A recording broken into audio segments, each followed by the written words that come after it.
Warning. You're now entering a stream that isn't suitable for everyone. Be warned that this channel will have swearing, singing, sexual innuendos and lots of jokes that could easily offend.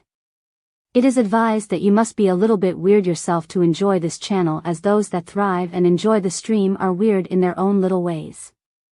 The chat is called El Chatty and is a wonderful community. It really is. However, again, it might not be for everyone. We want to hear everyone's opinion, no matter what it is. We encourage debate as long as it's done respectfully. If you're easily offended or don't like differing views, then again, this channel is not for you. By entering this stream you do so at your own risk. If you want to try it out, that's absolutely fine, but if you don't like it, no need to announce your departure, you can just leave quietly, as this isn't an airport.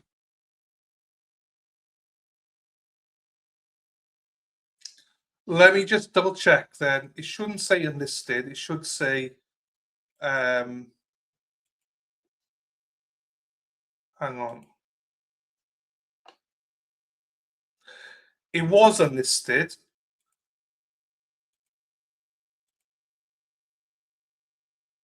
Okay.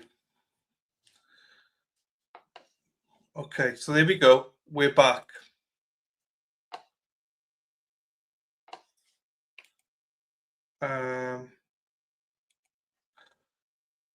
Okay, can you all see this now? Can you all see the stream? Sorry, it was unlisted. I don't know why it was unlisted. I don't know. But we should be here now. Live.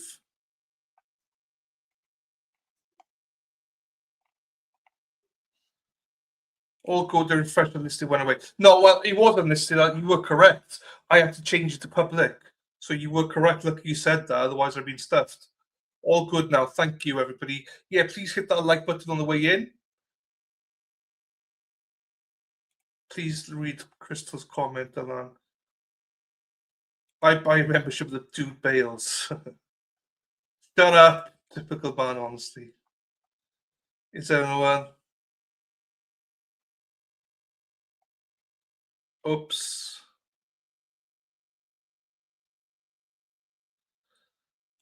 We're all good. Right, we're all good.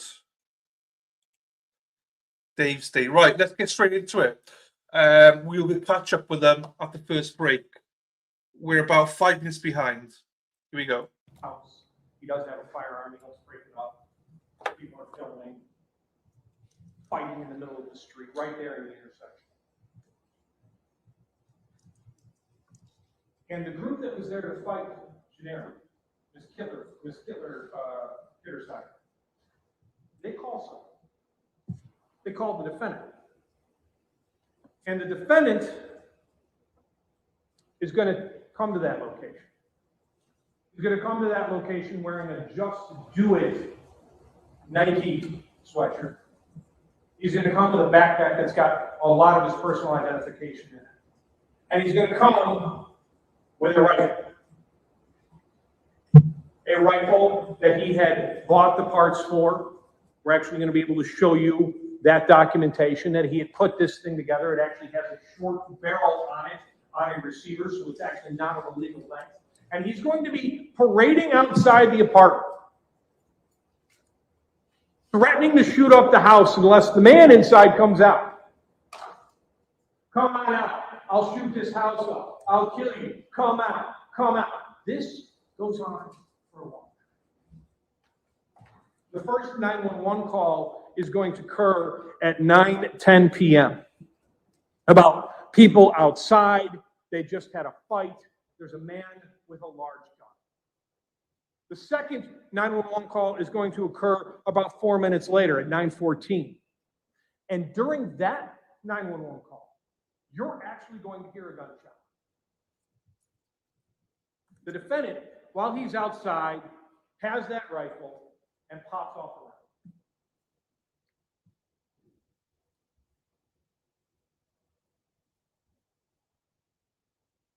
And more calls are going to occur. The defendant and the young women that he was there somehow, I guess, to, I don't know, restore their honor or help win the fight or whatever, bringing that rifle with him, they remain outside. demanding that people come outside to fight, demanding or else he's going to shoot up the house.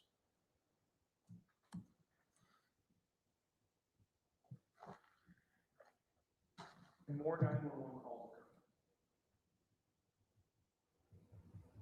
And then the defendant fires more times.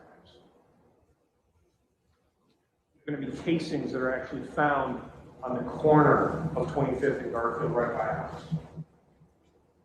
There's also return fire from inside the apartment. Defendant fires. Now, ladies and gentlemen, Officer Corder and his partner, Officer McCrae, are the two officers that are sent to deal with this. Something you need to understand is that Officer Corder wasn't even supposed to be working that day. He's a fill-in. He used to work with Officer McCrae. He's working an overtime shift, replacing another officer. And they work in District 2. So they're not from this area. They work the south side.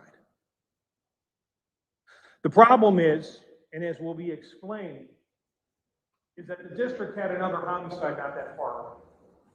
A number of officers were all at that location. While they're actually at that location, rounds are actually shot off. The officers have to go then and they arrest another individual. Officers are tied up. TAC squad, tactical squad, sometimes referred to as the SWAT team. Those officers are deployed in responding to shootings and trying to help out. And this original call that came in as a subject with a weapon is assigned to two District 2 officers, Officer Corder and Officer McCrae. Now they arrive at that location and place themselves on scene at 9:31. This is going to be approximately 4 to 5 minutes after the second grouping of shots occur. You have the first one that happens during a 911 call, and then when the defendant is firing more rounds off, you're going to have 5 and another one. And the way we know this about this second group of shots is because there is something called ShotSpotter. It's an audio system that actually records audio images. You're going to hear that grouping of shots. And then you're going to hear the second grouping of shots that occurs, or the third actually. And those are going to be the ones in which Officer Corder dies. Officer Corder and Officer McCrae arrive at the location. When they get to that corner, the defendant and the girls that he was with have scattered. They've actually end up kind of grouping a block over on 24th Place, just by Garfield. It's going to be an alley. There's video of it. You're going to see them kind of hanging out. There's another male there who's just kind of tagging along and watching. The defendant still has that rifle. The defendant still has that backpack. And the girls leave. The defendant does not.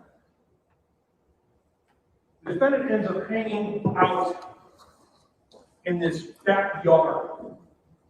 It's overgrown. There's weeds, there's some bushes, some kind of area in this dark backyard. It's just 1 yard away from 24th Place. It's just 1 yard away from the mouth of that alley. And while he is there with this rifle in the dark, Officer Corder and Officer McCrae are walking down the street. They walk down Garfield. They see some individuals. Hey, we're here for a guy with a gun. Did you see anything? They're pointed down. They see kind of people off by the corners, so they start walking that way.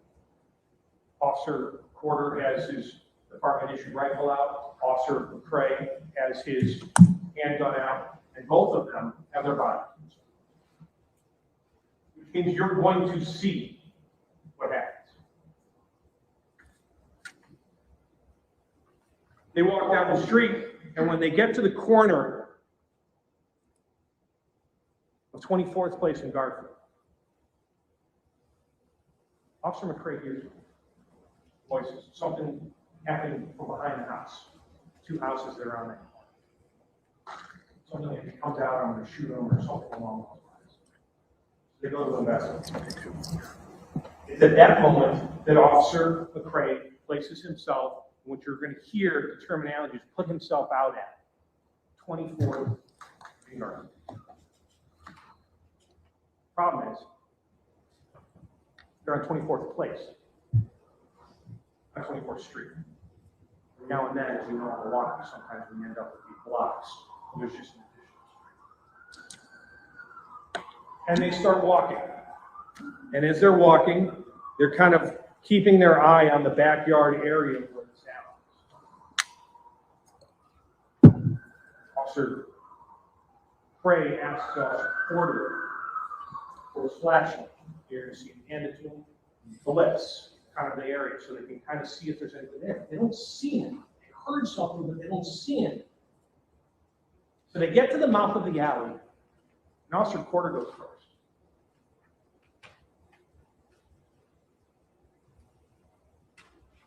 He's standing in the alley. Officer McCrae behind him.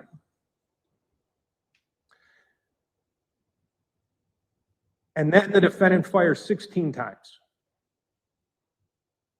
16 cases are going to be recovered from the area where the defendant was in that rush area. With the first round, you're going to see from Officer McCrae's body cam, Officer Corder dropped. Officer McCrae turns, he tries to get cover. Shots fired, my partner's down. He turns, sees Officer Corder is down, and runs to find help. Officers are not able to find him right now. What they do, they're going to see every part of it. The defendant leaves his backpack there that he took off of his back prior to shooting. That backpack is there with his identifiers. Officers and detectives, once they've secured this area, are going to begin an investigation. And we're going to walk you through every single portion of this investigation. We're going to walk you through the canine dogs that are first brought in to try to find the firearm evidence and finding that short-barreled rifle hidden in the bushes along the fence. We're going to show you how they find casings. They bring in kind of equipment to cut down the weeds, find more casings, and the next day cut down even more and find even more. We're going to walk you all the way down this block from where the defendant fired his first shots outside an apartment because he wanted to fight a guy who happened to be there for a girl fight, and he brings a rifle to all the moment to where he's sitting there hiding in the bushes and shooting 2 officers.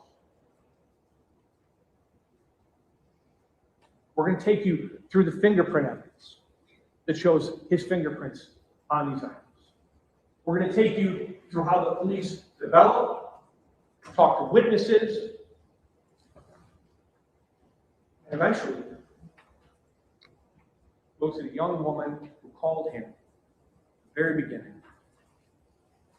Find her there, find him there, and find that Justin Lewis sweatshirt that you're going to see.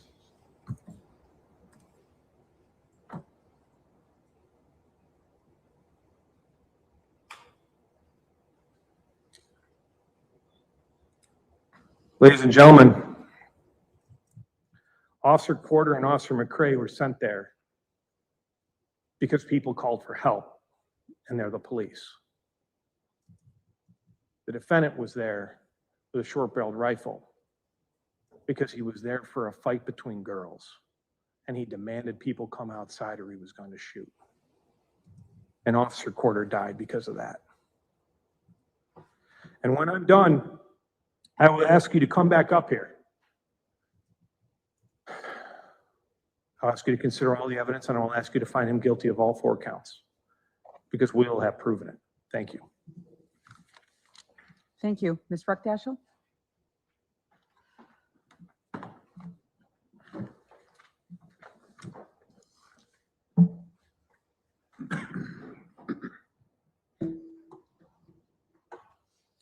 Hi, good morning. You haven't heard from me yet. My name is Attorney Abigail Ruckdashel. I work at the law firm Cleghorn Jones, and we represent Mr. Tremaine Jones.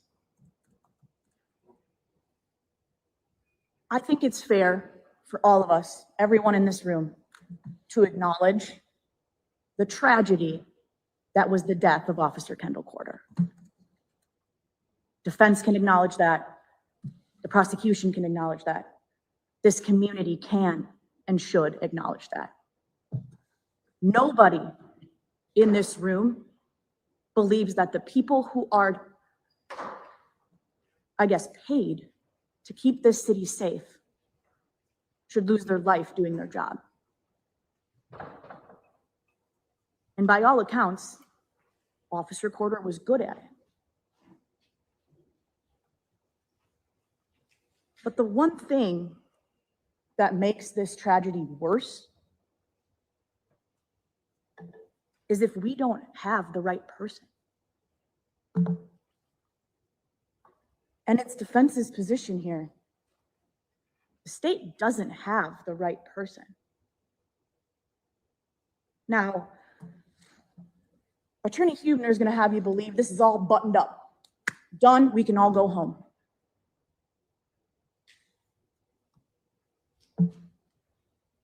Lots and lots of resources were put into finding who ended the life of Kendall Corder. And that's fair, there should be, right? But if that many people were involved, you heard the witness list yesterday, we're talking about hundreds of people. There are bound to be gaps. And as Attorney Jones said to you yesterday, it is fair and allowed for you to think about what is missing, right? We've hammered on the only thing that's evidence is what comes from the witness stand, what comes from the witness stand, right? But what about what doesn't come from the witness stand? And right now, you've heard no evidence, right? Attorney Huebner gave his opening statement, I'm giving mine. None of this is evidence, right? So you should have no opinion as to Mr. Jones's guilt at this moment. In fact, you should consider Mr. Jones at this moment not guilty. Not just because we say so, because that's what the Constitution demands. The state must convince you beyond a reasonable doubt that Mr. Jones is guilty, not just of every single count, but of every single element that makes up that count. Defense believes they can't do that.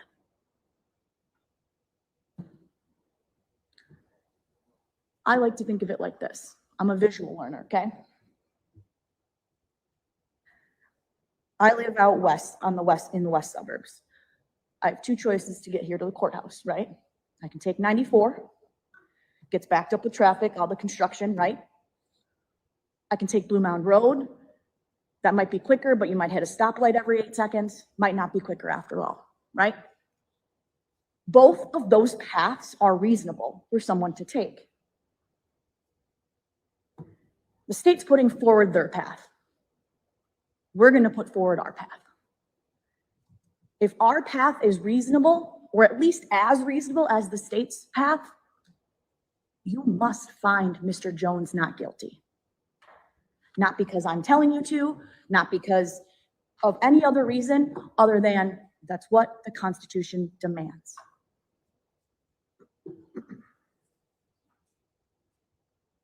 There's a lot of things in this case, and Attorney Jones told you this in voir dire yesterday, that we're not fighting about. It's clear, as an example, that Officer Corder is no longer with us. We're not going to be fighting about, well, a bullet is what killed him. It's clear a bullet is what ended his life. We're not here to insult your intelligence, throw things at the wall, and try to make you believe things that aren't there. But we are asking you to look and see what is missing. Because this is a team effort, at the end, of what might be a couple of long days, Attorney Jones is going to come up here, point out those gaps in the evidence, and ask you to return a verdict of not guilty. Thank you. Thank you, Ms. Ruckdaschel. All right, Mr. Hughley, you can call your first witness. I didn't mention this when I was talking to you earlier, but I will give you a break every morning and every afternoon. But if somebody needs a break, raise your hand, get our attention, and we'll take a break, okay? It's not on any particular schedule. I try and make it midway, but if you need a break, let us know. Thanks. Your Honor, State calls Officer Roberto Hernandez.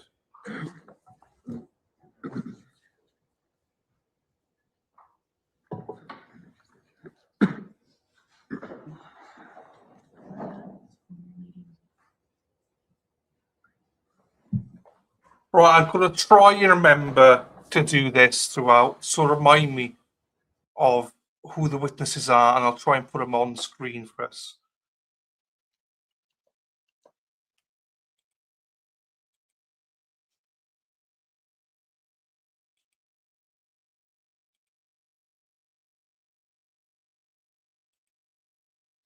For some reason, it's, oh, here we go. In charge of shot. For over. Fair. It's frozen for some reason on their side, so. Officers for both preventing crime and solving crime. Is that fair? Yes. Okay. Now, you mentioned your assignment within the Fusion Division was a system called ShotSpotter. Is that fair? Yes. How long have you been with ShotSpotter? I've worked with ShotSpotter for over 7 years now. And in order to have this position at the Fusion Division in charge of ShotSpotter technology for the police department, did you have any specialized training or experience? Yes. Can you briefly tell us what that was? I had to go through some training that ShotSpotter provided. I passed that, and as well as members of ShotSpotter came out and provided some hands-on training as well. And during this time since then, have you been primarily working with the ShotSpotter system and providing this information and intelligence to other law enforcement officers? Yes. Okay. Now, what is the ShotSpotter system? ShotSpotter is a gunshot location system. Basically it uses a wide array of GPS-enabled audio sensors to detect and locate loud impulsive noises such as gunfire. Whenever the system makes a detection and thinks that it's gunfire, it'll send that information to the customer, which would be the Milwaukee Police Department, and then we respond in case of emergency. Okay. Now, in regards to this kind of system and the way it works out, in order to get a geolocation, approximately how many sensors have to kind of get us an idea so we can have an idea of where those shots might be? If it's a multiple gunshot event, it'll only take 3 sensors. If it's a single gunshot, it'll require 4 sensors. 4 sensors? Yes. Okay. And so if you have only a single gunshot, is that sometimes harder for the system to pick up and geolocate? It just needs 4 sensors. I wouldn't say it could be possibly difficult for the system. Sure. And just so we kind of understand this, the ShotSpotter system, would it be fair to say, is easier in terms of identifying and locating shots that are outside as opposed to shots inside a building? Correct. Why is that? Because it'll affect the sound getting to the sensors. Now, in this particular case, regarding the June 26, 2025 homicide of Officer Corder, were you asked to take a look into the system and attempt to find if there were any ShotSpotter notifications or ShotSpotter activations regarding the area that we're talking about? Yes. How many total did you find? There was 3 separate alerts for this incident. And when you say 3 separate alerts, can you tell us what you mean by that? So ShotSpotter first heard one incident, which I believe was around five rounds. And then it could, sometime later, it detected another single gunshot. And then minutes later, it located another set of gunshots. Okay. Now, You had mentioned that there were 3 incidents. Is that fair? Yes. Okay. Now, I want to have, and I have what is State's Exhibit number 2 already in the computer. But before I get to that, Officer, did you review those generated reports and audio when this case was first being investigated? Yes. Is what we're about to listen to and look at fair and accurate copies of both the ShotSpotter reports as well as the audio recordings of those shots that the system records? Yes. Your Honor, I have State's Exhibit number 2 currently in the computer. I'd ask to move all 3 files and audio that is connected to them in evidence at this time. No objection. All right, that will be received without objection. Thank you. Now, I am now moving over from the Elmo to the, it takes a while to transfer over. There we go. Now, if we are looking at here regarding what we can see, just so we can kind of understand what we're looking at, what is this diagram or this document that we can see on the big screen? It's a ShotSpotter generated report called an investigative lead summary. It'll provide a map, a date, time, and location of the incident. And towards the bottom are different sensors that heard the incident. And if you have an internet connection, you can click on those sound waves and listen to the audio. Okay. Now, we do have an internet connection, although it's by the county, so it's not the best. But what I do want to do is just talk about real quick in terms of the area that we're seeing here. Is this an area in the area or kind of the general area of in the city of Milwaukee? Yes. We can see 26th Street, 25th Street, and then kind of right underneath this is going to be Garfield. Is that fair? Yes. And when we're looking at regarding to this particular area, this appears to be shots fired in the area of 25th and Garfield by what is, we have an address of 2203. Is that fair? Yes. Okay. Now, in terms of like the geolocation, it's telling us it's somewhere within 25 meters or 82 feet based on the map that they have within this area of 2203. Is that fair? Yes. Okay. Now, officer, I'm now going to the bottom and looking at this particular kind of portion of it. What are we seeing here? That would be the sound waves, the 4 different sensors that heard this incident. And again, if you click on it with an internet connection, you can listen to each sensor's audio that it recorded. Does this give us, in addition, kind of the date and time of when these shots were coming in? Yes. We can look at this, it says June 26, 2125. Is that fair? Yes. Now, just so we understand, 2125, for those that are not in the military or not in law enforcement, what would that be in civilian time? 9:25 p.m. Okay. Now, if we're looking at this, we can see what appears to be 4 different sensors at various different meters or feet from the estimated location. Is that fair? Yes. All right. Can we have a brief sidebar? Sure. We'll be right back, folks. Sometimes we have to do this.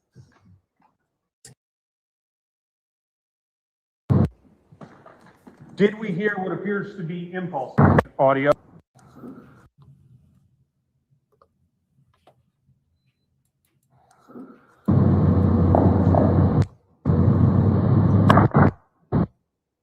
And just that kind of skipped. I'm going to play again. It's a 4-second audio.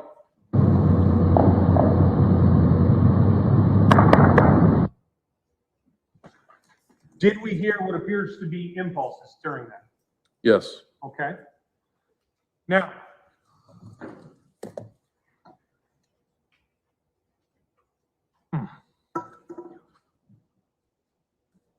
going to sensor 178, which is 1,019.2 meters away.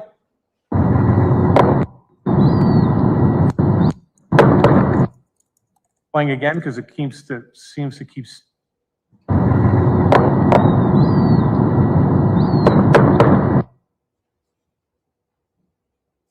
Now going to sensor 6, 528.3 meters away.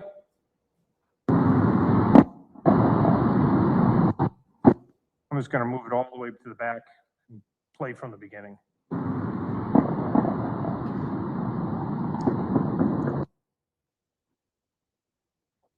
And lastly, sensor 49, which is 341.5 meters away.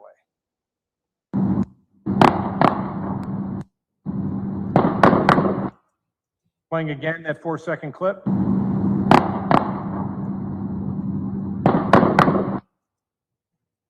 Now, officer, are those fair and accurate copies of the recordings that we hear regarding this first kind of series of shots that we have in the area of that apartment? Yes. Okay. Now, I want to move to the next group. This we have at 9:25 and I guess 56 seconds. I want to now move and go back to State's Exhibit number 2, moving to the next ShotSpotter report and zooming in a little bit. If we are looking regarding this particular ShotSpotter report, how many impulses that are believed to be gunshots are found during this impulse? 1. And if we're looking at this particular, we can see what time is this impulse? At 21:26:07? That would be 9:26 p.m. Okay, so this is a little bit after the first 5 that we heard. Correct.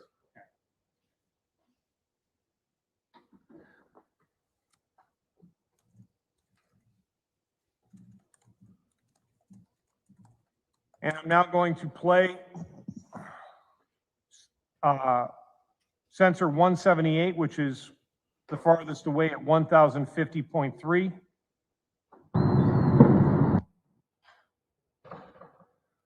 Then sensor 51, which is 469.4 meters away.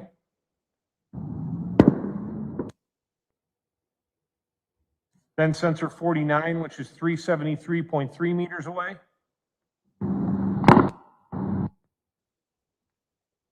And then sensor 47, which is 271.5 meters away.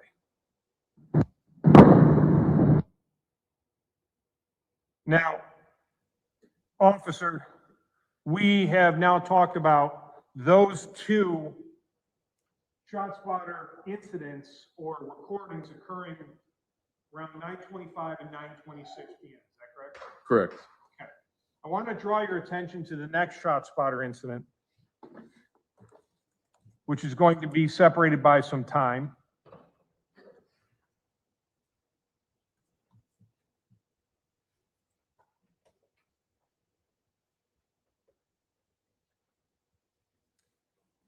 And if we're looking at what we can see here, what are we looking at here?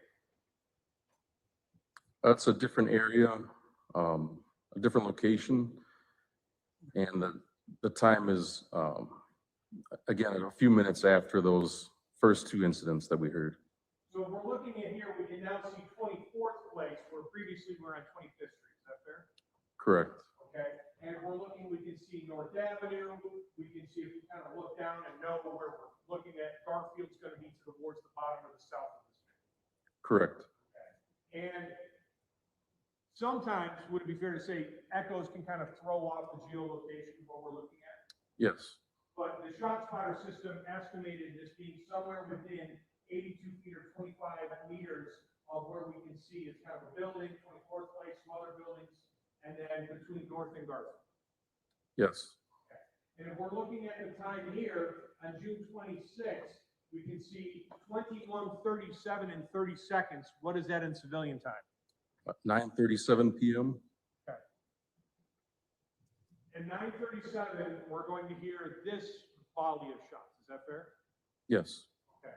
Now, a couple things that I would like to discuss. If we're seeing here, we can see what's referred to as a tag. Is that fair? Yes. What does high capacity mean? ShotSpotter labels that as a weapon with a large capacity of ammunition, so 10 or more rounds. Okay.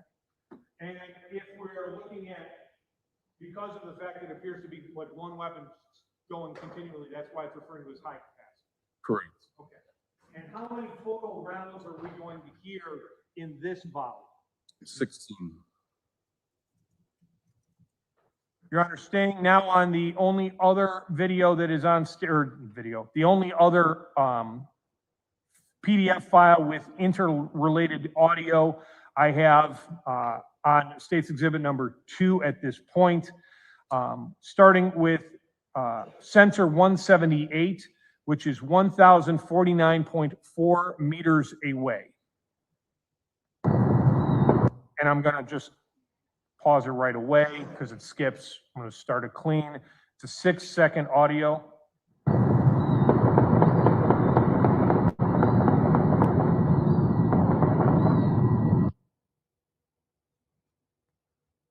Going to sensor 41, which is at 616.5 meters away. And again, stopping and starting again at 0 minutes and 0 seconds into that audio.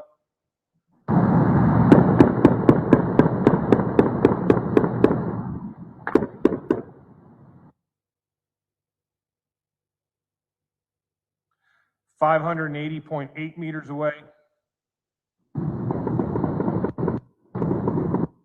Sorry, I'll just start that again.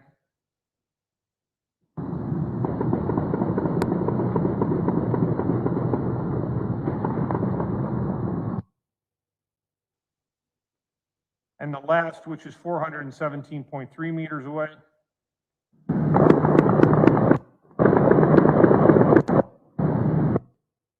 going to try it with off the skipping at 0 minutes and 0 seconds, starting again.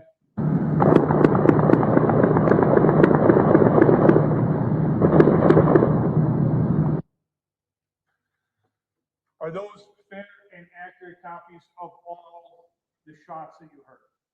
Yes.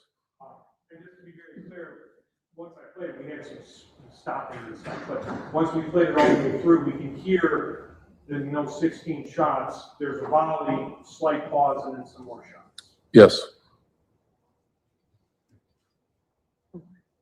Thank you, Your Honor. I have no further questions of this witness. And making sure I'm moving in State's Exhibit number 2, as well as all the audio and the documents that are on that exhibit. It's We don't been moved object. in. Yep, thank you. Cross-examination? Thank you. Officer, the only thing you can tell from these shot spotters is time and approximate location, yes? Correct. So you can't tell caliber, No. you can't tell direction of shots, No. you can't tell circumstances, No. you can't tell if it's return fire, anything like that, No. and you can't tell, I guess, who is shooting these shots, fair? Correct. I don't have any more questions, thank you. Any redirect? No, Your Honor, thank you. All right, thank you. You may step down. It's 10:15. Do you have a quick one or? No. Okay. Then ladies and gentlemen, I'm going to give you your morning break now. I know it seems like we probably haven't been here. All those instructions probably went pretty long. I am going to read to you my admonition that I will give you every time you leave. Do not research any information that you personally think might be helpful to you in understanding the issues presented or investigate this case on your own. Do not read any newspaper reports or listen to any news reports on radio, television, or any other electronic application about this trial. Do not seek information regarding the public records of any party or witness in this case. Do not communicate with anyone about this trial or your experience as a juror while you are serving on this jury. Do not use any electronic device to share any information about this case. Do not permit anyone to communicate with you about this matter, either in person, electronically, or by any other means. Enjoy your break. We'll get you back about 10:30. Thanks so much.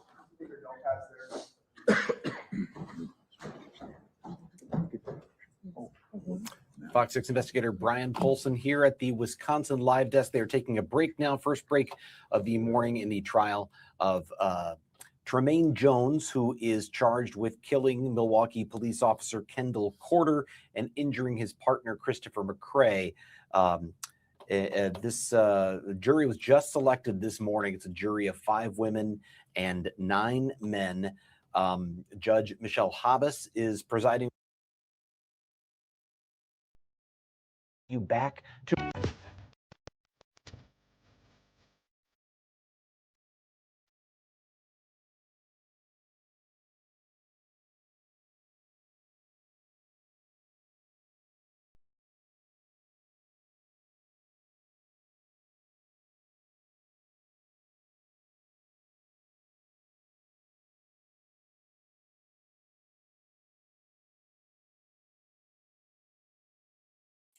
I was on mute. So we're back live now. We zoom through everything. We are live. So we're back. Obviously, we had opening statements where we had both sets basically saying, wait for us for the evidence. So the prosecution are making a statement that basically it could be no one else, and that he ambushed both officers.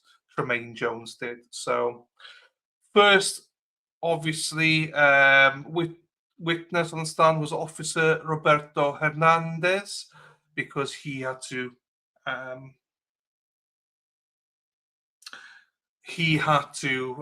basically put in the audios so he could verify the audio. So they're now in. Obviously, very good point there. Very short cross by the defense, but very, I would say, apt, really. This witness can obviously not say who shot those shots, where they came from, what direction, what caliber, anything they can come from. So that's going to be I think this is going to be the stance of, the defense will show us very early on where and how they believe it is going to go with regards to Tremaine, whether he was saying that he was ambushed in some ways by the police and stuff like that. Hello, Ms. Watts. How are you, Deleo? It was lovely to see you. Ms. Watts was on TV last week with Kelsey Fitzsimmons. I saw you in the court. I hope you had a good time over there, Ms. Watts. It was nice to see you there. So, Lake Michigan, it's gorgeous. Everything looks gorgeous there. Right, what's this guy got to say? Hang on. The man who is charged with first-degree intentional homicide for the shooting death of Milwaukee police officer Kendall Corder last September 26th of 2025, and also of attempting to kill his partner, Christopher McCrae, both District 2 police officers who were responding to a shooting in a district that was not their own. They worked the south side, but were assisting in an area where there had been another homicide, and were called to an area they were unfamiliar with. Ultimately, it proved to be a fatal call for Officer. That's what stings. It wasn't even their area, do you know what I mean? And they made it out there. And what we were listening earlier on, saying everyone said how much of a help he was, how much he would put everyone else in front of himself. So very, very sad. Break for the court. So far, we have heard from just one witness, and that was Officer Roberto Hernandez, who is an expert in ShotSpotter technology from the Milwaukee Police Department. I mean, you don't have to be an expert. We all knew that was shots fired from various distances. The first shots were in 9:25 p.m. And then we heard more at 9:26:07 and 21:37. So the shots fired were over about a minute, just over a minute, I believe. So, but like the defense got out of him, he doesn't know who shot them, where they came from, what bullets they were, what anything they were. So, all that does is to state that there was shots fired that evening, but by who and from where, no one knows yet. Well, I mean, we can guess, but we don't actually officially know.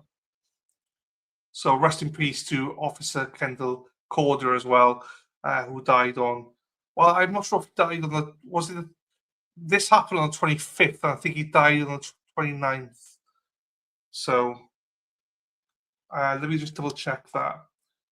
So no, this happened on June 26th, and he was in hospital for 3 days, and he died on June 29th. So first-degree intentional homicide, attempted first-degree intentional homicide. And just remember, they added yesterday the possession of short-barrel shotgun rifle. So they added that in yesterday morning. Before jury selection began, they added that, and that carries a 6-year sentence. So, and just to remind you all of this, he is facing, I got it here, if convicted, he could be sent to prison for life if he's convicted on first-degree intentional homicide, the first one. Attempted first-degree intentional homicide is a Class B felony that carries a maximum sentence of 60 years. The first-degree recklessly endangering safety is punishable for up to 12 and a half years, but because he is accused of this offence while using a dangerous weapon, the maximum may be increased by 5 additional years. That's 17 and a half years potentially.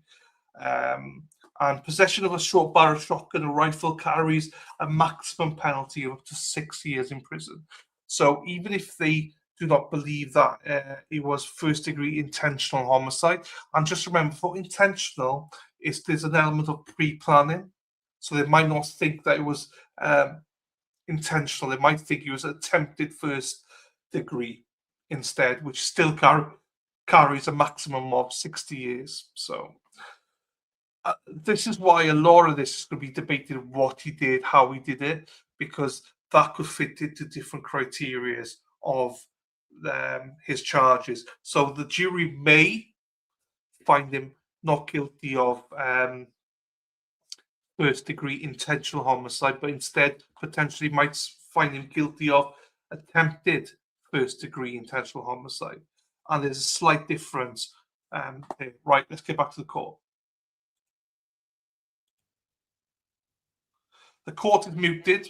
Oh, here you go. Don't worry about it. You can sit wherever you want. It's just important that you match up with your notebook, so you're taking your own notes. All right, we are ready to continue. Our next witness is on the stand. Thank you. Your Honor, state calls Detective Shamara Gonzalez. You solemnly swear or affirm that the testimony you're about to give will be the truth, the whole truth, and nothing but the truth, so help you God, or under the pain and penalty of perjury? Yes. Please be seated. Please state your first and last name and spell them both for the record. Shamara Gonzalez, Shamara, last name Gonzalez. Detective, how are you employed? City of Milwaukee Police Department, How long have you been with the Milwaukee Police Department? approximately 9.5 years, And how long have you been a detective? 5 years. Okay. Just gonna get that microphone in there for you. Now, what's your current assignment? I'm assigned as a detective in the homicide division. And how long have you been with homicide? 2 years. Detective, I want to draw your attention specifically to the homicide investigation into the death of Officer Kendall Corder that occurred on June 26th of 2025 in the area of 2454 West Garfield.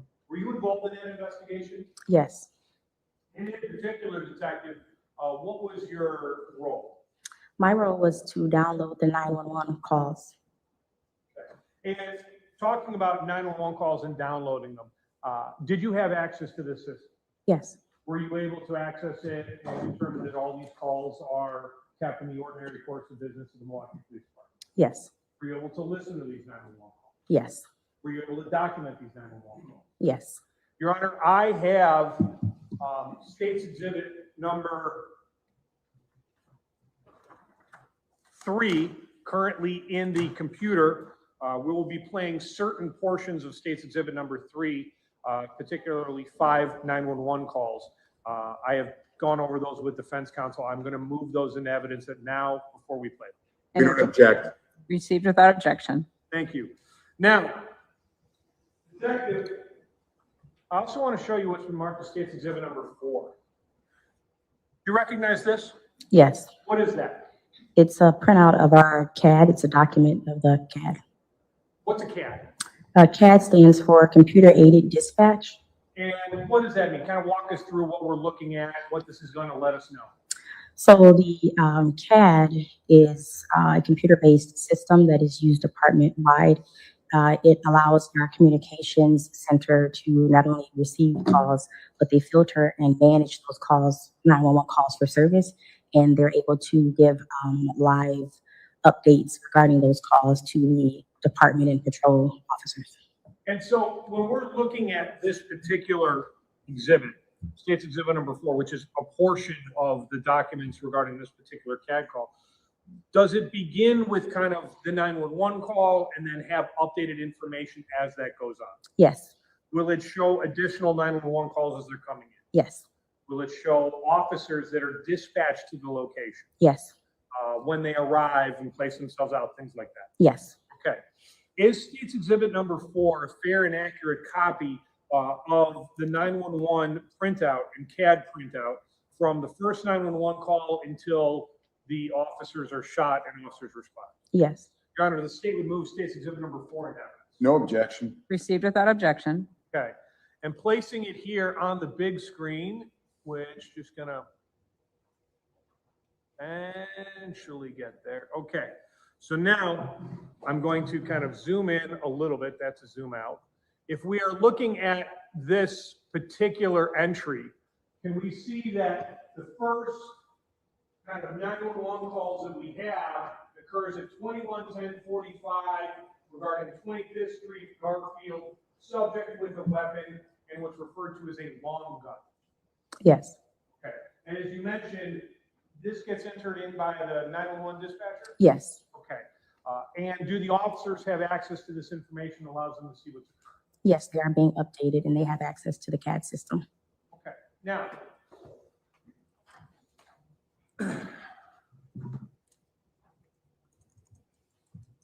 as we are, and as we've been talking, you had mentioned that there were a number of 911 calls regarding this incident. Is that fair? Yes, that's correct. And did you listen to those 911 calls? Yes. I'm pulling it up, just one moment.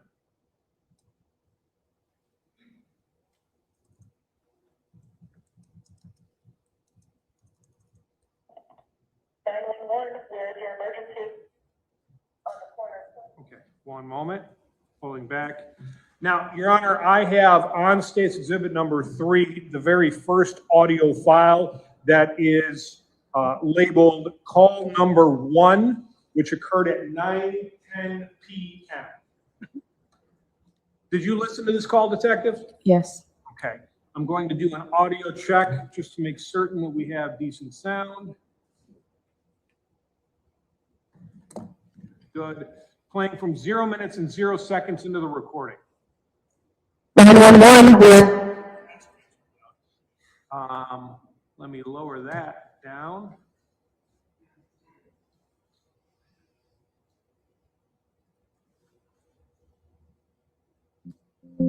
Is your emergency?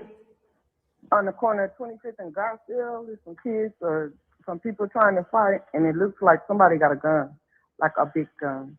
Okay, can you state On the that corner of intersection again? 25th. Yep. It's a dude, I can't tell what color he got on, he's skinny, he look like he might have dreads and a gray jacket on or something. He has a gun. Long gun, you said? Yeah, it's not the average gun. Okay, and sorry, I interrupted you when you were saying the location for a second time. It's the corner of 25th and Garfield, right there at the intersection. It's been like 5 people hanging out there trying to get some people in that apartment building that's on the corner to come out. Okay. It's the same group of people from last night, and the police came. Okay. Okay. And can you see any of the people? Do you know any of them? I don't know them. Okay. I don't know the people. Yeah, you don't have any descriptions or anything. Can you describe the person with the gun? I just told you, it looks like he has on a gray, maybe jacket, maybe some long dreads or to his shoulder, pulled back. Black guy. Everybody's black. Okay. It looks like it's about 3 or 4 heavy-set girls, maybe 2 guys. I think they're guys, real skinny, with like sleeping caps or slumber caps on or something. Okay. And then, okay, so. And they've been hanging out on the corner trying to get the ones in the apartment building to come out. Then the guy came up, I guess, around when I looked at him, looked and saw him. Takes him from afar, but I know what a gun looks like, and it's not a regular gun. Okay. Are you willing to leave your name, ma'am? Yeah, it's Alicia. Felicia? Alicia. Alicia. Okay. And is your callback number 414? Is that a fair and accurate copy of that first 911 call that came in at approximately 9:10 p.m.? Yes. Okay. Now, Your Honor, I will now be playing call number 3, which occurred at 9:14 p.m. on that same date.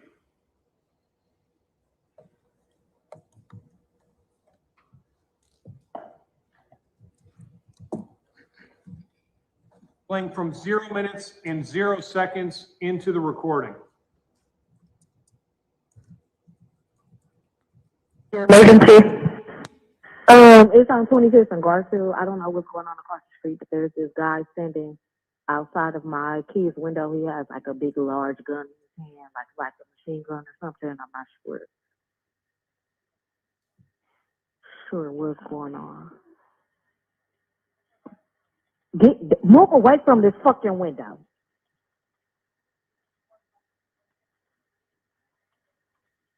Okay, and he's got a large gun, you said? Yes. What is he doing, walking back and forth, or? Yep, arguing with the people walking back and forth. I'm actually in defense mode because this is my children's room right here, so.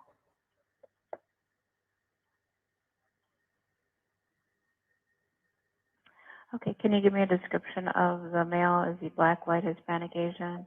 He's black. He has on a black jacket. It says "Just Do It" on the back in red letters, red and white letters. He had on some white shoes, black pants. White shoes, you said? Yes. Black pants. Okay.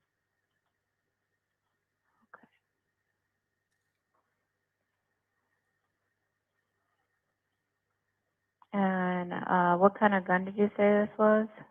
It looked like a large machine gun or something. I don't know.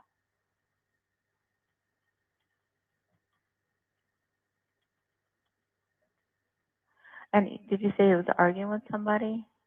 Yes, he's arguing with the people in the building across the street. Can you hurry up and send someone to get like? Well, we've already had a call in for this already, ma'am. So I'm just getting extra information from what you're telling me. Oh, okay. All right. And do you want to leave your name and phone number? No, I actually don't. Okay.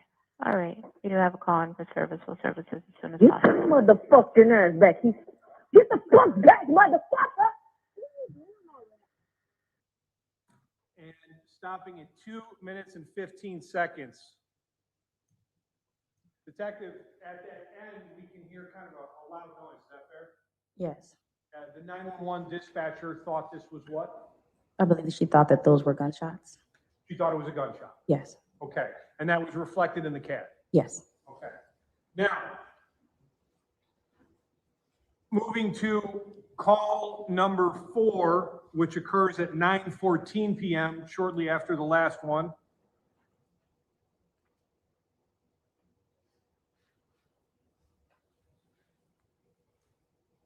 Moment while I get it set up.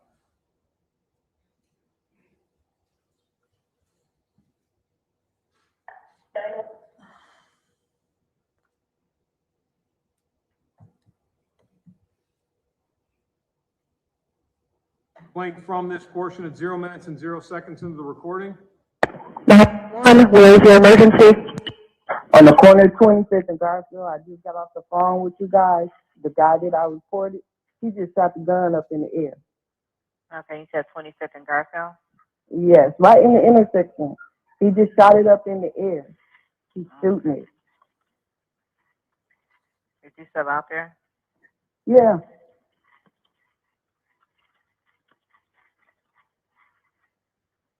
Okay, does anyone appear to need medical attention?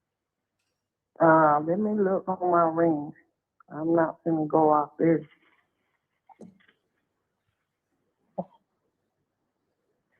He's telling them to come outside. I can hear him through my window. Okay, and you gave a description of that was a black male, correct? Yes, it's a black male. Okay, can you tell what he has on? He's pacing back and forth in the middle of the street. I can't see what he has on. I think he has on like a gray jacket with a gun, and he might have like his hair pulled back in a ponytail like dread. Okay, do you know if he was in a vehicle? He's not in the vehicle. If he is, I can't see it. He's pacing back and forth. He's by that apartment building. They all trying to get them people to come out that apartment building. He went over there. I'm looking on my ring. Okay. All right, I'll update the information. Police are responding. Did you leave here shortly? All right. All right, bye.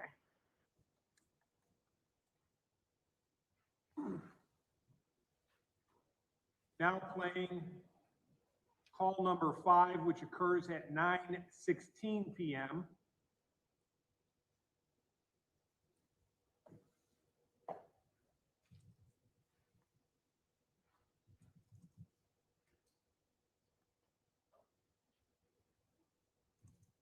Playing at 0 minutes and 1 second into the recording. Your emergency? On 25th and Garfield on the corner, it's a whole group of kids, and it's one guy walking around shooting a big gun in the air. And I'm a homeowner over here. I'm trying to get some help over here. Repeat the location. It's on 25th and Garfield, right on the corner, and between Garfield and North.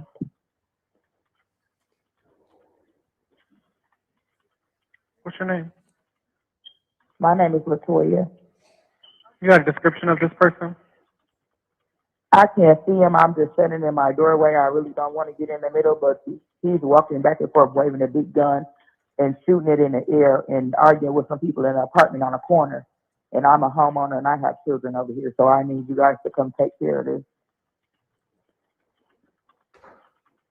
All right, I'm put a call in for service. Looks like I'm getting some multiple calls regarding this. We're gonna get some squads out there, okay? Thank you. Thank you. Bye-bye.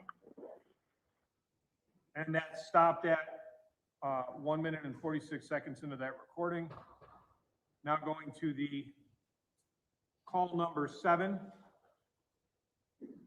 which occurs at 9:26 p.m.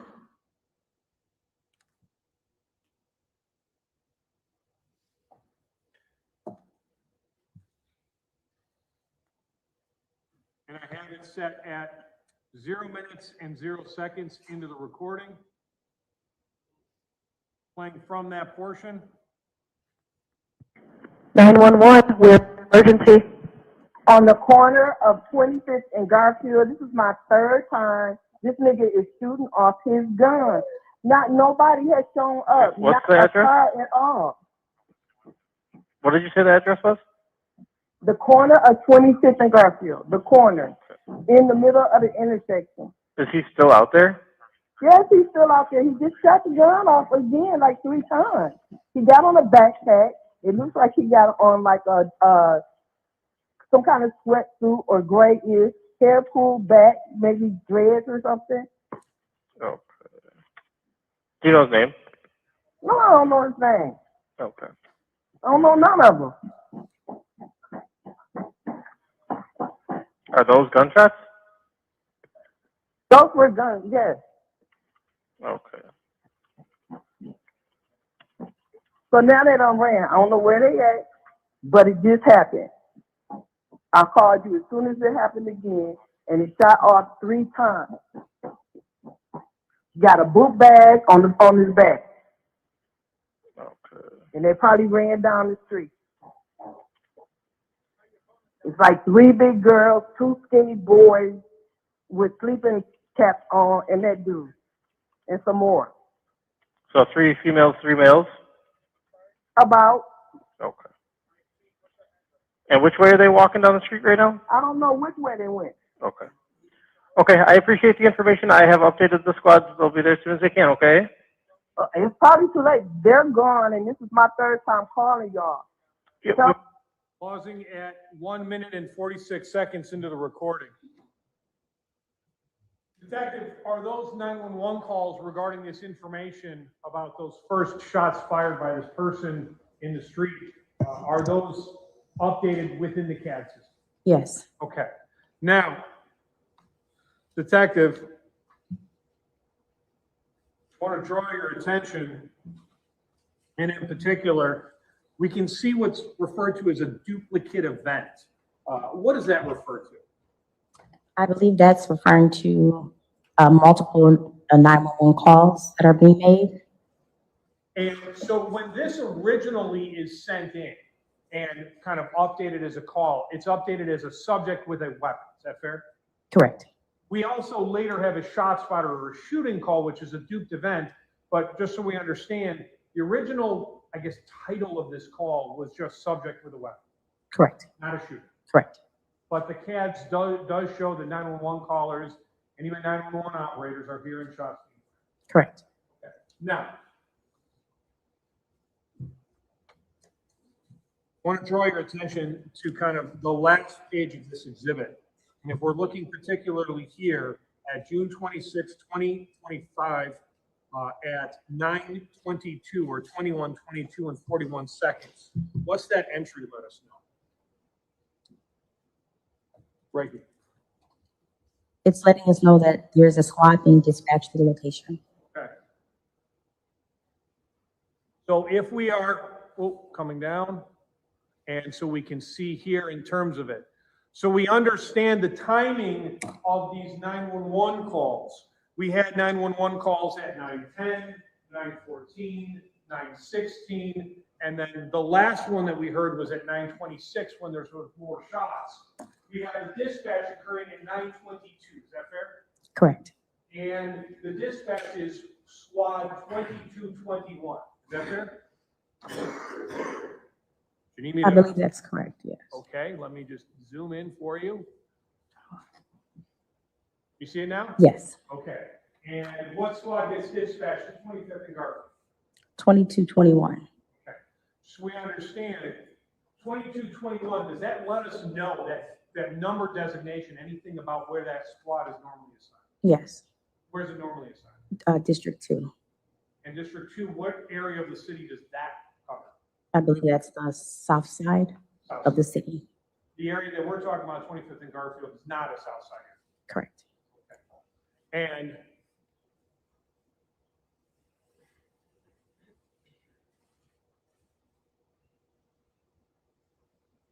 I will get it eventually.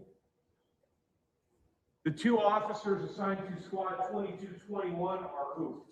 Officers Kendall Corder and Officer Christopher McCray. So these are the two officers that are sent from their south side area up to the north side to the area of 25th and Garfield. Correct. Okay. Detective, did you also have the opportunity to listen to the radio traffic that we had downloaded regarding what occurred in this incident? Yes. Is this a fair and accurate copy of kind of the radio traffic between dispatch and the officers that are going to this? Yes. Is it going to capture kind of everything that's being said on the radio that sometimes we can't hear on body cams as well? That's correct. Okay. Now, Your Honor, I have State's Exhibit number 5 on a flash drive. Detective, is this a fair and accurate copy of that radio traffic as it occurred that night? Yes. Your Honor, the state would move those portions of State's Exhibit number 5 that we will be playing that for the record are between 0 minutes and 0 seconds and 1 minute, and 14 minutes and 7 seconds and 20 minutes and 9 seconds. I don't object. All right, received without objection.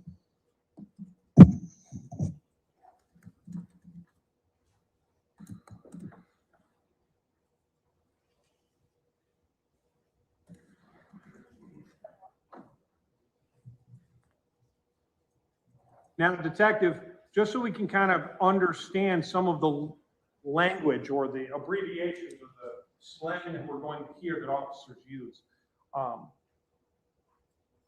When we hear on scene, what does that refer to? It means that the squad arrived to the location that they were dispatched to. Okay. When we hear officers say that they're putting themselves out at somewhere, what does that refer to? It can mean that they're checking a location or an area somewhere and they want the dispatch to know exactly where they are at that time. So, for example, if officers pull up at one place and they're on scene and they walk to another place, they might tell dispatch, we're now at this location. Correct. Okay. When we are going to hear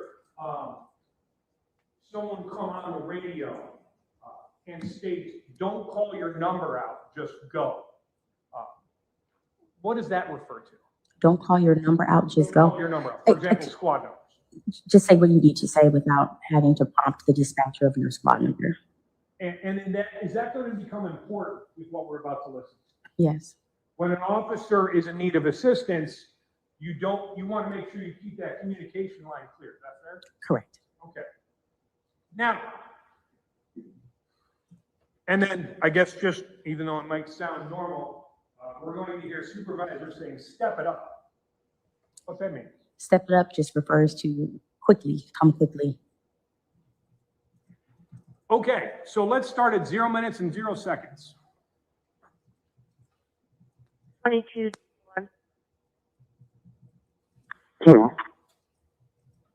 21, I need you to switch over to talk group 3, please, for an expired ShotSpotter on their board. The shots fired, 25 in Garfield. 21. And pausing at 22 seconds. So when we hear, for example, 22:21, and then we're referring to 21, what are we just hearing? What did we just hear? We're hearing the dispatcher communicating with that squad. Okay. And that would be officers Corder and McCray. Correct. And they are kind of accepting that assignment and letting them know they're going. Correct.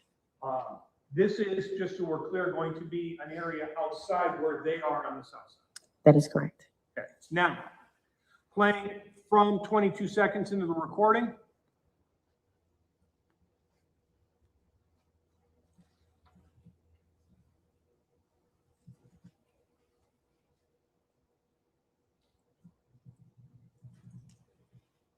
.22:21 is number out. Finish. Shots fired.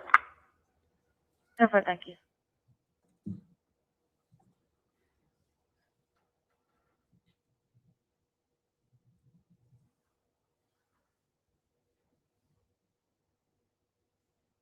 Let that run so we could kind of see and hear.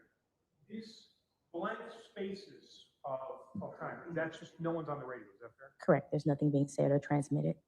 And one other thing that we heard, dispatcher referring to kind of channel 3 or channel 2. What is that? It's just a separate channel that someone is speaking on that you can turn your radio to. Okay. And are they assigned to districts? District 2, channel 2, district 3, channel 3? Yes. Okay. And then in cases of need, we can send things to all channels. Correct.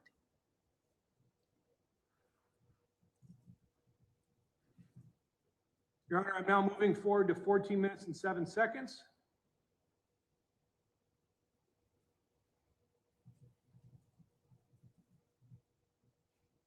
I guess I'm going to do 14 minutes is the closest I can get. That's fine. Playing from this portion.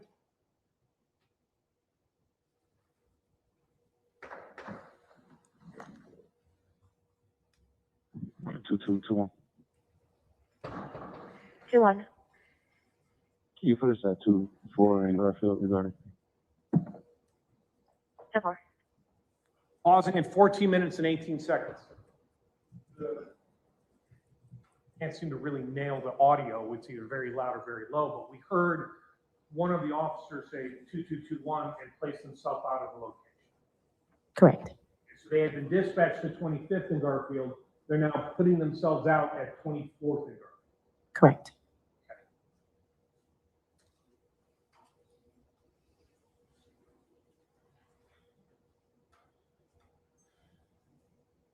Playing from 14 minutes and 18 seconds.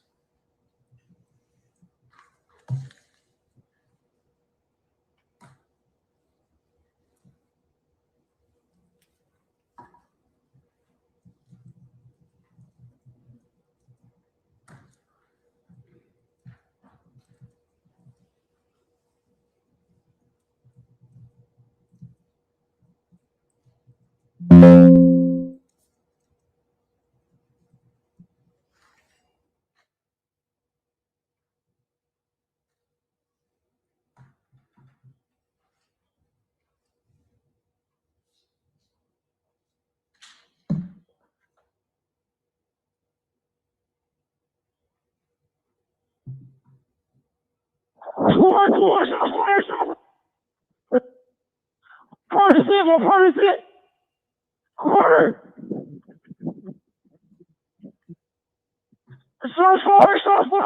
now.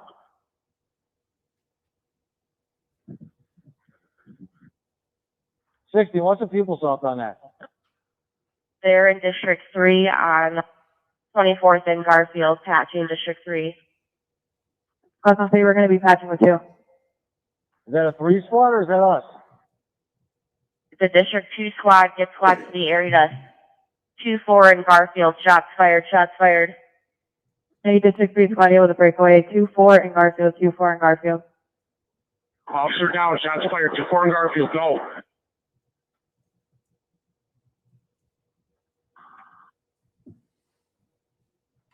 Let's go fight.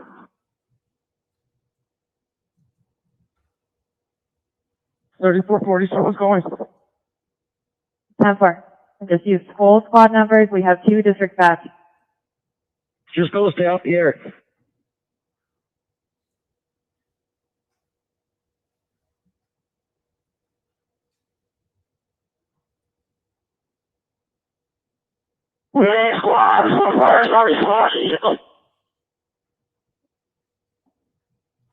Where is the officer down? 2-4. We're at 2-4 Garfield in the alley.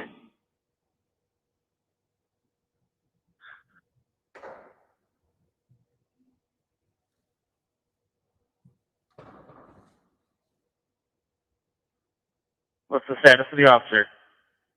He's not conscious, not breathing. Get him now. Squad is stepping up. 2-4 in Garfield in the alley. 2-4 in Garfield in the alley. Step it up.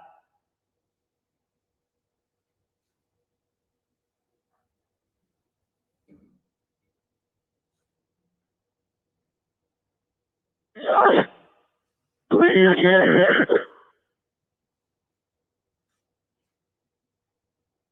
Is there anybody with him yet? 6 somewhere, 2-4 in Garfield. Which side of the street are you in? Wait. Come on, to the north, 2-4 in Greenville.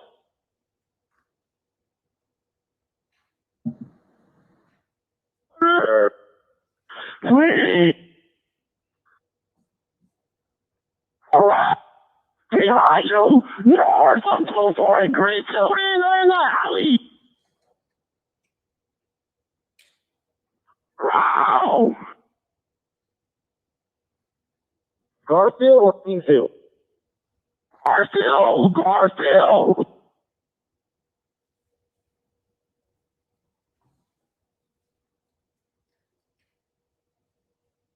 Flash or flashlight?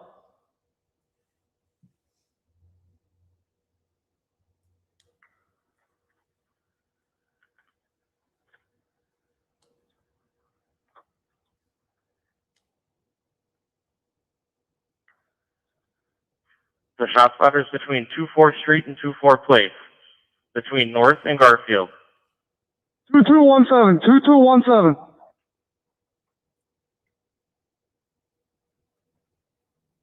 24th Place or 24th Street? 1290, 23, enter mile.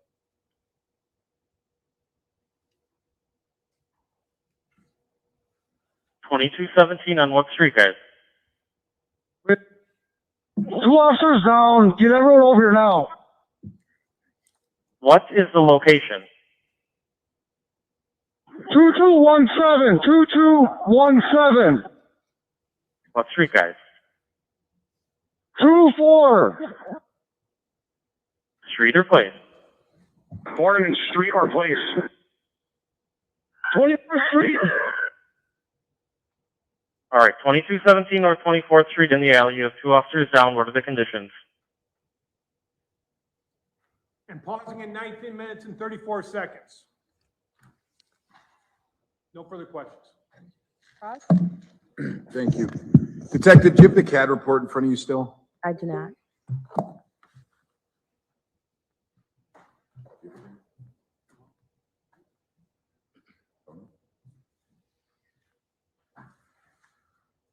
May I approach, Your Honor? Yeah. I'm showing you Exhibit 4. That's the CAD report, correct? That's correct. I have some questions about that. The first 911 call that came in regarding individual with a gun. That was around 9:10, correct? That's correct. There was a second 911 call that came in at what time? I want to say 9:10 as well. Okay. The third one came in at 9:14.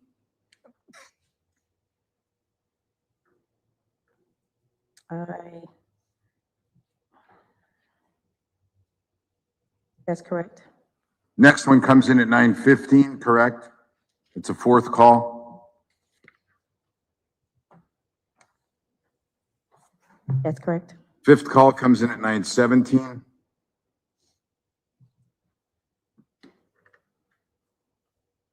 That's correct. And officers were not dispatched until 9:22, is that correct? That's correct. Okay, so there was an individual with a gun as well as a ShotSpotter alert from 9:10 until officers were dispatched at 9:22. That's occurred, correct? Yes. Does it indicate on the CAD report, Exhibit 4, what time officers arrived on scene? Is there a call in that they have arrived?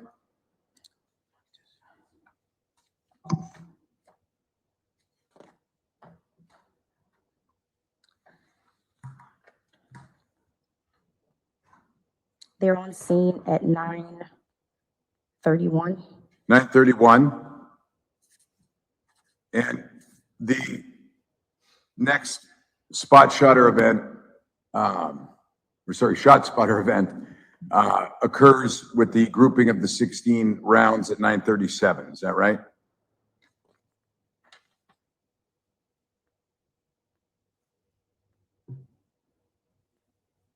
That's correct. I don't have anything else. Thank you. Thank you. Any redirect? Just briefly.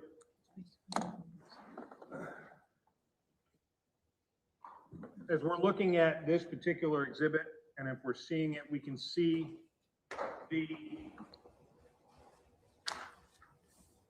portion of it, and just so we can, I'm going to place it on the screen so I can put it on here real quick.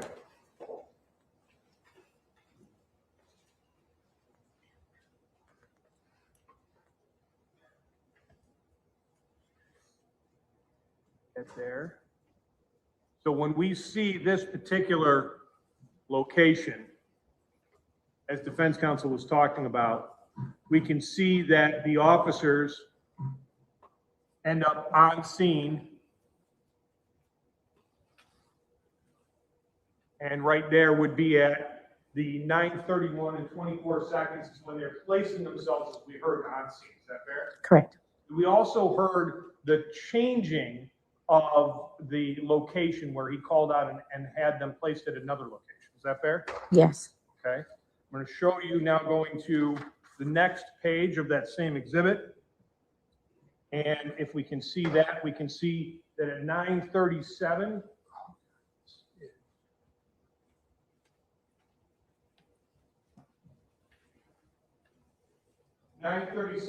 and 5 seconds, we have on scene the officers with the location change. That's when they place themselves out. Is that fair? Yes. Okay. The next thing that we have regarding this is the shots fired where Officer McCrae is stating his partner's been hit. Correct. Nothing else. Thank you. Thank you. Anything on that? No, Your Honor. Thank you. Thank you. You may step down. Call your next witness. Your Honor, State calls Officer Boardman.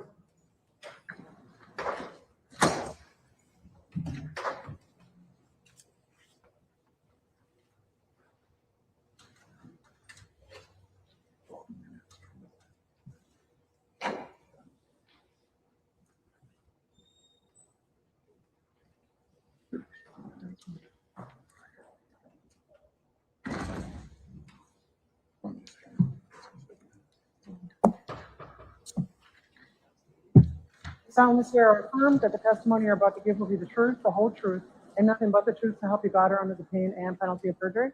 I do. Please be seated. Please state your first and last name and spell and vote for the record. James, James, Orneman, Orneman. Are we employed? City of Milwaukee as a police officer, And how long have you been with the City of Milwaukee Police Department? almost 9 years. Okay. Now, what's your current assignment? I'm assigned to General Patrol, And what district? District 3. Were you assigned as a District 3 patrol officer or assigned to patrol in District 3 back when this incident occurred on June 26th of 2025? Yes, Did you have an additional job in addition to being a patrol officer? yes. What was that? That day I was a field training officer. What's a field training officer? Training new officers that are coming out of the academy. They have to go through several weeks of training before they get on general patrol. So when you have these rookie officers that come out of the academy, they're with someone like you, a field training officer, kind of teach them, get them ready for what it's like. Yes, Were you a field training officer that day? yes. And who was your partner or the young rookie officer that you were training? Officer Benin Malakara, How long had he been on the street? 5 days. Now, I want to talk to you about what happened prior to you getting dispatched to this location. Where were you and your officer, or your partner, Officer Malakar? We're on 30th and Lisbon Why were you there? for a rare homicide. And what were you doing? We were about to conduct a canvass. And I guess, what's a canvas, just so we understand? Just investigating and seeing if there's any witnesses that observed what had happened at 30th and Lisbon. Okay. Was this kind of part of the training process, making certain that Officer Malakar understands the duties that occur? Yes. Did anything happen while you were kind of training Officer Malakar on how to do a canvas? Yes. What happened? We heard shots fired to the east of us. And what happened next? I heard dispatch over the radio saying officers need help on 24th and Garfield. Now, prior to officers to this particular shots fired that you heard, was there something that kind of you had to react to while you were at the first homicides? Prior to that one? Yes. Yeah, there was shots fired across the street from us, in which a foot pursuit had ensued with the subject who had a gun at that time. And just so we kind of understand, because it's going to be relevant to your body count, is that fair? Yes. So you are at a scene, homicide scene, doing a canvas with your rookie officer, and some shots get fired off in close proximity to officers. Correct. Do you and your partner respond to this and attempt to assist officers? We do. Officers got in full pursuit. We ran to my squad car to go assist them. Did you put your lights and sirens on when you went to that location? Yes. What's the importance of putting your lights and sirens on in terms of your body? When you activate your lights and sirens, you're supposed to activate your body cam. Now, when you were done with that, kind of assisting those officers, and prior to what occurs, what we're about to talk about, do you go back to the homicide location? I do. Do you leave your lights on? Yeah, I leave the emergency lights on, yes. Okay, and what's the importance of that? Just to show that we're in the area, keep out of the area, scene security. Does that affect the fact that you turn your body cam off and it does not go back on when you start responding to what we're about to talk about? It could. And in fact, your body camera was not on. No. Now, officer, you said that while you're there, you hear a second round of shots. Is that fair? Yes. What happens? Tell me about it. We hear shots fired, dispatch come over the radio, asking for squads to respond to 2-4 in Garfield for shots fired, possibly officers involved. And what do you do? I immediately run to my squad car, enter my squad car, and turn my sirens on and respond to the area. Did Officer Malakar jump in with you? Yes, got in the passenger seat. How far away were you? From 24th and Garfield? I would say maybe 10 to 15 blocks. When you get to the area of 24th Street in Garfield, You see the officers? We do not initially. What's going on? So we're driving up and down alleys. We knew they were in an alley. It was pretty dark over in that area. And ultimately what had happened, someone came over the radio and said, we can't find you, can you flash your flashlight? And did that help you? Absolutely. What happened? As soon as he illuminated his flashlight, I saw the light beaming towards my squad car and I approached. So were you and Officer Malakar the first two officers to find Officer Corder and Officer McCray? We were.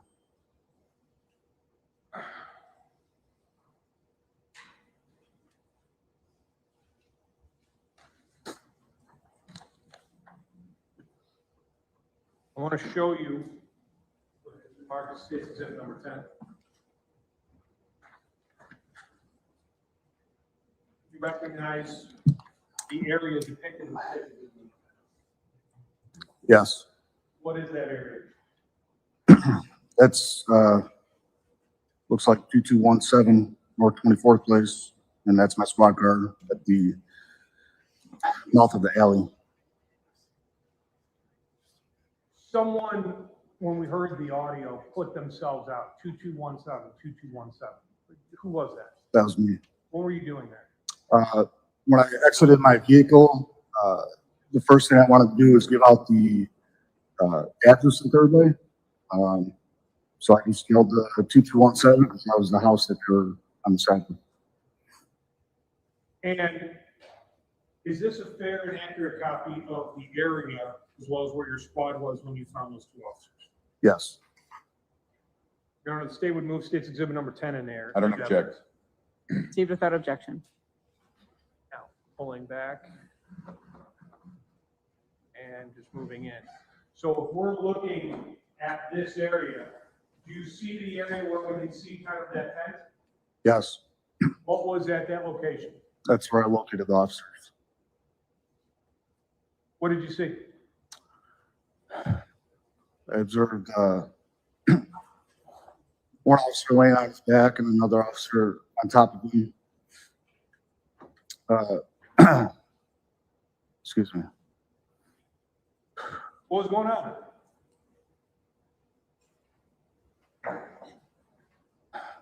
It looks like they were severely injured. Officer McCray was yelling, Corder, Corder, Corder.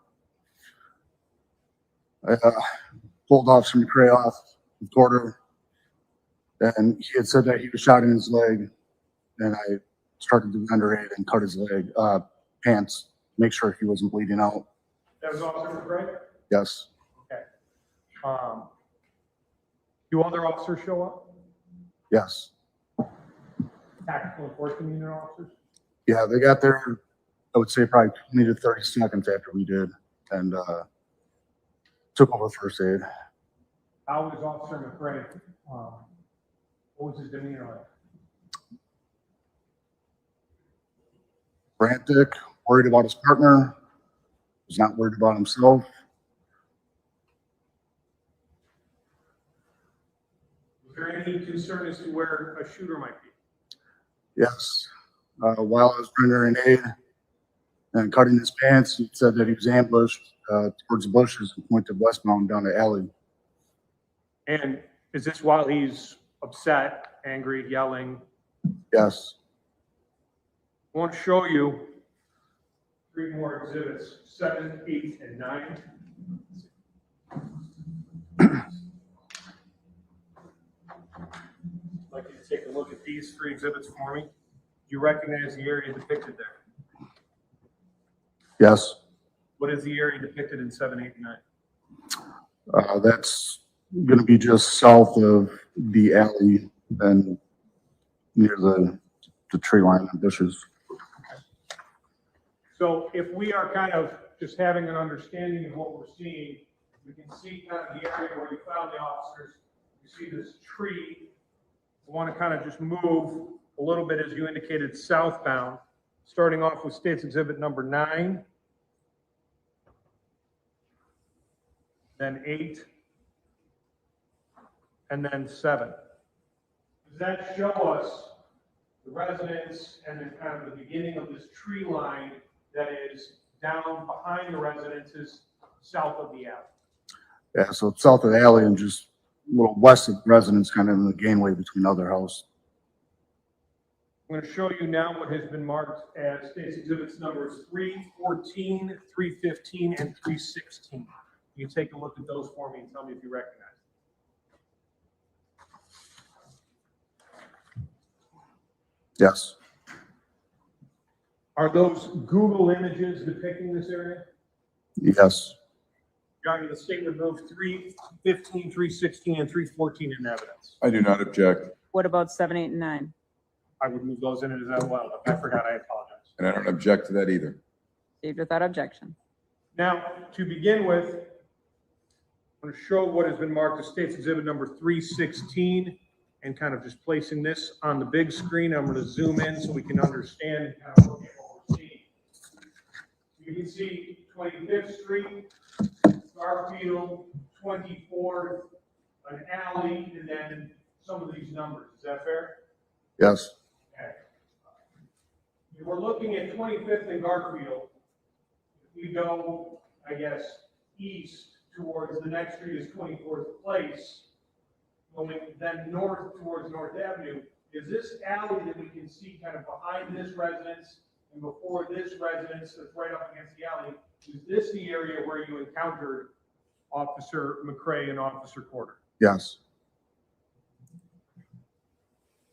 State's exhibit number 315, does that kind of give us the same area but without the photo so we can just kind of see where all the addresses are? Yes.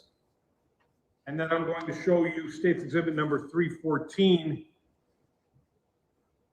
Google images, this kind of let us see the alley, the residence, and then in a little bit daylight, what we're looking at in terms of bushes, trees, and things like that. Yes. Officer, did you ever see the individual that fired these shots? No. What was your partner doing while you were there? He was keeping his head on a swivel and just basically looking at the tree line. Were you part of what's referred to pushing the yards? Yes. What does that refer to? Well, Officer McCray had said that the subject had fled on foot from the area. So ultimately we formed what we call like a containment, the line, and began to push yards. When you say push the yards, does that mean kind of slowly going through, seeing if you could find anyone hiding in these yards? Yes. Were you able to find anybody? No.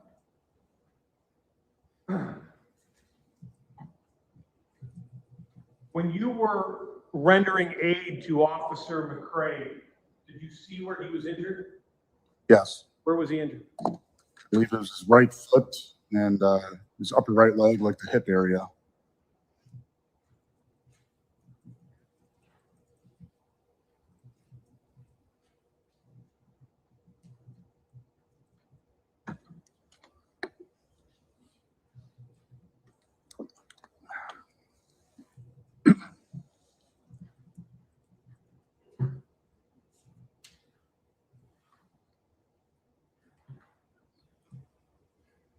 Nothing else, Your Honor. Thank you. Thank you. Cross? I have no questions. Thank you, Judge. Thank you, officer. You may step down. Thank you.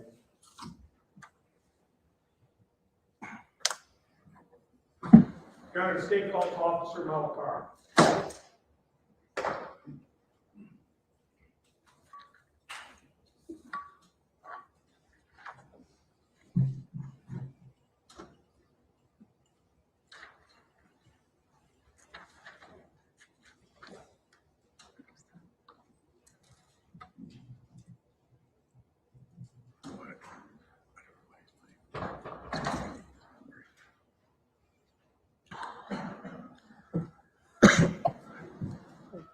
solemnly swear or affirm that the testimony you're about to give will be the truth, the whole truth, and nothing but the truth, so help you God, or under the pain and penalty of perjury? I do. Please be seated. Please state your first and last name and spell them both for the record. First name is Venon, Venen. Last name is Malakara, Malaccara. How are you employed? I'm employed through the Milwaukee Police Department. How long have you been with the Milwaukee Police Department? I have been on the street for 8 months, a total of 14 months, including academy. I want to draw your attention to June 26th of 2025. Were you a city Milwaukee police officer on that date? I was. How long had you been a police officer? On the 26th, that was my 5th day. Your 5th day on the street? Correct. So your 5th day out of the academy? Correct. Okay. Who was your field training officer? My field training officer was James Borneman. And on that particular date, before responding in that, I want to talk about what you and Officer Borneman were doing prior to that. Where were you? Prior to everything that happened on that day, we were at a troublous subject call nearby. Did you end up eventually at another homicide location? Correct. While we were on our troublous subject call, a homicide call had already been going on, and for field training purposes, we had headed over so I could get some experience. Learn how to do a canvas. Correct. While you were learning how to do a canvas with Officer Borneman, did anything happen at that location? While we were at the homicide location and I was doing my canvas, we heard some shots ring out. I believe they would have been about southeast of me. And then a little bit after that, we saw someone running. Did you and Officer Borneman assist in arresting that individual? We did. We hopped in our squad car and we followed the officers who were in foot pursuit. We didn't help take into custody, but we were nearby by helping it. Okay. So in kind of homicide, some shots fired, guy gets arrested with guns. You guys go back to the canvas? We do. What happens next? We are at the homicide scene, and eventually we hear someone in distress over the radio. And you say you hear someone in distress over the radio. What do you mean by that? I heard just a yelling over the radio. I wasn't exactly sure what I was hearing right away. I had trouble back then understanding everything that came off the radio. I got better at it over time. I understood that there was another, but I wasn't sure what had happened. And you said you've gotten better at the time. Listening to radio calls and understanding what's occurring can be kind of an art form. Just sometimes the radio comes over muffled, or I'm too busy being like in the moment, and I don't catch the first words coming over the radio back then. Did you notice what Officer Borneman did? I noticed him immediately start running for the squad car. I understood that something serious had happened, and we were going to respond. And when do you realize that you're responding to an officer shot? While we're in the car, I understand that the person in distress is the one on the radio. I understand that due to their tone and how they're coming over, I understand that most likely they're the ones who were shot. So what do you and Officer Borneman do? We immediately tried to start locating where they are. Borneman was driving the day I was in the passenger seat.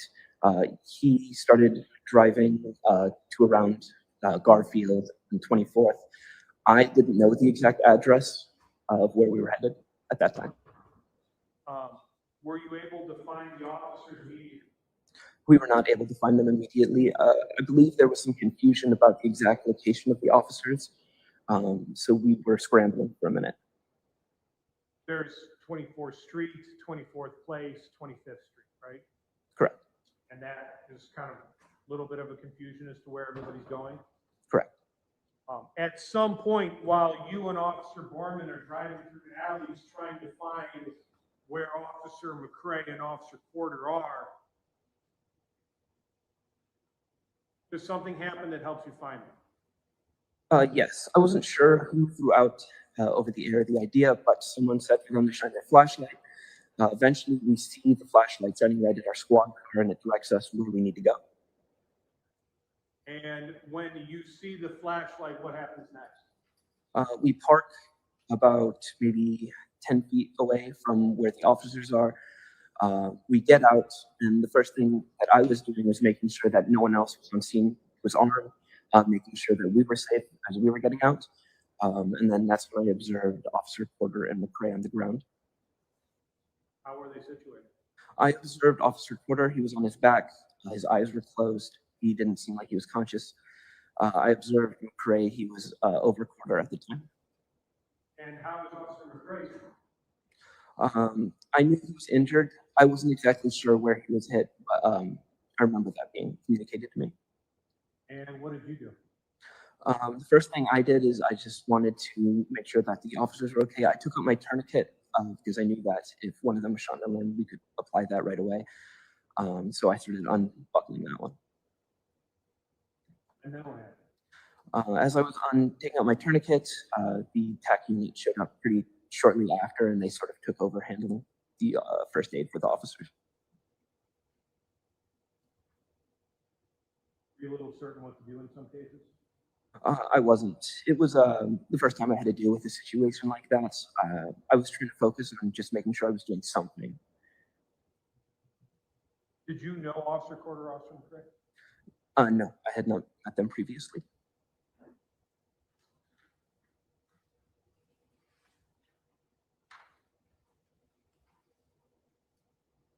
When attack officers arrive and kind of take over first aid, what do you do next? After that, I'm still trying to do something at that point. I go to the back of our squad car. I take out some of the tape so I can start setting up a scene. I didn't end up putting up any of that tape because other officers were arriving so rapidly. After that, shortly, we started forming groups so we could start doing a search for the suspect. Kind of referred to as pushing the yards? Correct. Were you able to find the individual that did it? No. When you respond and Officer McRae is kind of over Officer Corder, what's his demeanor like? He's in heavy distress at that point. You could tell that he was, just due to the circumstances and because his partner had been shot, you could tell he was just distressed. Does he mention where he thinks the shooter is? I remember him communicating to us that the shooter was down the alley from where we were, and that would be west of where we were at the time.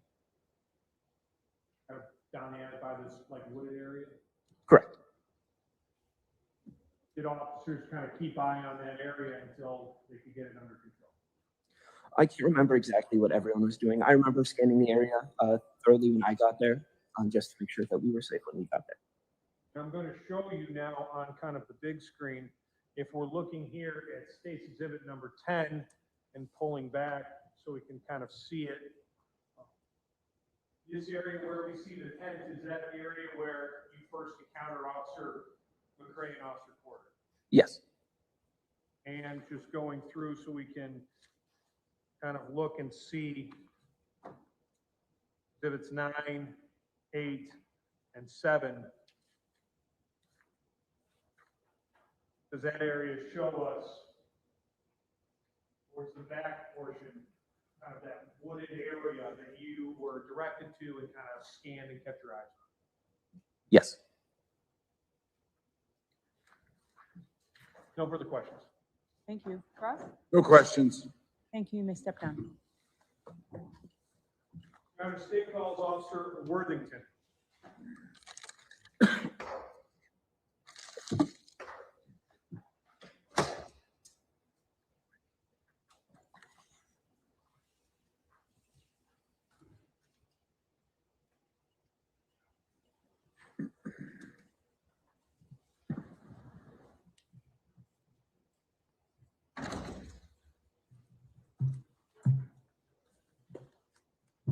Solemnly swear or affirm that the testimony you're about to give will be the truth, the whole truth, and nothing but the truth. So help you God, or under the pain and penalty of perjury. Swear. Please be seated. Please state your first and last name, both for the record. First name is Charles, that's Charles. Last name is Worthington, Worthington. Officer, how are you employed? To the city of Milwaukee Police Department. How long have you been with the Milwaukee Police Department? I've been an officer for 8.5 years. What's your current assignment? I am assigned to the Tactical Enforcement Unit.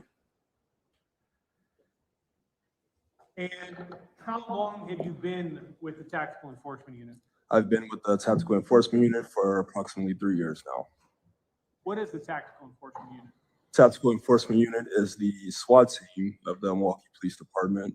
We respond to active shootings, barricade subjects. We execute search warrants to that extent.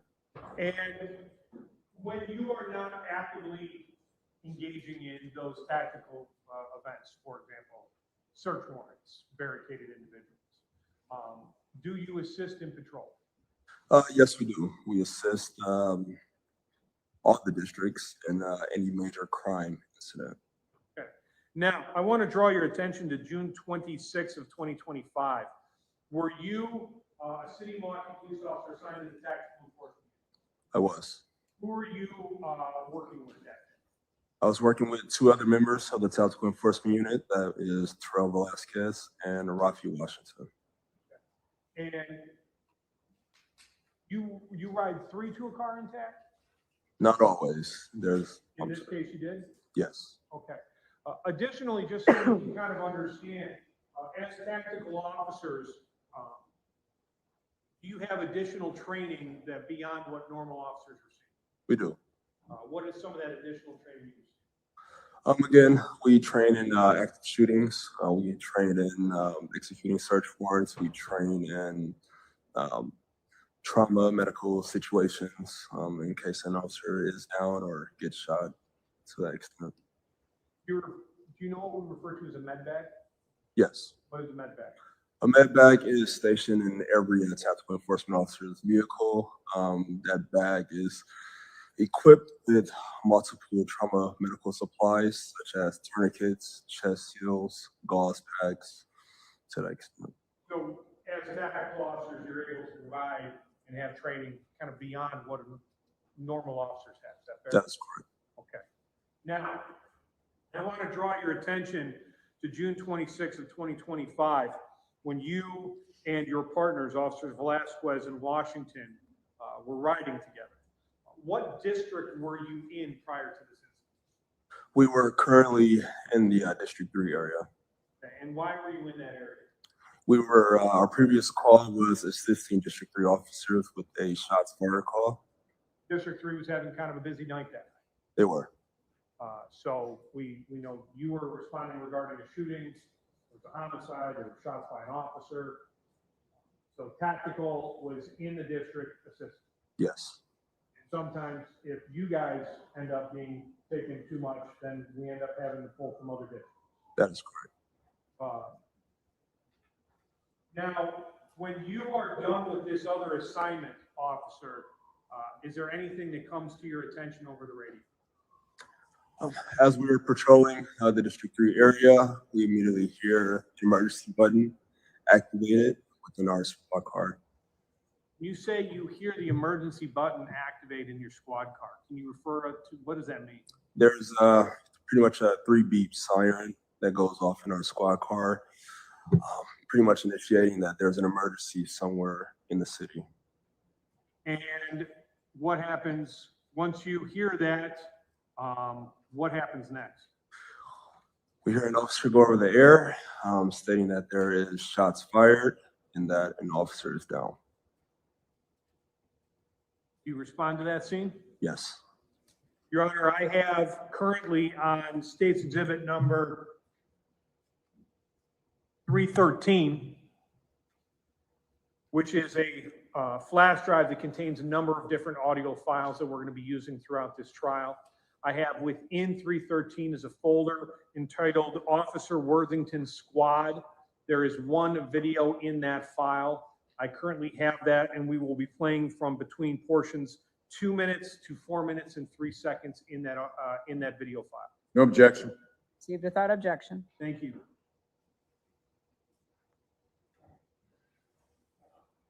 Officer, have you watched this video in preparation for this trial? Yes. Is it a fair and accurate copy of what occurred that night? It is. Particularly, I want to refer to and what we're looking at here. What are we seeing? You're seeing the front dash cam of our marked police squad car. Okay, so your system has both squad cams or squad cameras as well as body or body cam. That is correct. And in this particular one, is this a squad camera or body camera? This is a squad camera. And if we can look, we can see June 26, 2025, and 2139. So we'd be looking at 9:39 is when we're starting and following your trying to get to the area. That is correct. Now, when you are sent to this area, officer, are you and your partners, are you able to find the officers right away? We are not. Why not? A little bit of commotion over the radio as far as the location goes. We were questioning, there was an officer that was calling out their District 2 squad car. However, we were in the District 3 area. And so at one point, it's going to be, we're at Garfield, but we hear Greenfield. Correct. Greenfield will be a south side street. That is correct. Also, when we get to this particular area, we have 25th Street. Normally, you would expect the next street to be 24th Street, but there's a 24th place that kind of throws us off. That is correct. So when you're getting sent and going to this area, you're going to the area of 24th and Garfield in an alley. That's about a block away. Is that fair? That is correct. Do you go through the alleys? Yes. When you first get there, are you able to find the officers? We are not. Playing from 1 minute and 59 seconds into the recording. I'm just going to do a little bit of an audio check here. Come down a little bit. I will adjust as necessary, Your Honor. Thank you. Playing from 1 minute and 59 seconds into the recording.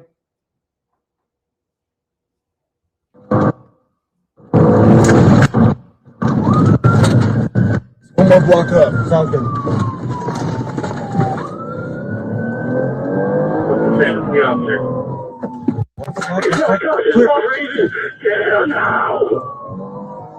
Step it up, 2-4 Garfield and alley, 2-4 Garfield and alley, step it up. One second, I can see you. Clear. One block out. So clear. It said in the alley. Alright, I'll get the med back. Y'all see anyone? I don't see. No. Is there anybody with them yet? No. 6-7, 2-4 Garfield. Which side of the street are you in? Wait. It's north of 2-4 Greenfield. North. Greenfield or Garfield? Greenfield or Garfield? What the fuck, man? I don't. Wait. I'm checking this alley. Is he saying? Yeah, I know. North of 2-4 Greenfield in the alley. Where the fuck are you? I thought you said Greenfield. Garfield or Greenfield? Garfield. I don't fucking see nobody. Flash your light. Tell me, flash your light. Pausing at 3 minutes and 27 seconds. Officer, we hear the idea of flash your light. Yes, Who said that? I did. What were you hoping? Hoping to locate the down officers. You're asking for the officers to flash their flashlights. That is correct. Did this idea work? It did. Playing from 3 minutes and 27 seconds into the video. Flashlight.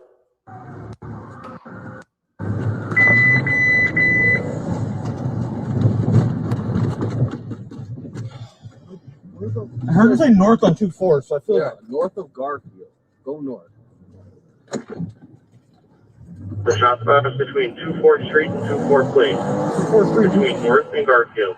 So that's north. So it's this block. 2217. He's right there. Jesus. 24th Place or 24th Street? I'll get the man back. Yeah. We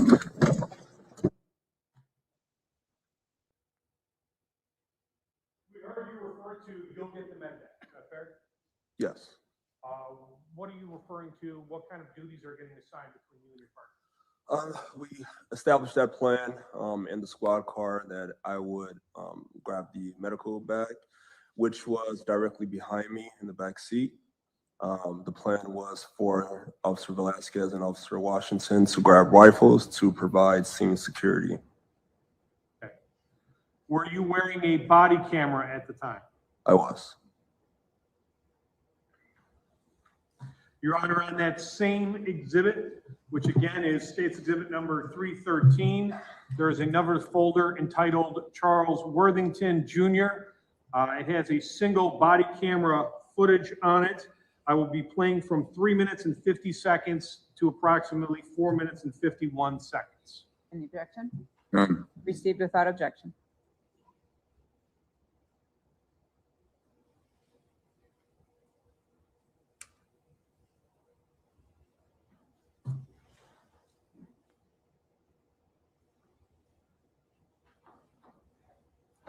Playing from this portion. North, so this is 2-2-1-7. He's right there. Jesus! 2-4 plate or 2-4 straight? I'm just gonna head back. All right, all right.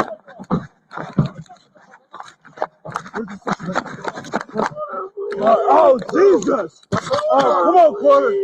Come on, Corder. Hey. Let me see him. We gotta take this off. Take this off. Jesus. Take this off. Watch out, bro. You gotta help. You gotta watch out. You gotta move, bro. You gotta move. Move him. Armpit. Give me this. Jesus. Come on, Corder, bro. Oh. All right. Who's got him? Where's the suspect? Where's him? Tourniquet. Jesus.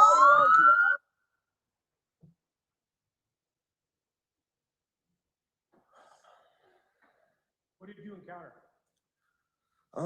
We encountered Officer Corder being unresponsive.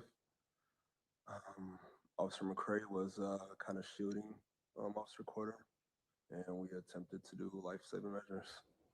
You said Officer McCray was shielding him? He was hunched over Officer Corder. And other officers dealt with Officer McCray and his injuries, is that fair? That is correct. What did you do? I attempted to, I observed Officer Corder actively bleeding from the armpit. I wanted to immediately stop the bleeding by applying a tourniquet to his arm. From there, I wanted to see any other entry wound to apply a chest seal to stop that bleeding as well. I then had the assistance of another officer. We wanted to apply gauze to that open wound to stop the bleeding as well, to which we immediately began chest compressions.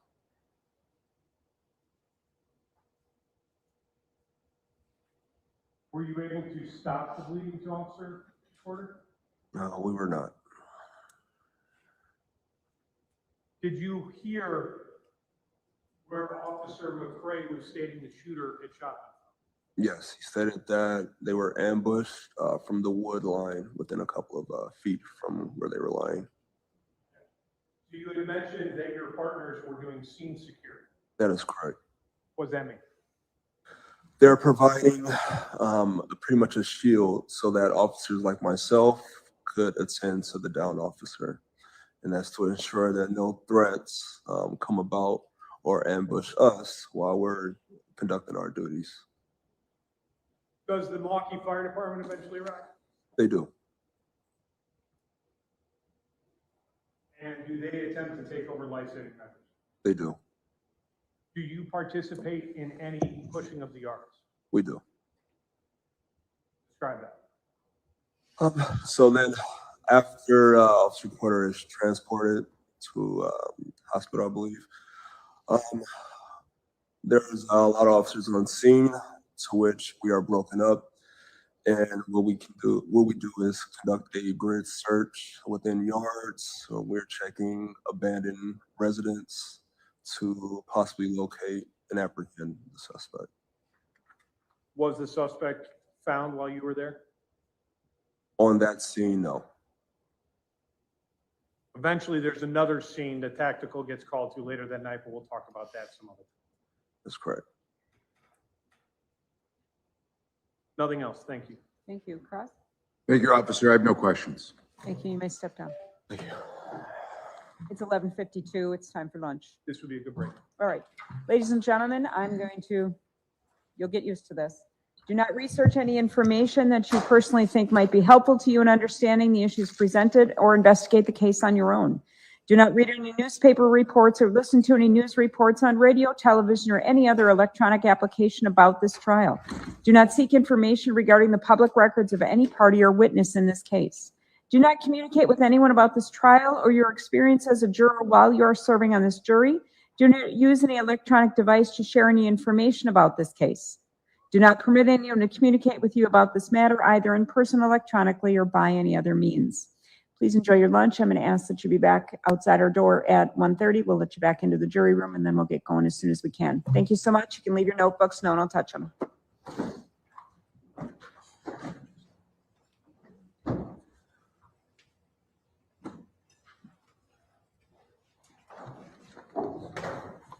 All right, so we are taking a break now in the trial of Tremaine Jones, the man who is charged with killing police officer Kendall Corder and injuring his partner. We're going to hear what the judge has to say once the jury is out of the room before they break for lunchtime, and then we'll get you updated on all the things that have happened so far today. Put on the record. Anything for the defense? No, Judge. All right, everybody enjoy your lunch. Back ready to go at 1:30. Thanks. Thank you. And there you have it. It is time for lunch. It is 11:54 right now on Tuesday, March 31st. This is day one of the trial of Tremaine Jones, now 23 years old. He is charged with the June 2025 shooting death of Milwaukee police officer Kendall Corder and his partner that night, Officer Christopher McCray, who survived the shooting of Christopher McCray. He is charged with first-degree intentional homicide involving Officer Corder and attempted first-degree intentional homicide involving Officer McCray. Also, recklessly endangering safety for shooting a weapon in the air prior to the officer's arrival. Just a reminder that all of this comes back to, it all started with, according to prosecutors, a fight between two groups of girls. The night before this shooting, there was an argument between these two groups of young women, and one of the groups brought a man along as somewhat of an enforcer, a defender, whatever it may be. The next day, the other group of girls called for their own enforcer to join in, and in that case, prosecutors say that was Tremaine Jones, who came to the scene with a rifle, a long gun. Ultimately, they say he is the one who, when police responded, was hiding in the bushes and fired 16 shots, many of which struck and ultimately killed Officer Corder and also struck and injured Officer McCray. We've heard from 5 witnesses so far today. I'm going to take a break. When we come back, we'll go through what we've heard so far, what you've missed. There's been some dramatic evidence presented today. We have heard some of the sounds of the gunshots from a ShotSpotter recording, multiple ShotSpotter recordings. We have heard dramatic radio traffic of the response once there was a call that an officer was down. And also just now, right before the lunch break, saw a squad car dash cam video and body-worn camera video of one of the first squads to arrive at the scene and locate the downed officers and attempt to render medical aid. We'll go through those witnesses, what we heard in opening statements, what we expect to hear from the defense in terms of what is their defense? What is the case they're making that Tremaine Jones was not the person responsible for this? We'll talk about all of that and more when we come back here on the Wisconsin Live Desk just a little bit before noon on Tuesday, March 31st. I'm Brian Polson, and we'll be back right after this.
This is the Wisconsin Live Desk. I almost said good afternoon. We still got a couple of minutes till noon here on Tuesday, March 31st. I am Brian Polson at the Wisconsin Live Desk. We are going to be bringing you live streaming coverage all week long of the trial of Tremaine Jones, a now 23-year-old man who was charged in the shooting death of Milwaukee police officer, that is Officer Kendall Corder. This occurred on June 26th of last summer.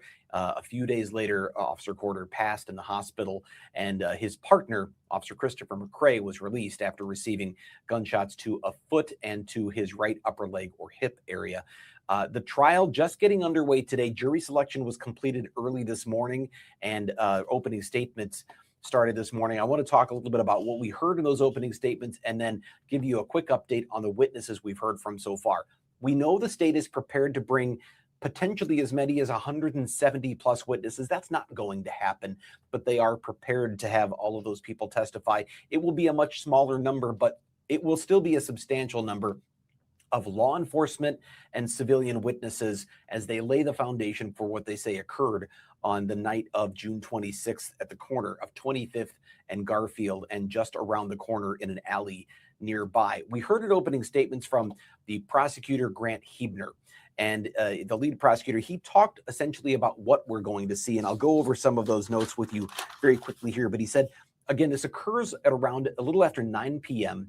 on June 26th, and we are going to hear, we already heard actually shots fired. There were 3 series of shots that a ShotSpotter or multiple ShotSpotter speakers picked up on that night.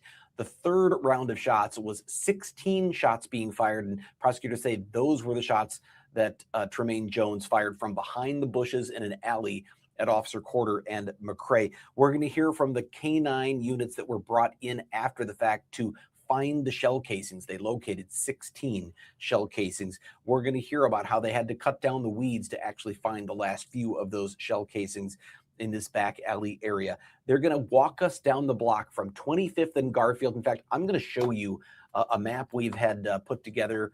Our Fox 6 staff has prepared this.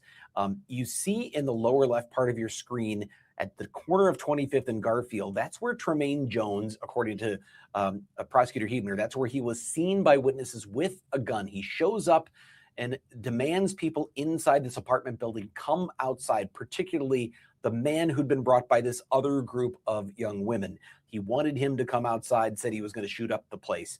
911 callers say he was firing his weapon in the air outside that apartment complex. Once police respond to the scene, prosecutors say Tremaine Jones goes down the street around the corner to the alleyway that is off of 24th Place. That's a block away. So 25th Street is the north-south street you see there on the left. 24th Place is the north-south street you see there on your right. And the red line you see there, that is an alleyway that runs between the two streets. That is where they say Tremaine Jones was hiding in the bushes in the dark of night. There's not much lighting there. When Officers McCrae and Corder arrived at the scene, they started walking the area. Officer McCrae will testify later. We know, according to court records, he heard voices coming from a dark area, which is where the bushes are. And as they went to investigate, they say they were ambushed, or he says they were ambushed. Of course, we won't hear from Officer Corder because those gunshots ultimately proved to be fatal. But they hear voices. Ultimately, the gunshots are fired. We're going to hear about fingerprint evidence that was that was found on the gun. There was a gun found at the scene. There's a backpack that was found. We're going to hear from prosecutors about fingerprint evidence on that gun that they say ties the gun to Tremaine Jones. We're going to hear witness interviews from those who placed Tremaine Jones at the scene and in fact say he was the one who pulled the trigger. Those are the things that the prosecutor told us to expect to hear about. We're also going to hear from the young woman who actually called Officer McCrae to the scene on June 26th. I'm sorry, not Officer McCrae, excuse me, who called Tremaine Jones to the scene sort of in defense of her group of girls against this other group that was involved in a fight the night before and then a fight here this second day, the day the shooting occurred. We heard from the defense attorney, and by the way, I'm going to ask because I've been in the studio now so many times, but we can take this off the screen. I don't remember how to take this off the screen now. Can you help me? Thank you. It's the CG button. I'm still learning my buttons in here, guys. I haven't been back in here for 2 weeks. By the end of the week, I'll be a pro again. The defense attorney who gave opening statements was Abigail Ruckdaschel. And we wondered coming into this, what's the defense strategy going to be? What case are they going to make? There seems to be so much evidence pointing to the defendant here. Witnesses spotted him there. Police have the fingerprints on the gun. There's a statement he made to one of the other people at the scene that he thought he shot someone else, not police officers. What was their case going to be? Ultimately, we heard her tell the jury that they believe the state has the wrong person. She did not indicate who they thought the right person might be, but she did say the state will have to prove that it is, in fact, the person they say it is, meaning she's going to hold the state to its burden of proof that the evidence must show beyond a reasonable doubt it was, in fact, Tremaine Jones shooting in the dark out of those bushes at the officers. She says they believe the state has the wrong person. She did not give any alternative theory of who else it could have been. But under the law, she doesn't have to. The burden of proof is on the state. And so that seems to be essentially the defense strategy. And that means we probably won't hear the defense call many witnesses of its own. More likely what we will hear is the defense presenting its case through the cross-examination of the state's witnesses. And we've already seen a little bit of that so far. I'll briefly run you through what we know. And beyond the witnesses, I've been building a timeline here. What happened that night? Whenever I hear a lot of different specific times being thrown out, trials don't always happen in a very neat, orderly fashion. They bounce around from place to place because different witnesses play different roles. And so it's not always a perfect chronology. But when you can see a timeline layout, you get a better idea of what exactly happened here. What do both sides agree on? Here's what we know from dispatch logs, from 911 calls, and from the ShotSpotter reports. At 9:10 p.m. on September 26th of 2025, the first 911 call comes in that there's a woman calling about a man with a gun at 25th and Garfield. She described it as a long gun. There's another call right around that same time. And then a third call comes in 4 minutes later, 9:14 p.m. This woman says she's a scared mom, concerned for her child because this is happening right outside his window in that apartment building at 25th and Garfield. And you hear her in some of the audio of these 911 calls saying, get the bleep back. She's very scared for her child who's trying to get a peek at what's going on outside. She calls back multiple times within the next few minutes, 9:15, 9:17, saying, I keep calling you. This guy's now shooting his gun in the air. Get here. 9:22, a squad is finally dispatched, and that is squad 2221. It is officers Corder and McCrae. That 2221 is significant because it indicates they are from District 2, and District 2 is not the area. This was District 3 on the north side. They're familiar with District 2. They were having to call and come and help out because there was another homicide that was being investigated that was tying up the resources of District 3. So these District 2 officers are dispatched. The defense attorney made a point of stepping in here and saying, you notice these 911 calls started at 9:10 and they keep coming at 9:14 and 15 and 17. It's not until 9:22 that a squad is dispatched. And I imagine we're going to hear a little bit more about that later from the defense. Why so long before a squad is dispatched? At 9:25, 3 minutes after the squads are dispatched to the scene, the ShotSpotter picks up 5 gunshots. Another minute later, 1 more gunshot. And at 9:26, after that gunshot, we hear a third caller, or a person calling back for the third time saying, this person is shooting off his gun. That matches up with the timing of the ShotSpotter shots. And then at 9:31, 5 minutes after that call, the officers finally indicate they are on scene. That's 9:31. 6 minutes later, the officers indicate a location change. They've gone from 25th and Garfield to what they said on the radio was 24th and Garfield, or 24th and the alley near Garfield. In fact, it was 24th Place. Milwaukee has these street systems where you can have a 24th Street and a 24th Place. They called it out as 24th It was in fact 24th Place, just right around the block. That's at 9:37. They indicate that location change. And right in that same minute time frame, ShotSpotter picks up 16 shots and locates it right around that alleyway at 24th Place and Garfield. That's the timeline of what happened here. And we heard about all of this from 5 witnesses so far. They're all law enforcement witnesses to this point. The ShotSpotter expert, we heard the dispatch detective describing those dispatch logs.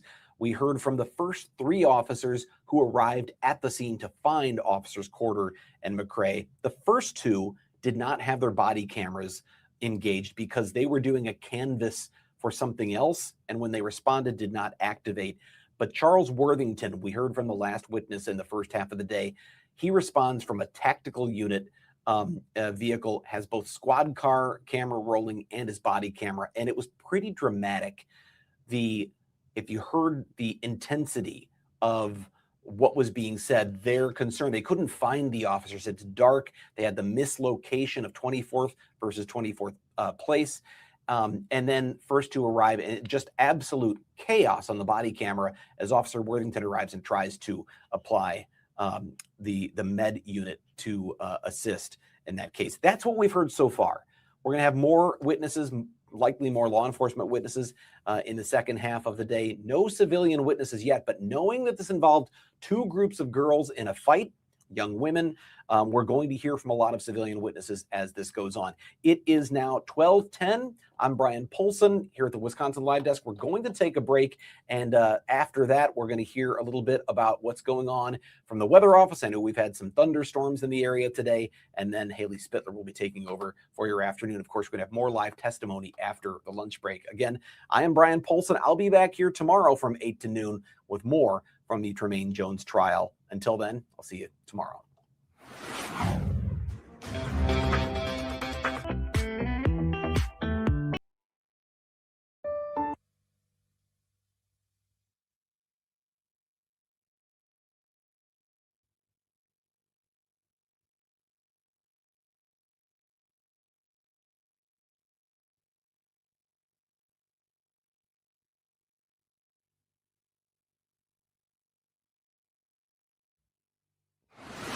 This is the Wisconsin Live Desk. Fox 6 investigator Brian Polson here at the Wisconsin Live Desk. It's 12:13. The trial of Tremaine Jones is the man accused or charged with shooting and killing police officer Kendall Corder and injuring his partner Christopher McCrae is on lunch break. For right now, we want to go to Stephanie Barrichello, who's in the weather office, to tell us a little bit about a fairly active morning so far with thunderstorms rolling through. What are we looking at right now? And let me make sure I've got you up there and got your audio too. Hang on one second. It's like I'm brand new at this every time, Steph. What are we looking at out there right now? We actually have 2 severe thunderstorm warnings right now, Brian. So perfect timing here to give you guys a quick update. We've already had a couple in some of our southern communities over the last couple of hours. Big threat today is going to continue to be the chance for hail as well as some gusty wind. We're actually watching the cold front out towards the west start to work its way on in. But those 2 warnings, you can see there's one across northwestern counties and one towards the south. Both of them continue until 12:45. Right now it's 12:14. So we do still have a little bit more time within these actual warnings. But the first one, Fond du Lac to Beaver Dam, you can see included in those. So a good chunk of western and central Fond du Lac County into northwestern and north central parts of Dodge County. And then towards the south, Lake Geneva. This is your second warning of the day. You guys have been so active over the last couple of hours, but you can see a good chunk of Walworth County, excluding northwestern parts of the county, included in that severe thunderstorm warning. And I will say that's the strongest cell. At this point in time, we are looking at the possibility of quarter-size hail, maybe wind gusts up to about 60 miles per hour. And there is absolutely a hail core on that cell just west of Lake Geneva. Also, frequent cloud-to-ground lightning. Of course, pockets of heavy rainfall within that as well. Now, it's tracking up towards the northeast, not terribly quickly, about 35 miles per hour. Delavan, you are dealing with this as we speak. Lake Geneva, again, you will still see at least some of this storm system. The strongest may stay just west of you, but still, you're going to hear the thunder, the lightning, maybe see a little bit of that hail. And then as it continues to work its way up into northwestern parts of Racine County, not technically in the warning, but if it maintains its strength, it may be extended a little bit. But you can see places like Burlington, closer to 1245, Waterford, that is, closer to about 1 o'clock, and maybe just after 1 o'clock for Norway. Now, up towards the north, this is more linear. So down towards the south, that is more of a cluster or an isolated cell impacting Walworth County. This is actually associated with that frontal boundary. So you can tell this is more of a line that's coming together across Fond du Lac and northwestern Dodge County. It does actually extend northeast too into Manitowoc County. It is definitely a stronger line. I think we could end up seeing some pockets of strong wind out of this, but also the chance for some hail. There is a hail core on this line as well. Also, just notice out ahead of it too. Not severe, but out ahead there is another area of some rain. Now, putting a track on this one, this is going to continue to sink or drift, I guess, if you will, towards the southeast, moving a little slower. I'd say 25 to maybe 30 miles per hour. But you can see places like Beaver Dam just after 1240. Plymouth is on there as it extends into eventually western parts of Sheboygan County. We've got a little bit more time before that happens. That'll more so be during your 1 o'clock hour. But you can tell that this line does extend out west too. So eventually the rest of Dodge County will see some of that rain and thunder and maybe hail moving on in. So we've got a couple of different areas, again, with the potential of some hail. This is our hail tracker, and you can tell pretty much within that entire line, even extending up into Manitowoc County, there is at least a little bit of small hail falling at this point. The slightly bigger hail core is actually just west of Lake Geneva. We kind of mentioned that at the beginning. You can see it showing up on our hail tracker. So just imagine that, moving up towards the northeast. So Lake Geneva and points just towards the north will likely have the chance for a bit of hail here in the next, we'll say 30 minutes or so.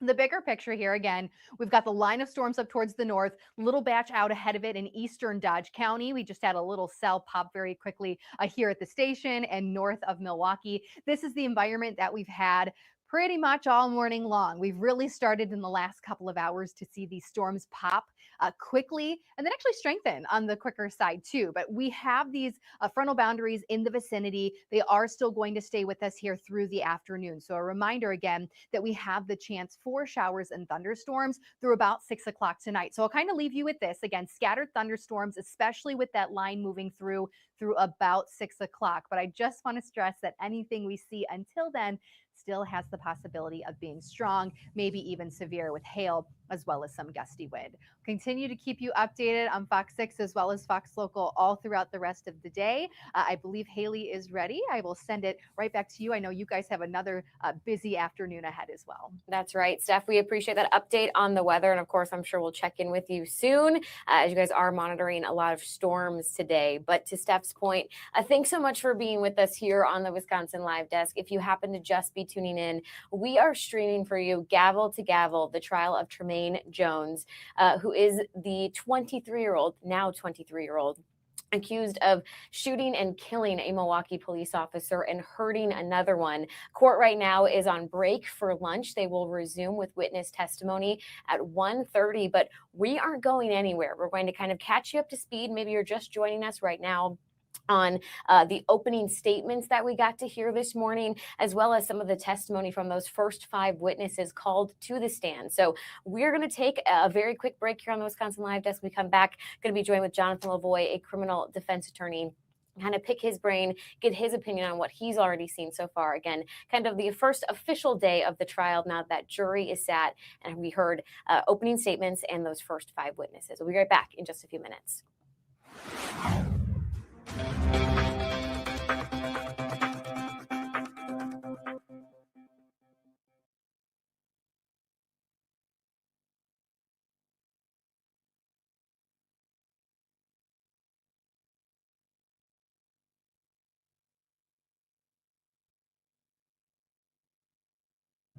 Hey, Jonathan, can you hear me all right? I can, yes. Awesome. Thanks so much for joining us for our coverage. No problem. Was going to start with the kind of importance again of the jury selection, since obviously that went into day 2 here, and then get into opening statements and some of that testimony. Anything you specifically wanted to hit on? I don't know. This one's a tough one because it's such a strong case against him. There's not a heck of a lot to talk about. So, and the opening statement for the defense didn't really give us much stuff to talk about, other than they have the wrong guy, is essentially what they said. Right. So, yeah, I think maybe we talk a little bit about what the defense strategy is and what we expect the defense to do. I think it's pretty clear what the prosecution's going to do is just kind of map this out with all the witnesses and ballistics and the fingerprints and the clothes and the statements and all of that stuff. But what's interesting to me is what is the defense going to do? Mm-hmm. All right. Sounds good. We should get back here in about 90 seconds, and I'll pretty much just bring you right in off the top. Sounds good. All right. Thanks.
This is the Wisconsin Live Desk. Hey everybody, thanks so much for joining us here on the Wisconsin Live Desk. It is Haley Spittler taking over for Brian Polson, who's been with you all morning long. Again, as we will bring you full trial coverage of the Tremaine Jones trial. Today is really day 1 after finally getting that jury sat. Took more than a full day. We heard those opening statements. We've heard so far from 5 witnesses. Again, right now, that jury is on their lunch break, so court will pick back up at 1:30. And until then, we'll continue to bring you coverage in this case. Again, it's 23-year-old Tremaine Jones, who is facing 4 different charges, including the new one that just got added on, which is a charge of possession of a short barrel shotgun or rifle. That's in addition to the earlier charges, which is first-degree intentional homicide, attempted first-degree intentional homicide, and first-degree recklessly endangering safety. And this all stems from the June 26th shooting that killed Officer Corder and hurt Officer McCrae. Again, if you're just tuning in, that testimony will pick back up at 1:30, and we will take you right back out live to the courtroom. In the meantime, though, we're actually being joined with Jonathan Lavoie, who I'll bring in here, criminal defense attorney of Kim and Lavoie. Thank you so much for taking a few minutes to join us here on the Wisconsin Live Desk. You're welcome. I know some of the Fox 6 team crew already chatted with you earlier this week in anticipation of this trial beginning, and we focused a lot on just that jury selection process, something you said could be one of the most difficult parts of this trial. I mean, talk to me how important it is to sit the right 12 people plus alternates, and how hard it can be in a trial like this, where maybe you have already a little bit of bias in you, or you just have knowledge of such a well-covered case. Yeah, so people in Milwaukee have very strong feelings about the police, both positive and negative. So it's important to weed out jurors in a trial like this that have strong feelings one way or the other. The goal, which is difficult to do, is to try to find people that have not heard a lot about this and promise to be fair and impartial and don't have strong feelings about the facts of this case. But I know Judge Habas, who is a very, very good judge, an outstanding judge, is going to do her best to ensure that the jury panel that was selected is the right one, and one that's going to give Mr. Jones a fair trial. And I suspect that the parties did their best to focus on getting the best jurors for this trial. Yeah, peel back the curtain a little bit for us here on the live desk of what that process can look like. Certainly for this trial, it was a little lengthy. We saw it take the full day yesterday. It continued into this morning to continue kind of narrowing it down to the final jurors and the alternates selected. For you as a criminal defense attorney, I mean, what are you really looking in when you have the questionnaires, when you have that time to question jurors, maybe green flags and red flags? Yeah, so you hope that people are truthful. We hope that people are going to tell really how they feel, and even if it might be uncomfortable for them to talk about, we hope that jurors really tell us what their thoughts are about the case and are truthful about the knowledge they have about the case. But above and beyond just talking to jurors, oftentimes attorneys will do social media checks of jurors, and we'll see if there's things online that people might have posted, or to sort of glean from social media what kind of feelings they might have about certain things, including the police or law enforcement or trials, those types of things. So information is key, and you want to try to learn as much about people as possible. You also want to look at their body language, the way that they're reacting to questions, not just questions that you ask, but maybe questions that are asked by others.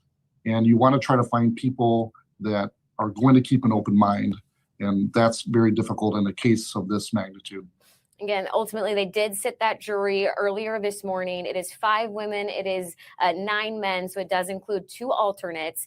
That kind of then began the trial. We got to hear those opening statements. I'll get into the defense in just a second. But what were your thoughts from the prosecution here? It seemed kind of what I was expecting, kind of laying out the case, pointing to the timeline, some of the evidence they have. What were your thoughts from that? Yeah, so Grant Hubner is an outstanding prosecutor. He's probably one of the most experienced homicide prosecutors we have in the state. He did exactly what I expected. He's mapping out from beginning to end exactly what evidence he intends to show.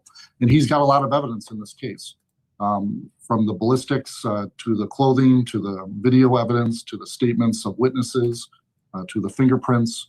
He's mapping out to the jury that this couldn't possibly have been anyone else that did this to Officer Corder and Officer McRae, that his case is clear, and he mapped out a very strong picture of what the state intends to prove. On the flip side, I think what a lot of us were wondering is what was the strategy the defense would use? I know earlier this week in speculation, there were the ideas tossed around about maybe he thought it was somebody else, maybe it was done in self-defense. Actually, neither of those what the defense is going through. Talk to me about the strategy that we learned through their opening statement. Yeah, that makes sense to me. There was a lot of discussion about would the defense bring up some type of imperfect self-defense, that he thought he was defending himself against another person, which is kind of what he said to another witness, what Mr. Jones said to another witness. But I never thought that was going to be a very viable defense in this case, and it sounds like the defense didn't either. So it sounds like they're taking the strategy of the state cannot prove it, that there's not going to be evidence beyond a reasonable doubt, and that they have the wrong person. So I think the defense strategy right now, from what I could glean from the opening statement, is simply putting the prosecution to their proof and attempting to show that the police may have done an improper or incomplete investigation. They may have missed something, and that potentially Mr. Jones was not the person who pulled the trigger. But that's going to be a very difficult road to traverse in this trial. Yeah, obviously the strategy there is to say you got the wrong guy, then how do you implement that and explain and kind of make a jury believe you? And I feel like maybe that's done more in cross than calling your own witnesses. Is that kind of what you think might be their big strategy here? I think that's exactly right. I would doubt that there's going to be much in the way of defense witnesses, and it's doubtful that Mr. Jones would actually take the stand in his own defense. I think it's going to be primarily cross-examining all the police officers or witnesses, trying to point out inconsistencies or maybe lack of proper police investigation tactics, maybe some things to sow some doubt in the jury's mind that the police got this right. So I think that the defense strategy is going to be primarily cross-examination of all the witnesses and putting the prosecution to their proof.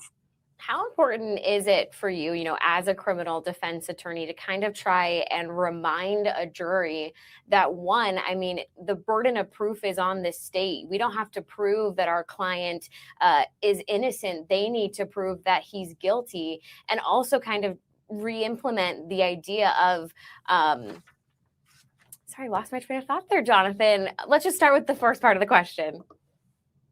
Yeah, so when we do trials, you are constantly reminding the jury of the burden of proof. The defendant does not have to prove their innocence. A defendant does not have to provide a single witness or a single piece of evidence.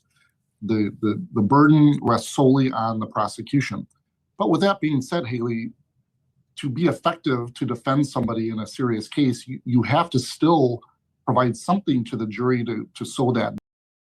Not enough to just criticize maybe witnesses' testimony or police actions. It's also important to establish that there may have been another option or opportunity for somebody else to have done this. And that's where, in the opening statement, we didn't really get any glimpse as to what maybe the defense is going to claim may have occurred.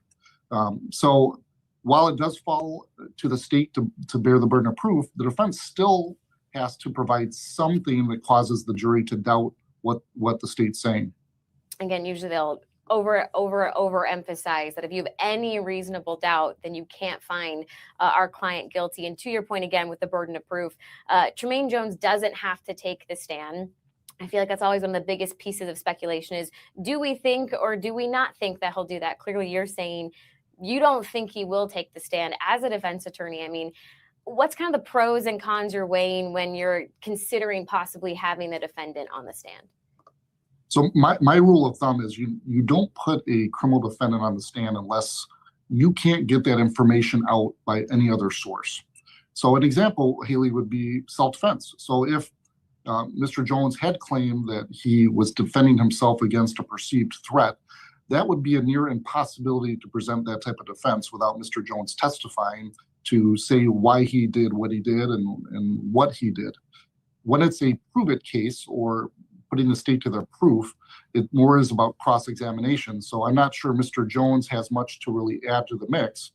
If the defense strategy is that Mr. Jones wasn't the shooter, then really putting him on the stand to say I wasn't the shooter isn't going to be very helpful and would open him up to significant cross-examination. And that is really what you want to try to avoid if you can, is putting a client through the scenario where they're asked very difficult questions by the prosecution. Yeah, so far today, we've heard from 5 witnesses. It's been kind of more of creating a timeline, some of that background information that would be helpful for a jury to know. What are you kind of looking out for this afternoon? Anything you're expecting to hear from? Anything you're curious might come up? Yeah, I think the interesting part of this trial are going to be the citizen witnesses, the witnesses that we saw quoted in the criminal complaint that may have seen Mr. Jones in the area. I certainly have seen videos online about Mr. Jones, at least allegedly holding a gun. So I'm expecting that what will be interesting is to see sort of what the backstory of this conflict was and why potentially Mr. Jones was in that area with a gun, and what the witnesses have to say about what they observed. Because witnesses that saw Mr. Jones doing things are going to be compelling to a jury, because the jury is going to want to know not just what the police think, but also what did the citizens see with their own eyes and hear with their own ears. So as the state progresses, I think they're going to present citizen witnesses, video evidence, and then at the end, I think they're going to tie it all together with forensics, which are going to include the clothes that were located, the fingerprints, the ballistics, and try to tie it all together that way. But the state's going to want to mix it up, so it's not all dry testimony from law enforcement. They want to mix in citizen witnesses, which are going to be much more interesting and compelling to a jury. Yeah, absolutely. And again, witness testimony picked back up here now, less than an hour at 1:30 is when that lunch break will end. Jonathan Lavoie joining us here from Kim & Lavoie, criminal defense attorney. Thanks so much for taking a few minutes, answering some of our question and pulling back the curtain with your expertise. I know you'll be sticking around and joining us a lot throughout this week, so we appreciate you. No problem. Again, that is Jonathan Lavoie. If you're just tuning in right now thinking this isn't the normal Wisconsin Live Desk, for starters, thanks so much for joining us. And you are right. That is because all week long, really gavel to gavel, we will be bringing you coverage here of the Tremaine Jones trial, which really got kicked off earlier this morning. Jury selection took all day yesterday and into this morning to finally be narrowed down to 5 women and 9 men who were selected. That does include 2 alternates. And then we got to hear those opening statements. And again, the first 5 witnesses did take to the stand to provide some of their testimony. Right now, they are on break for lunch. They will reconvene in the courthouse at 1:30. But we're sticking with you right here on the Wisconsin Live Desk. We'll be joined with another one of our legal experts in just a few minutes. We'll take another quick break, and we'll be right back after this.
Live Desk. Everybody, thanks so much for joining us here on the Wisconsin Live Desk. Time check for you. It is 12:37 on your Tuesday afternoon. And again, if you're just tuning in right now, we are currently in recess of the Tremaine Jones trial. They have taken a break for lunch, and everything will reconvene with the next witness being called to the stand at 1:30. And of course, once that starts again, we will be streaming the trial for you in its entirety right here on Fox Local, whether you're tuning in from the app on fox6now.com or on our Fox 6 YouTube page. Again, everything will start back up trial-wise at 1:30, but our coverage is continuing right now, even while in that lunch break. And really, I just want to set the scene for anyone who might be just now tuning in. The trial is for now 23-year-old Tremaine Jones, who you see here on your screen. He is facing 4 different charges, which he has pleaded not guilty to. It's first-degree intentional homicide, attempted first-degree intentional homicide, first-degree recklessly endangering safety, and possession of short-barreled shotgun/rifle. Again, this all stems back to June 26th of last year. That is when the state says Tremaine Jones shot and killed Officer Corder and hurt Officer McRae in what they really describe as an ambush attack. And I want to just walk you through a little bit of the timeline that we've put together, because there are a lot of different dates that are included with this case. Starting back to June 17th, that is when Jones buys a gun in West Allis. We're told on June 19th, he picks up a gun from the same shop in which he ordered it. Then we go back, we're going to go forward, jumping to June 26th, which is again the day of this whole situation of this incident where shots were fired, starting at 9:10 p.m. A 911 call came in about a subject with a weapon. At 9:12, another call for a person outside of a residence with that weapon. That at 9:22, so 12 minutes after that initial 911 call, that is when officers Corder and McCrae were dispatched to the scene. We're told once they arrived, again, what the state alleges happened was kind of that ambush attack where McCrae was shot 3 times, found on top of Corder. Backup arrives, they search for a suspect, and this whole investigation begins. We're going to jump to the next day, June 27th. That is where more rifle rounds were found. A backpack was found, which they said had a lot of identifying items to Tremaine Jones. And a ski mask all was recovered.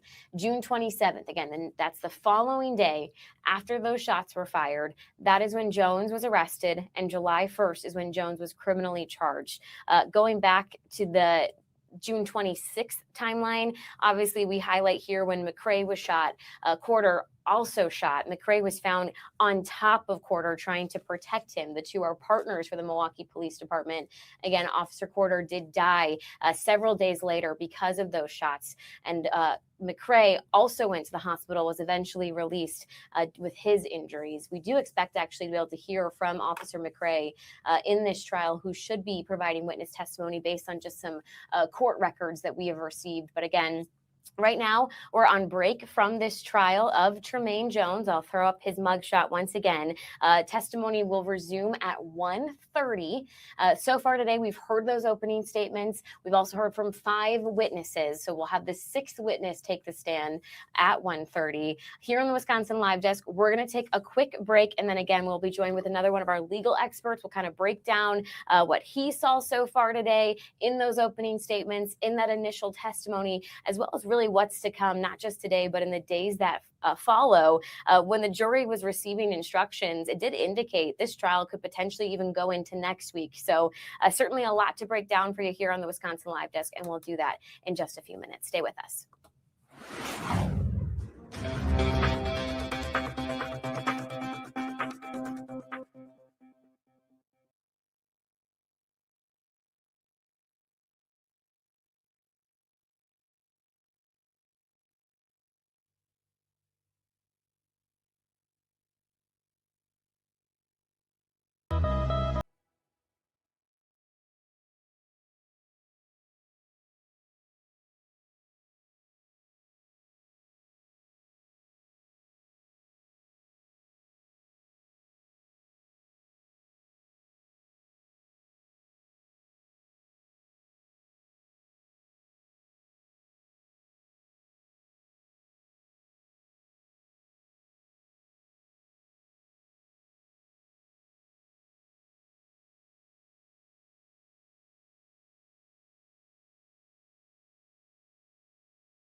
This is the Wisconsin Live Desk. Hey everybody, welcome back to the Wisconsin Live Desk. Haley Spittler with you here at 12:44. Thanks so much for sticking with us and joining us as we continue to bring you coverage of the Tremaine Jones trial.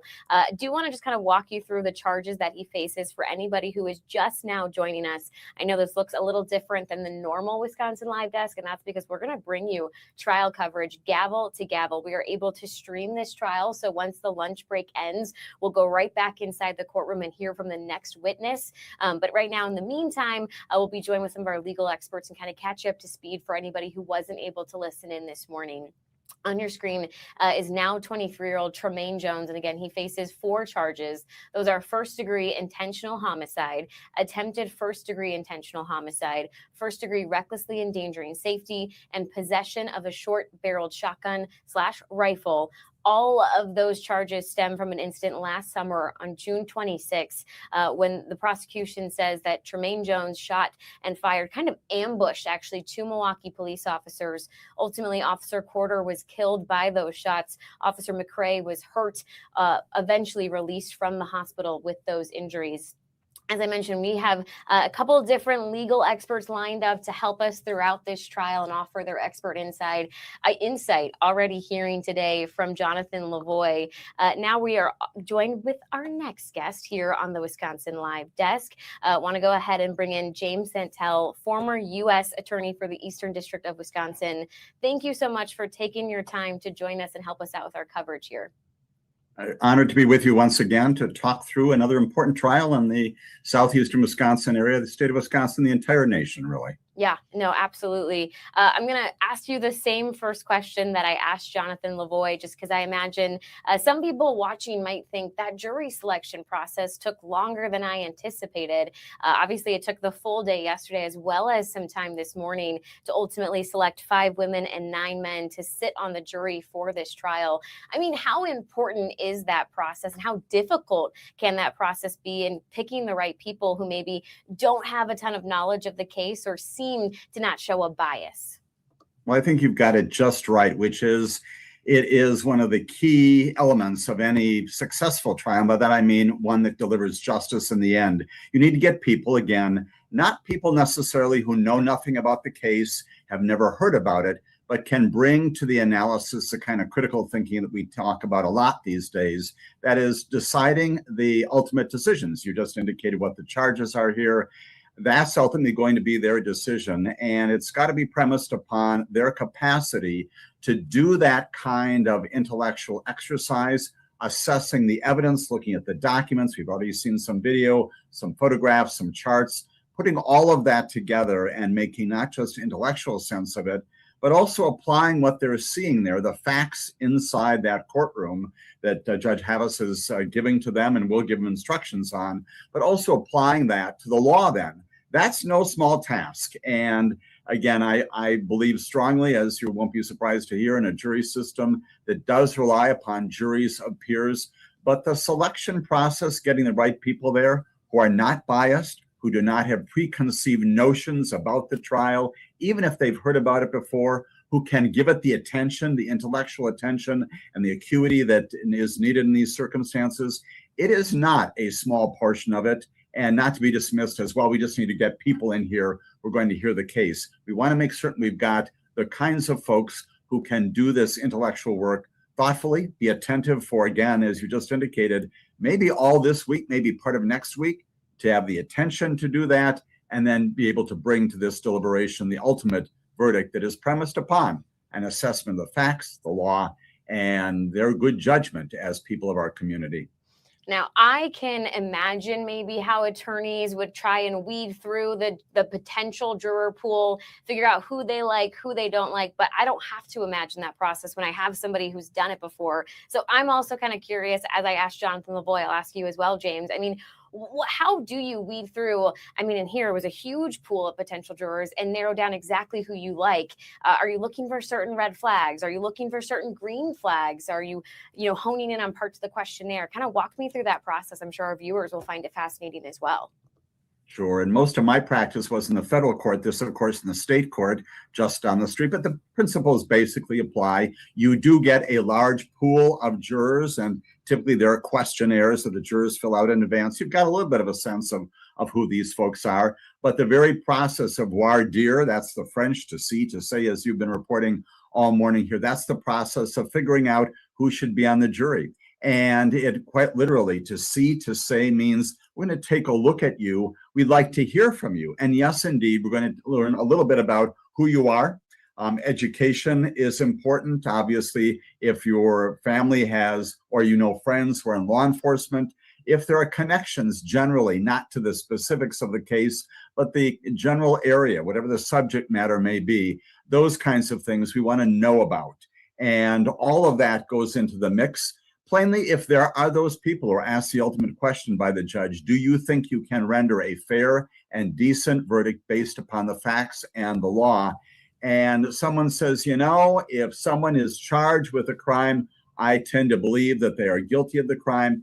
That's a juror that, frankly, as a prosecutor and defense counsel, you do not want on that jury. And sometimes people are honest enough to say just that.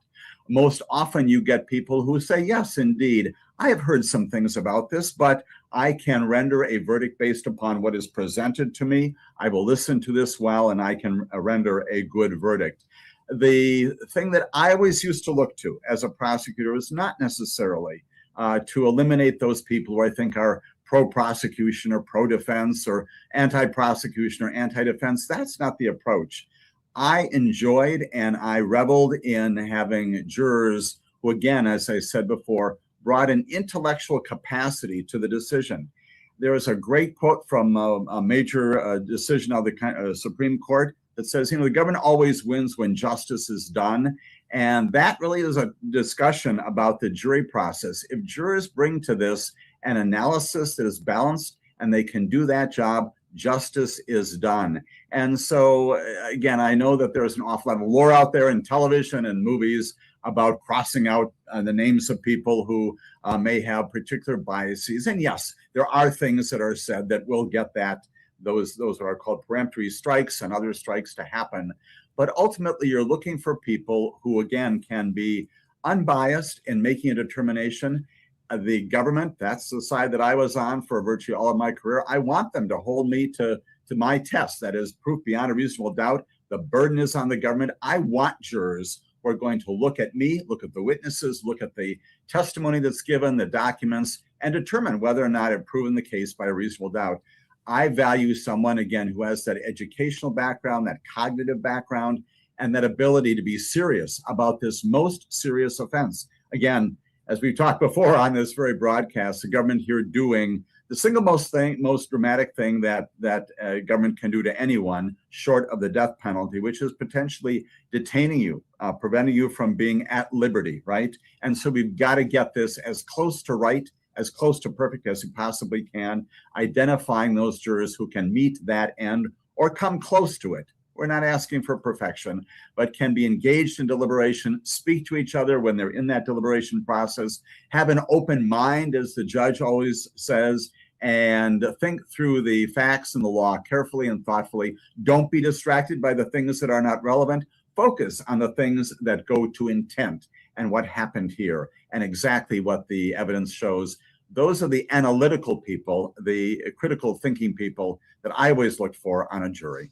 And again, that jury was ultimately sat earlier this morning. There's 14 of them. It is 5 women, 9 men. Obviously, that does include 2 alternates as well, which then kind of allowed this trial to formally start with those opening statements. I think from the prosecution, what everyone kind of expected, letting the jury know what you're going to hear from over the next couple of days, making their case as to why they believe Tremaine Jones is guilty. From the defense, more of the what are they going to say? What is the defense strategy they're going with? We learned they're going with, you got the wrong guy. It's not Tremaine Jones, which then kind of, sets the path pretty clear for the prosecution. All right, well, we got to prove that we do have the right guy and that it is Tremaine Jones, which what they've started to try and do as they called those first 5 witnesses, which really was a lot of kind of setup testimony so far.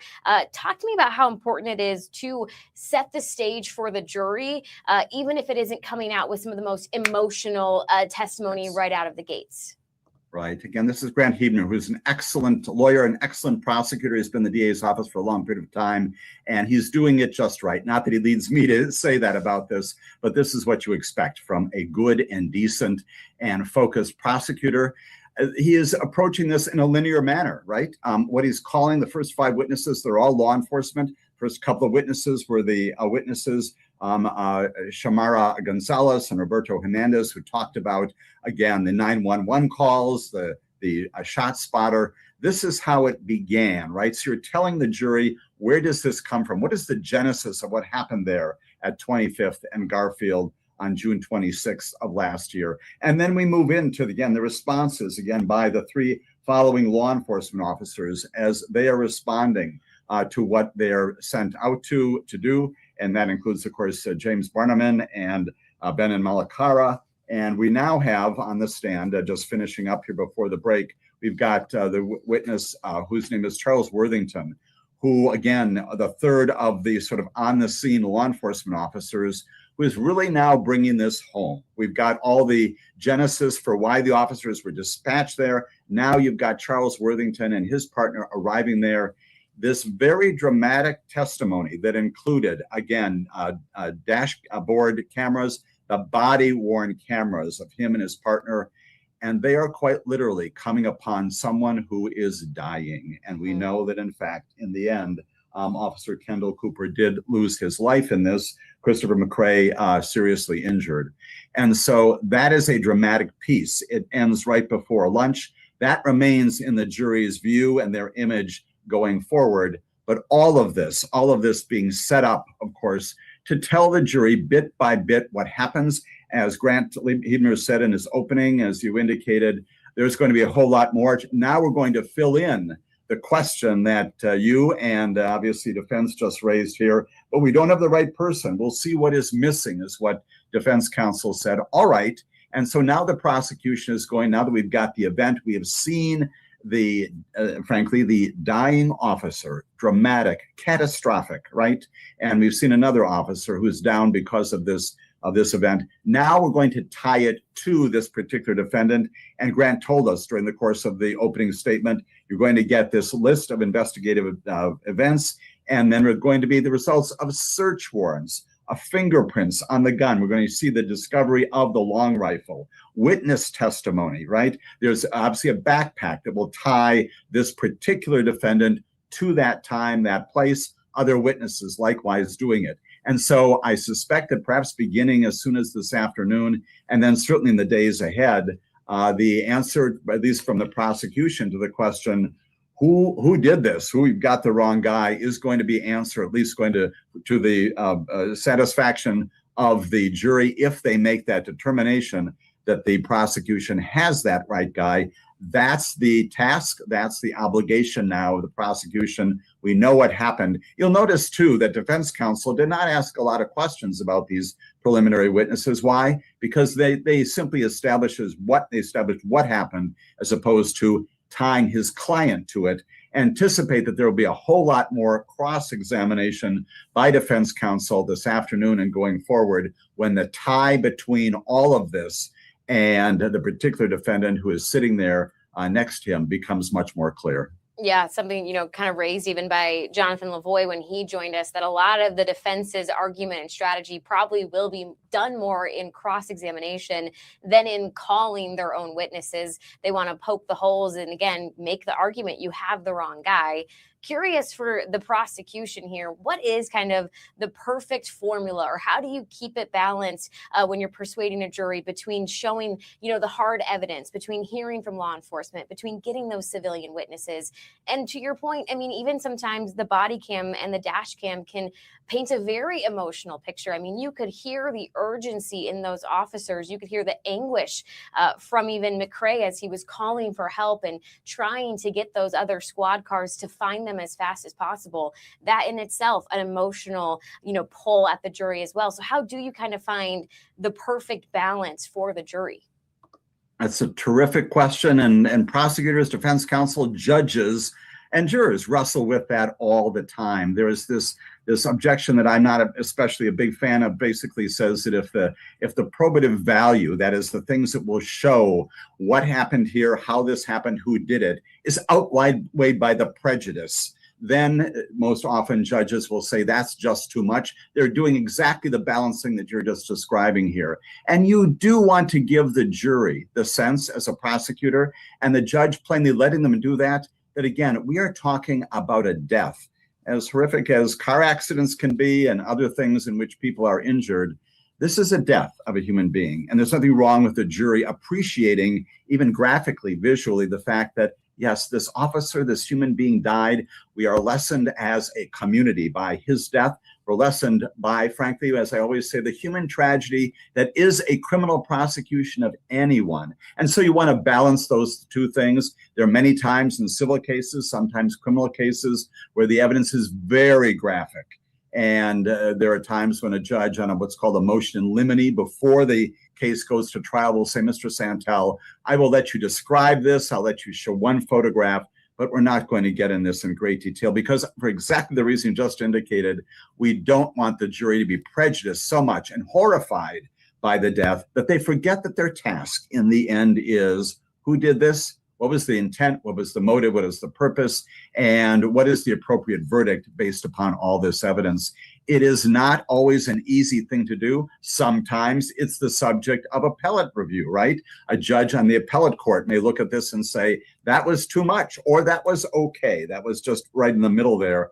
All of that is the subject, again, long before the trial started. I know that defense counsel did this, the state did this, thinking about exactly that balance. We want to present the facts, but do not want to do that in a way that's so incendiary that, number one, this jury is affected by it, or even if there is a conviction here, an appellate court looks at this and says, yes, it's all there, but there's too much. You also want to protect the record on appeal, and that also goes to making that right balance between none of the hugely graphic evidence and simply stating the facts. I don't think we have crossed that line at all, but there is, again, as of this morning, the first indication of this jury being able to witness, again, not live, but on the body cams and on the dash cams, exactly the catastrophe, the calamity of coming upon an officer who has been shot, this testimony about not being able to save him. That is very compelling. And again, that is part of the prosecution's case. They've got to establish the seriousness of what the jury is hearing. Yeah, obviously here talking a lot about the case the prosecution is already starting to make for the jury. Flip side, again, the defense kind of making it clear in their opening statement, they're going to poke holes at that and say, you have the wrong guy.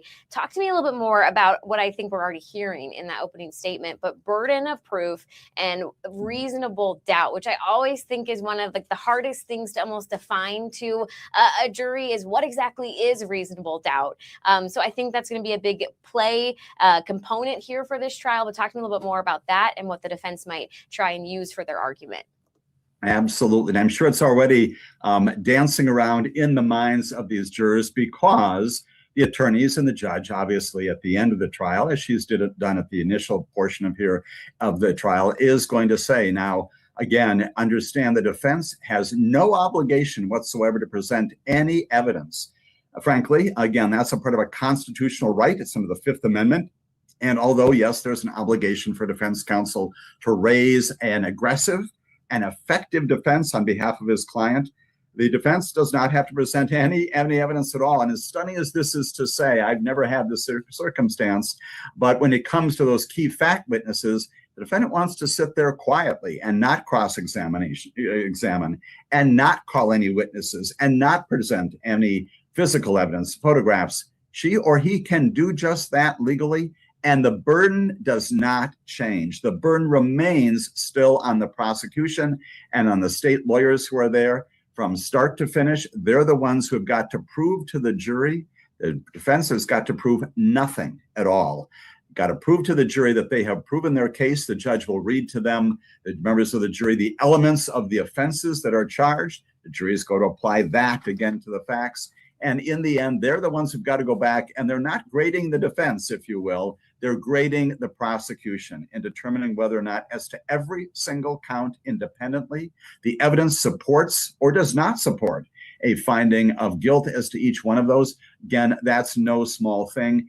It is, I would say, one of the great reasons to be proud of our system, right? We are in a system for 238 years, coming up on the Constitution's 238-year history, and even before that, obviously, with the English system, a notion that our system contemplates the government's got to prove the case, and you will hear a lot about that, and not only subtly during the course of the trial, but again, plainly from the judge at the end, and also from Grant Hubner, who will embrace that burden, and also from defense counsel. To your very good point, it may well be that we're going to hear a closing argument, whether it's in 4 or 5 or 6 days from now, in which the defense says, here are all the reasons why all of the testimony you heard from all of these people, the witnesses, the law enforcement folks, the fact witnesses, the evidence, all of that, very interesting, all of it is flawed.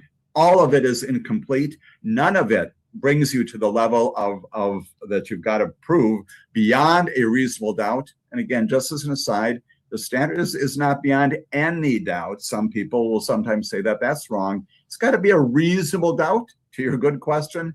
The judges typically leave that. There are some instructions about that, but typically leave that to what the jurors feel about that. They're brought in because they're peers. They understand what reason is. They understand what doubt is. Can't be an extraordinary doubt. It can't be any doubt. It's got to be something that's within your ambit of reason. And so all of that goes again to the strength or the lack of strength of the prosecution case. There have been situations, plainly, many of them during the course of our hundreds of years of history, where a prosecution will seemingly be full and complete with all kinds of evidence, but the jury comes back and says, we just don't think it's enough. And it's not because the defense did something affirmatively. They've got to prove nothing, but just because in their assessment of what the defense did, there is not a sufficient support to do that. So those are themes, key themes that the jurors are thinking about even as we get into this. And we will hear that again and again, subtly and not so subtly throughout the week, especially once again in closing argument. When you talk about reasonable doubt there and how sometimes the judge does leave it up to the jury, it's one of those moments I wish I could be in the jury deliberation room, because I imagine that maybe even they kind of have their conversations and frustration and arguments over that. So it's one of those places we can't be, but I wish I could be a fly on the wall and hear what they're talking about during that deliberation process. You kind of helped me out, James, in doing my job of walking us through the 5 witnesses that we already heard from today. So now I'm curious, what do you expect and what do you really want to see this afternoon when court resumes? Sure. And so again, the prosecution has identified, I think it's over 180 names on their list. I can assure you with almost perfect prediction here that we're not going to see 181. That's everybody who could possibly be called as a witness. And the reason why there are 181 names in that is things happen during the course of a trial. Suddenly you realize, oh, this particular custodian of a record, this particular person who did this small thing, a small event, we need to call them to bring that to conclusion. And so you've got a witness list that has everybody there. Chances are, again, we'll not come anywhere close to that. But again, the prosecution has indicated that the great majority of the witnesses will be law enforcement, probably more of those this afternoon. We're again going to be talking about the response to when Officers Corder and McCrae are quite literally shot. What happens with them? We'll get more of that as the story is then told. And then I do expect, as we chatted about just a few moments ago, then the focus has got to turn on, okay, now we know what happened here.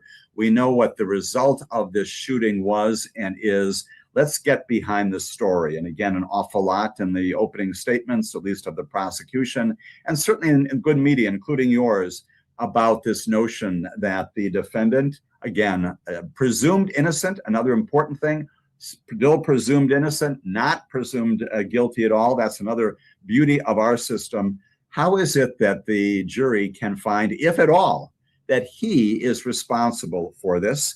And we're plainly going to get fingerprints. Those are going to come from the long rifle that was discovered. We're going to hear a law enforcement talk about discovering that long rifle. We're going to talk about this backpack that was ultimately discovered as well. Some of the documents and other materials inside that again connect the backpack, the presence of that at the scene of the crime back to Tremaine Jones. We're going to talk about the searches that were done, obviously, that also bring that physical evidence and tie all this back to this particular defendant, according to what the defense will say. That is going to be a combination principally of law enforcement, who gets fingerprints, who gets the latent prints and does the analysis. That's all law enforcement.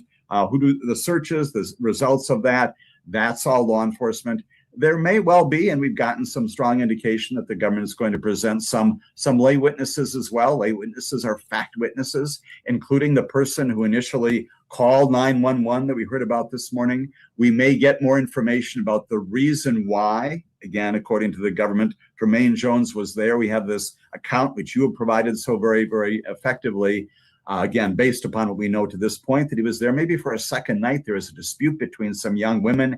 He is firing his gun There may be some, again, good-natured and reasonable speculation about why he is there, about that, what brings him there, why is he shooting his gun, and that, of course, attracts the attention of the ShotSpotter and of course the 911 calls generally, and then gets us back into the story here. So some of that is going to come from some lay witnesses, but the majority of this is going to be coming from prosecution witnesses who are law enforcement.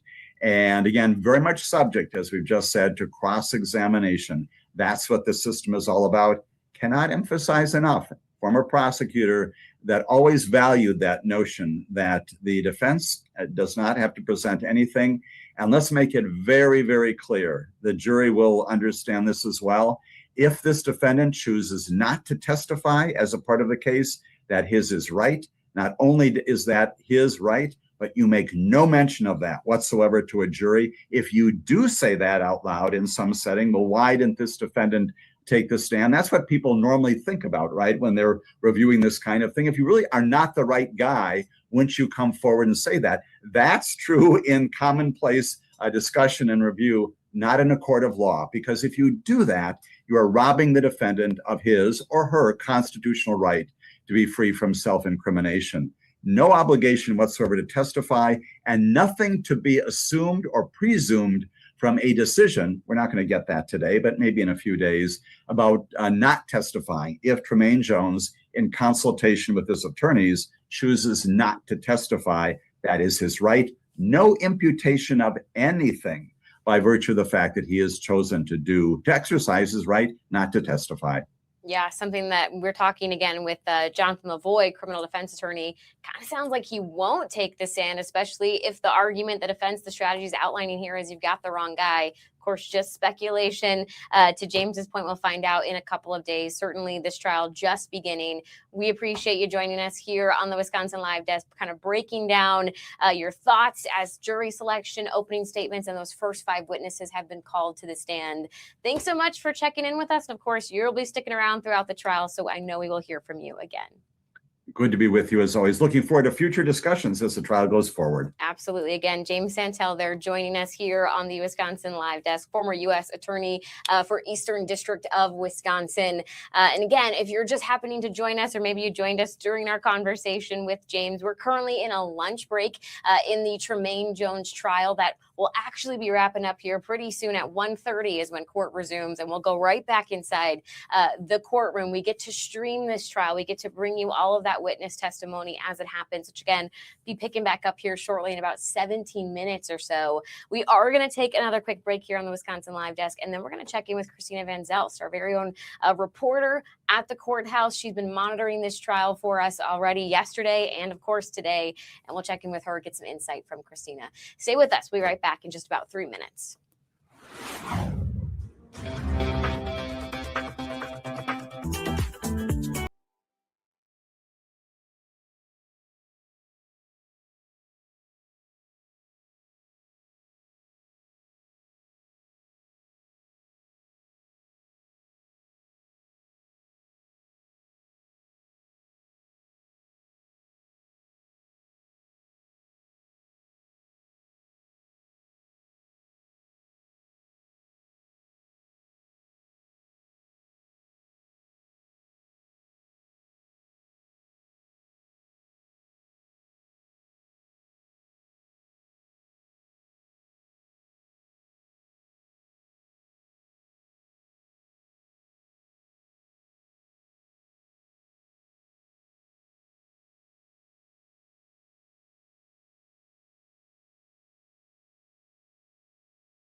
The Wisconsin Live Desk.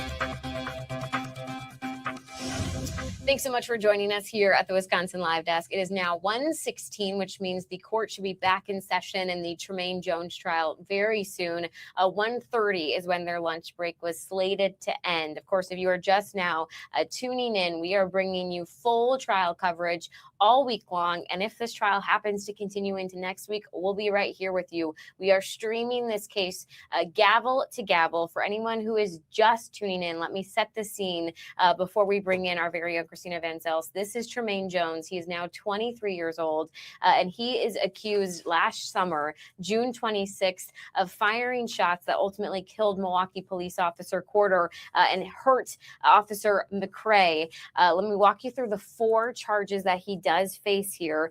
They are first-degree intentional homicide, attempted first-degree intentional homicide, first-degree recklessly endangering safety, and possession of a short-barreled shotgun or rifle. This morning, that jury was finally sat in the trial. It took more than a day to narrow down their whole pool of jurors to ultimately 5 women and 9 men who were selected. Yes, that does add up to 14. That's because it includes 2 alternates who will kind of listen to all of that testimony and then be dismissed at the very end if there are still 2 of them there. Though we heard the opening statements, of course, after that jury was sat, kind of heard from the state laying out their case, which is, again, that Tremaine Jones is guilty. This is what you're going to hear. This is what you can expect from the jury. And then we also heard from the defense laying out their strategy, which they're saying, you got the wrong guy. It's not Tremaine Jones who did this, even acknowledging, of course, the loss of Officer Kendall Corder pictured here for you is a tragedy, but it simply wasn't Tremaine Jones who did this. After we heard those opening statements, we heard from 5 witnesses, really kind of preliminary setting the scene kind of information the jury was getting this morning. As I mentioned, our very own Christina Van Zelst is joining us. She is zooming in from outside the courthouse. I know you've been able to listen in this morning as this trial did get underway. I referenced those 5 witnesses. I mean, Christina, what stood out to you so far this morning from this initial and first testimony that we're hearing? Yeah, we saw a lot so far this morning. So we are expecting the state to call 9 witnesses today. As you mentioned, we've heard from 5 so far.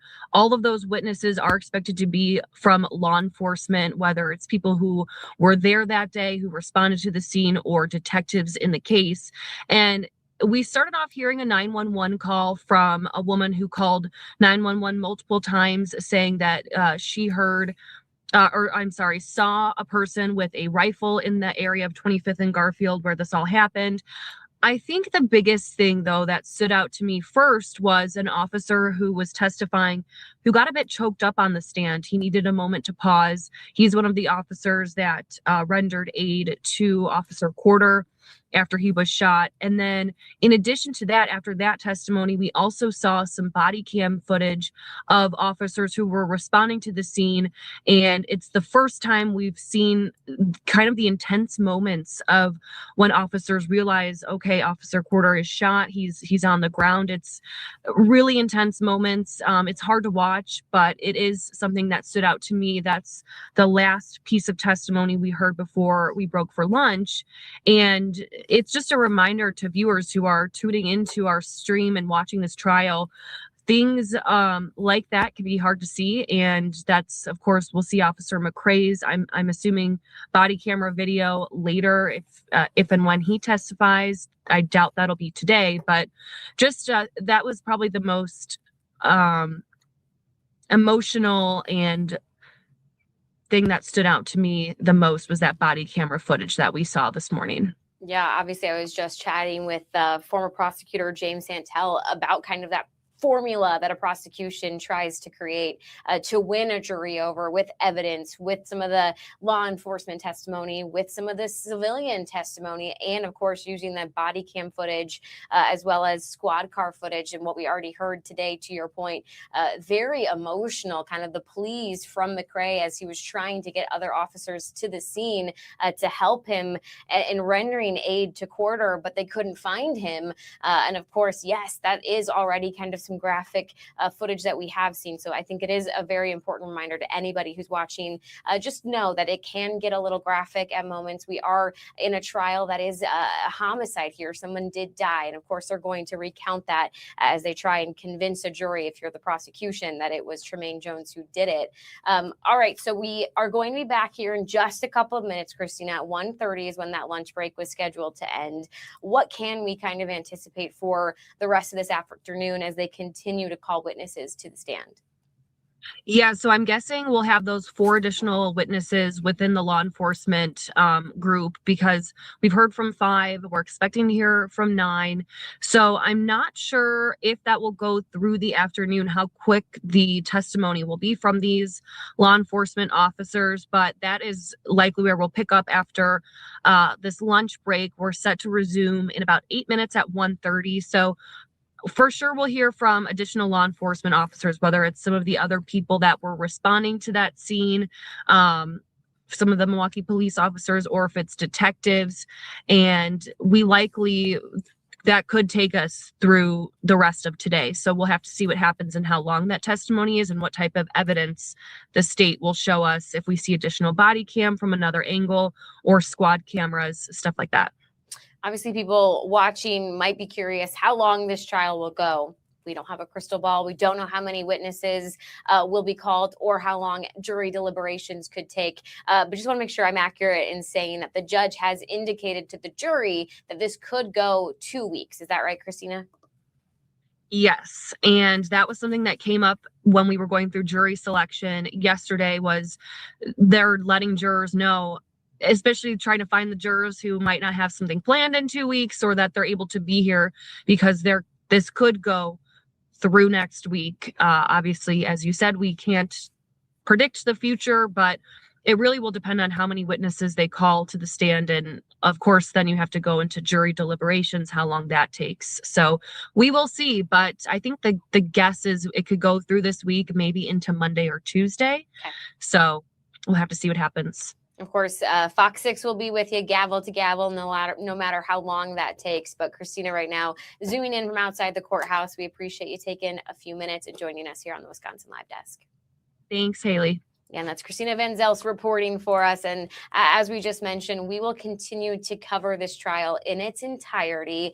We are able to stream it. So when there are witnesses on the stand, we are able to bring that to you live. We are streaming. Obviously, if you're watching us, you're either on Fox Local, on our Fox 6 YouTube page, or perhaps on fox6now.com.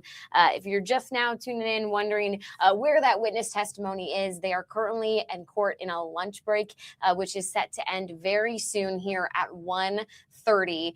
We are going to take another quick break here on the Wisconsin Live Desk, and then we'll be back with a little bit more news, and eventually we'll get you back inside that courtroom as soon as things pick back up.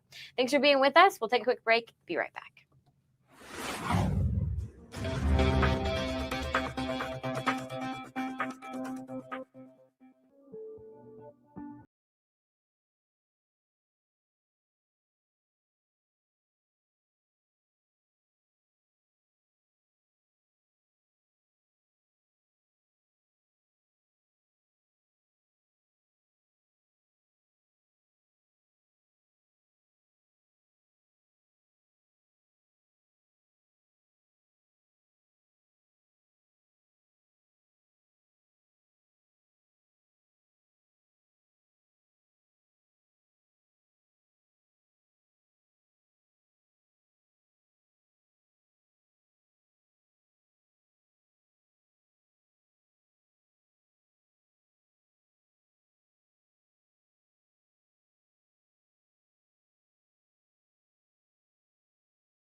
Live Desk. Hey everybody, welcome back into the Wisconsin Live Desk. It is Haley Spittler with you here at 1:27. Again, any moment now, the lunch break at the courthouse should end in the Tremaine Jones trial. At 1:30 is when we are expecting to hear once again from different witnesses as they're called to the stand as the prosecution continues to really make their case. If you happen to just be joining us, we are covering the trial again of Tremaine Jones, a 23-year-old that is accused of shooting and killing a Milwaukee police officer and hurting another Milwaukee police officer in what the state has really described and called an ambush attack last summer. Obviously, we've been going in depth on this case with our experts the last hour or so. And again, we will get you back inside that courtroom in just a few minutes as soon as things do pick up. But in the meantime, I actually want to go ahead and bring in our meteorologist here, Stephanie Barrichello. Obviously, we're busy covering this case, but Stephanie, it's also a very busy weather day out there with some severe threats. So catch us up to speed of what we need to look out for. Yeah, hi there, Haley. Now, thankfully, there is nothing severe right now, but we had a handful of severe thunderstorm warnings earlier today. We are still watching a line, and it's a strong line of thunderstorms moving through, but thankfully just below severe criteria. And this is the main show here. So this is the cold front working its way through our area. It's going to be with us for a few more hours, and once it crosses or completely clears our area around maybe 3 o'clock, then we should be done for the remainder of the day today, or at least done with this storm system. We know Wednesday into Thursday, another storm system is moving in. But putting this in motion, again, you can see it from Ozaukee County into West Bend, over to Fort Atkinson, down to about Janesville. There is lightning, there's pockets of heavy rain, and there is still the possibility of some small hail at times. In fact, I'll put our hail tracker on here in just a second, and you can see there's a couple of spots within the line that there is a bit of hail. Now, tracking this line, it is going to continue to move, towards the east-southeast here, so impacting places like Waukesha in the next 10 minutes potentially. West Dallas about 150, Milwaukee maybe closer to about 155, Oak Creek just after 2 o'clock. So you can tell again that this is going to primarily move from west to east, or west to a little bit more of that southeast direction. We're seeing Kenosha, you guys will see it between about 220 and we'll say about 245. And I'd say by 3 o'clock, most of this will be out of our area if it maintains its current speed. So nothing major hail-wise, where you're seeing a few of these little areas of white here. So maybe far southwestern Washington County, near Fort Atkinson, maybe northern Ozaukee County, chance for some pea-sized hail. Those are the only reports that we've gotten from when this was out west near Madison, was just some pea-sized hail. So that's some good news, because we've seen larger hail from time to time with storms earlier this morning and even earlier this afternoon. Now, that being said, it's not out of the question that as these continue to move east, they strengthen a little bit, but it shouldn't be widespread and it shouldn't last long. So again, still the chance for some stronger wind gusts as well as some small hail. But the bigger picture, this really is it. As we look out towards the west, there's maybe a few sprinkles towards the east of La Crosse, but otherwise, we're going to dry out overnight tonight and into tomorrow morning.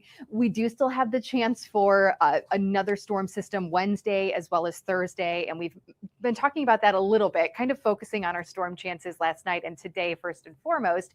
But Wednesday's storm system, we're going to be dry in the morning, but by the afternoon and especially evening, we're going to see a mix of rain and maybe some freezing rain in some northern communities moving in. And that'll then continue through Thursday morning. But then most of Thursday is actually just going to be a steady kind of soaking rain during the day, and even the chance for a few more thunderstorms. The Storm Prediction Center added us to a marginal risk for even a strong thunderstorm on Thursday, especially in southern Wisconsin. So that's another dynamic storm system that we're going to watch really, really quickly. I think it's more so, though, those late Wednesday night hours into pre-dawn Thursday, those northern spots, Fond du Lac, Sheboygan, we'll really have to watch for the potential of a little bit of ice. Again, it's not going to be widespread. The better chance is north of us, but that's also not good news for central Wisconsin. It's going to be one of those situations where it's rain south, maybe a little bit of sleet or freezing rain in central Wisconsin, and then north it's going to be snow. So watching that one really, really closely.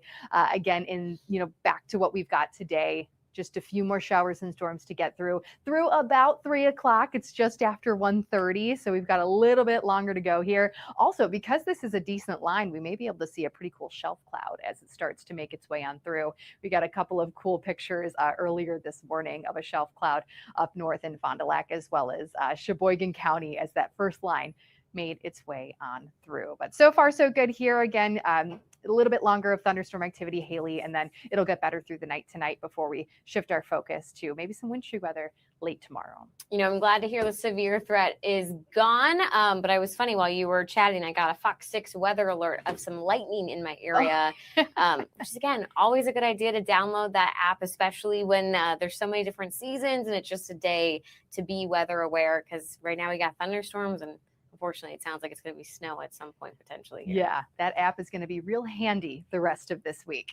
Absolutely. All right, Stephanie, thanks so much for joining us again, giving us a quick look at the forecast. Yeah, absolutely. That's Stephanie Barrichello. Again, if you are just now joining us here on the Wisconsin Live Desk, we are doing some special coverage for you. We are covering the trial of Tremaine Jones, who is the man accused of shooting a Milwaukee police officer and killing him, and shooting and hurting another Milwaukee police officer. Really, this morning, they finally sat a jury in this. 5 women and 9 men selected, which, yes, does add up to 14. It does include 2 alternates. You never know if somebody's going to get sick or needs to be dismissed. So ultimately, you hope at the end of the trial, there's still 14 of them, and 2 of them just get dismissed and thanked for their service, and 12 go in and deliberate. But they do select 14 here to have a little bit of a safety net when it comes to jurors. Again, they sat the jury. We got to hear opening statements, the prosecution kind of laying out their argument, setting the timeline, letting the jury know what they can expect to hear and see as far as witnesses and evidence over these next couple of days, and hearing from the defense as well, who really kind of unveiled their argument, which is going to be, you got the wrong guy.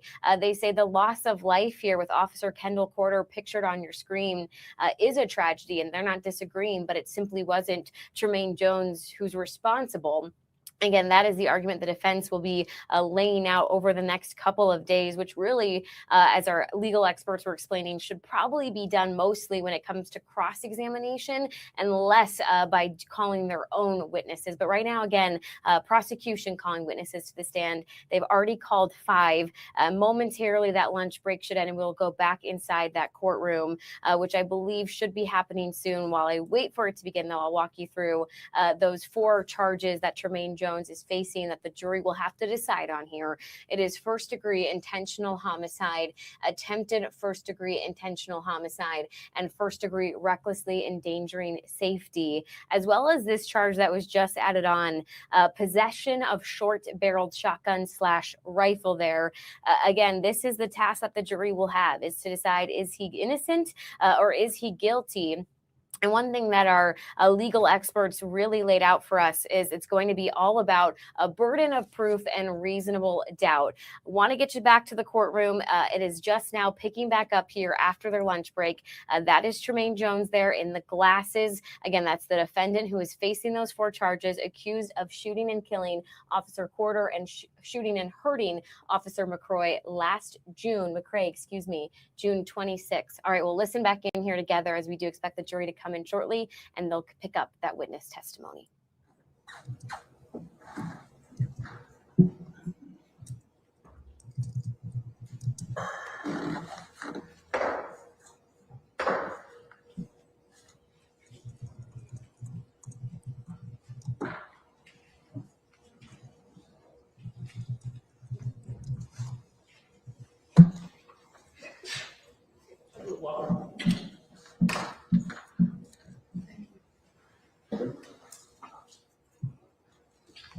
Yep.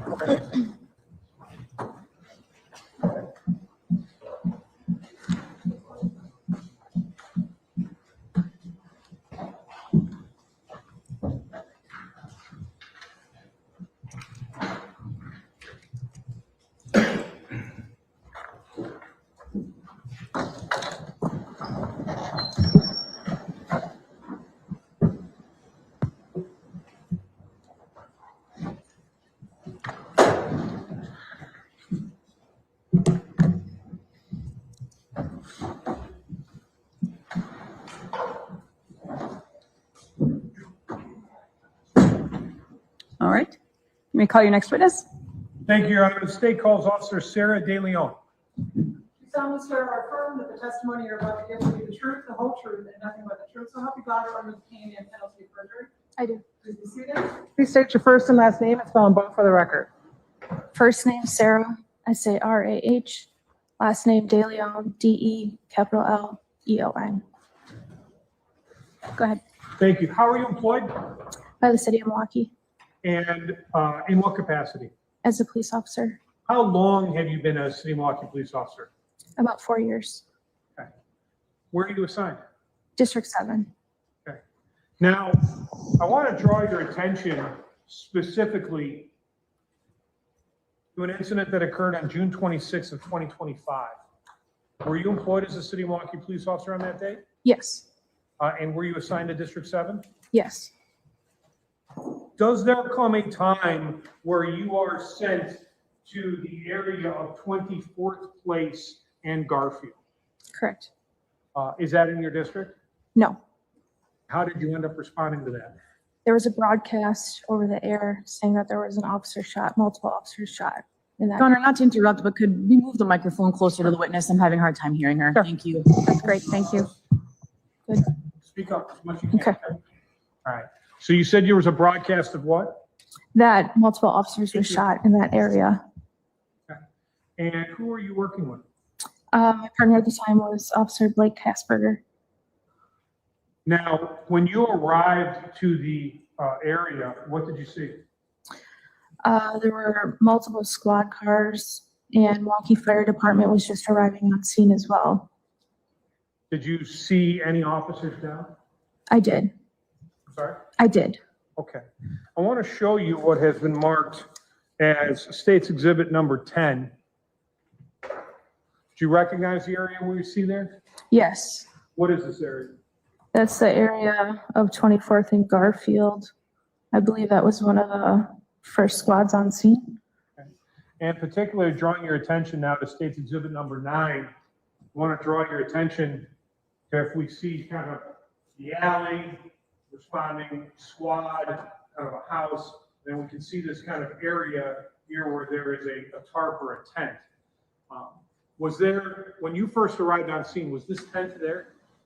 No. Was this the area where you saw the officer who was down?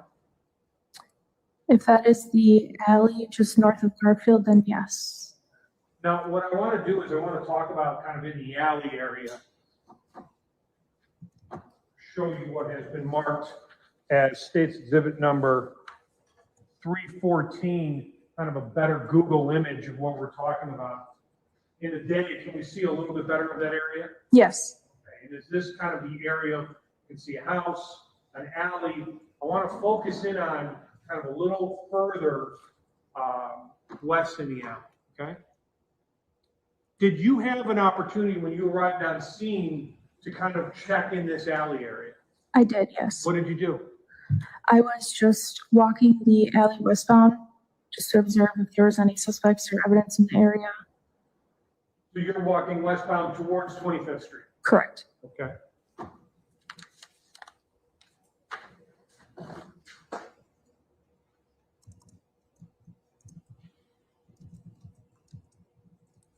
I want to show you what has been marked as State's Exhibits numbers 34 and 35. I'd ask you to take a look at both of these. Tell me if you recognize them. Yes. What is that area? That is the rear slab off of the alley with two vehicles and backpack. Okay, is this going to be significant? Yes. Okay, so just so we understand, you said you would kind of, you see where the officers are getting worked on. You went westbound in the alley. Is this area where we see the vehicles, is this kind of a little westbound and behind the house that's to the west of this? Correct. It's just a little bit westbound of where the officers were. Okay. Are these fair and accurate pictures of what you saw? Yes. Your Honor, the state would move 34 and 35 in evidence. No objection. Received without objection. Okay. And just so we can kind of understand what we're looking at here and focus ourselves around, we can see a squad, a lot of kind of overgrown bush, and then these two vehicles. Is that fair? Yes. Is the alley that you were walking and checking where the officers were down, is that on the other side of these vehicles? Correct. Okay, so there's the alley, kind of this parking side where these cars are, and then this overgrown weeded area. Correct. Okay. When you were kind of walking down the alley and you look and see the area of where these two vehicles are, as we see in both State's Exhibit number 34, as well as State's Exhibit number 35, did you observe anything that caught your eye? I observed a black backpack in between the vehicles. Okay. What did you do? I started to walk over there, and then I also observed two other officers walking towards me. So I asked them to help me clear that area due to all the weeds and the brush. When you say clear that area, what do you mean? Just to see if there's any more evidence or if there's a suspect hiding in between vehicles, under the vehicles, or in the bush area. So officers are kind of starting to get what's going on. Work is happening over here on the officers. You notice this, and two other officers are coming kind of this other way? They were walking eastbound towards me in the alley. Okay, so they're walking this way, they're walking from left to right, you're walking from right to left. Correct. Okay. And I want to show you now what has been marked as State's Exhibits numbers 49, 48, and 50. I'd ask you to take a look at these three photos and tell me if you recognize them. Yes, I do. What are they? This is the black backpack that I originally found on scene. Where did you find this black bag? It was on that rear slab in between that red vehicle and the, I believe it's silver gold vehicle. Okay. I'm going to show you what has been, Your Honor, I would move 48, 49, and 50 in evidence. No objection. Received without objection. Showing you what has been marked as State's Exhibit number 48. What does this show? That is the black backpack in between the two vehicles on the rear slab off the alley. Okay. I'm showing you what has been marked now as State's Exhibit number 49. Does that kind of get us a little closer in? And State's Exhibit number 50. If we're looking at this kind of little yellow marker, that lets us know the photo taken after detectives find out about it. Is that fair? Correct. Okay, but I just want to focus in on what you're seeing here.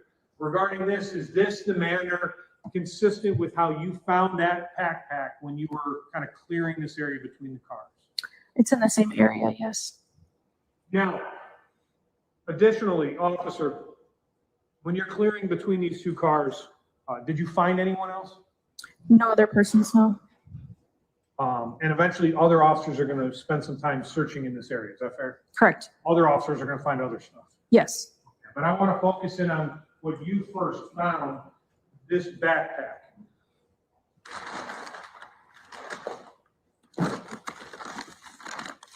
I have State's Exhibit number 286 in front of me. Your Honor, for the record, I am currently opening State's Exhibit number 286 by cutting off the top portion of it to make it easier to staple back together. That's good. And removing State's Exhibit number 286. Do you recognize this? Yes. What are we seeing here? That is the black backpack that I found on scene. Is this the same, similar to the black backpack you found? Yes. Your Honor, State moves 286 in evidence. No objection. Received without objection. Now, officer, when you found this backpack, do you and other officers then make sure detectives are aware of what's going on? Yes. So is it left, as you said, kind of in that area for detectives eventually to take over? Yes, we notified them of what we had found. Okay. Now, did you and another officer look into this backpack a little bit to see if you could find any potential identifications as to whose this is? We did look through it, yes. I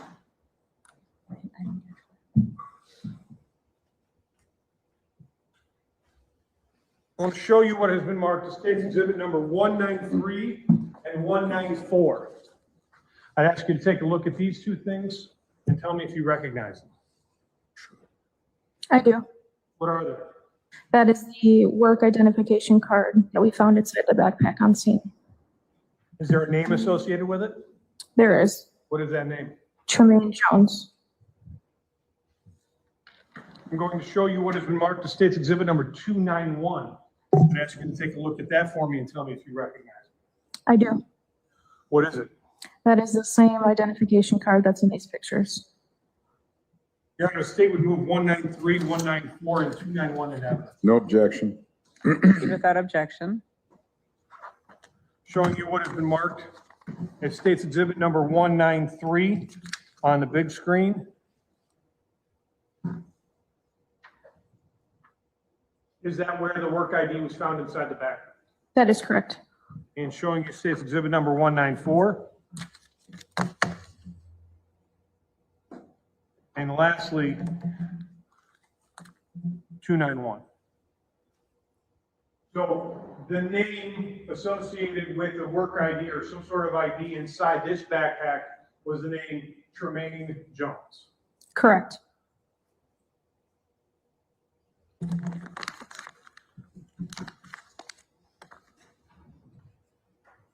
terms of what else is found in this backpack, detectives and other people that looked at it, both on scene and at a, I guess, headquarters, we'll talk to them later. Is that fair? Yes, Okay. Did you then stand by this backpack and wait for detectives to take over? I did. Thank you. I have no further questions of this officer. Ross? You didn't actually collect the backpack and package it in the evidence bag, did you? I did not. Do you know if there was biological testing performed on the backpack? I am unaware. Nothing else. Anything on that? No, not on that. Thank you. You may step down.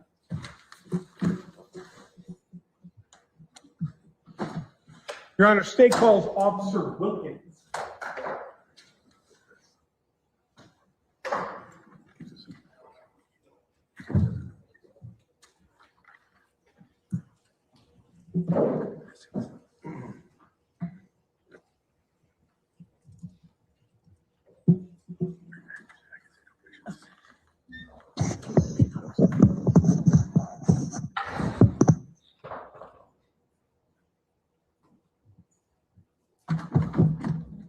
Do you solemnly swear or affirm that the testimony you're about to give will be the truth, the whole truth, and nothing but the truth, so help you God or under the pain and penalty of perjury? I do. Please be seated. Please state your first and last name and spell them both for the record. First name is Nicholas, Nicholas. Last name is Wilkins, Wilckens. How are you employed? With the city of Milwaukee as a police officer. How long have you been with the police department? 8 years. And what's your current assignment? I work for the Specialized Patrol Division K-9 unit. What is the K-9 unit in the Specialized Patrol Division? I'm a EOD K-9 explosive ordnance detection. What does that mean? Our dogs are trained in seeking out explosive ordnance or anything with explosive odor. And would firearms qualify for this? Yes. Explain, what does it mean that the dog is trained and kind of what are they looking for in terms of a firearm or ammunition or things like that? So they're imprinted on several different explosive odors. In the case of a firearm, it would be like the gunpowder. And in this particular case, I want to draw your attention to June 25th, 2026, where you asked to work as a canine officer with an EOD dog or canine in an attempt to see if you could find any evidence. Yes. Did you end up looking in kind of the backyard area in behind the alley that connects 24th Place and Garfield? I did. Okay.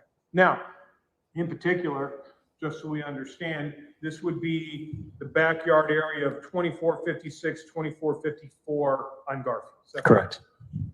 I know this is going to sound like a dumb question, but is that in the city and county of Milwaukee and state of Wisconsin? It is. Now, first of all, what's your canine's name? Atos, A-T-O-S. Okay. When you arrived on scene with your canine kind of to the area, I want to show you what has already been accepted as State's Exhibits numbers 7 and 8.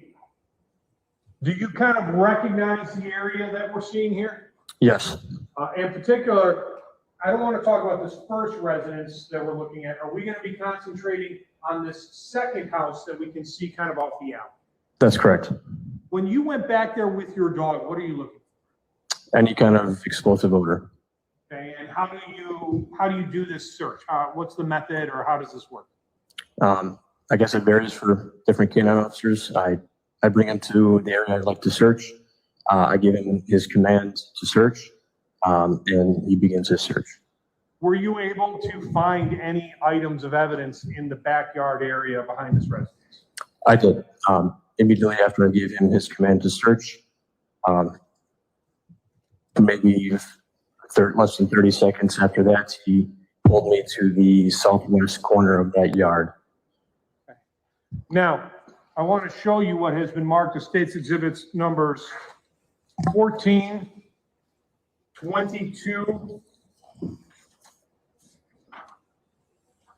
actually 14 and 21 through 24. You can take a look at those for me and tell me if you recognize them.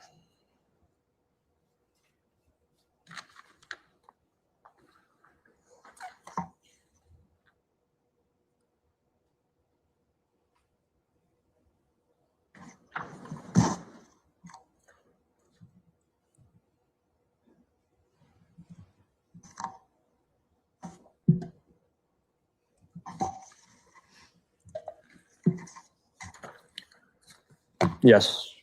What are these photos of? This is the backyard that I was asked to search with my canine, and that would be the southwest fence line of that yard.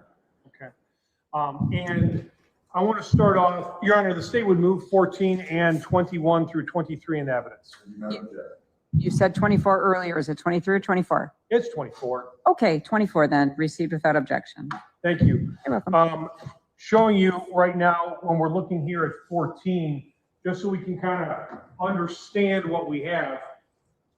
There was the area, obviously, where the officers were. Is that fair? Yes. Okay, and then if we can look, there's the one house where we can see the gravel, and this kind of wooded area behind this second residence. Is this where you're going to be concentrating? Yes. What was that backyard area kind of like in terms of vegetation? It was overgrown with tall grass and weeds. Okay. I want to show you now what has been marked as State's Exhibit number 21. I want to flip this around. Does this kind of show us in that corner, the south, I guess, southeast corner of what we're looking at here of this yard? I believe it was the southwest corner, yeah, that by the house. Southwest, because the numbers go up as you are getting further west. If we're looking here, is this kind of show us some of that vegetation? Yes. Okay. I'm going to show you what has been marked as State's Exhibit number 22. Officer, what am I looking at here? That is a cone marked where the piece of evidence was located. And this is again kind of in that corner? Yes. All right. And is there going to be kind of a fence as we get into that vegetation? Yes. I'm going to show you what has been marked as State's Exhibit number 23. What are we seeing here? A AR-style rifle and the weeds there. I'm going to show you what has been marked as State's Exhibit number 24. Does that show us the location of where that AR-style rifle was located? Correct.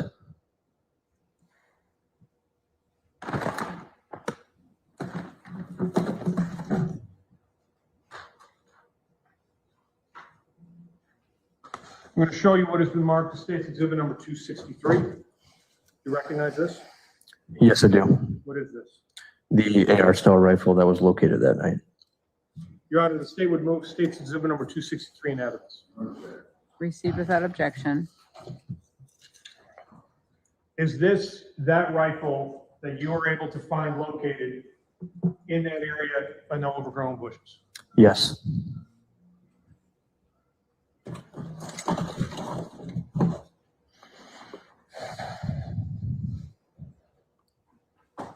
Did you alert detectives so they could inventory it, process it, and basically place it on inventory? Yes, we did. They're the ones that actually take control of it. Correct. Your Honor, I have no further questions of this witness. Thank you, Cross. No questions. All right, thank you. You may step down. Thank you. Your Honor, the state calls Detective Cedric McFadden. Okay.